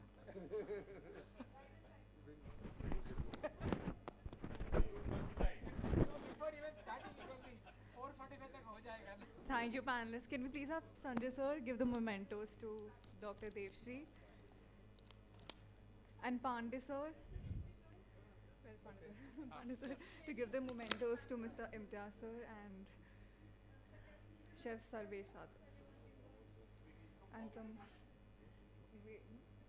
And Pramod sir to Mr. Sadanand Acharya, memento.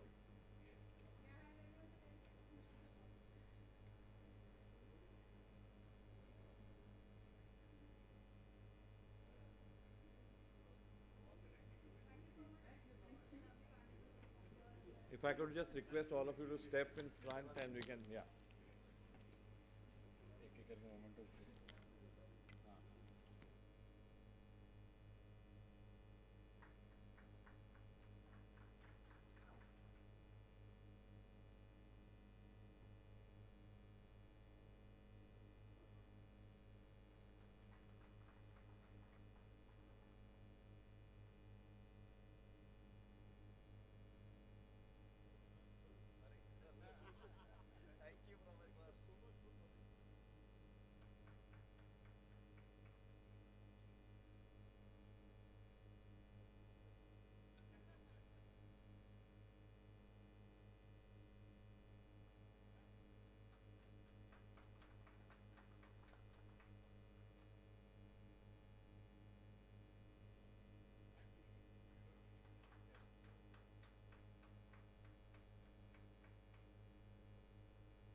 नहीं नहीं आपका जरूरी है अच्छा can I request all the panelists and the speakers to please come in the front for a group photograph. Please excuse my sore throat, sorry.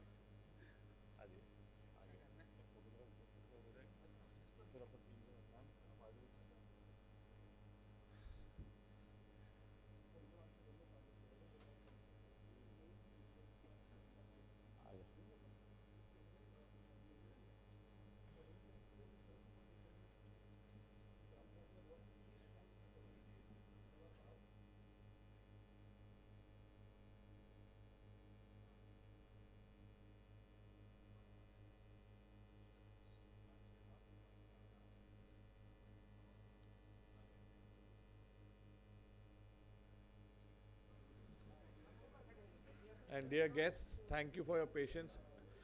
You have held it for last 6 hours, another 5 more minutes.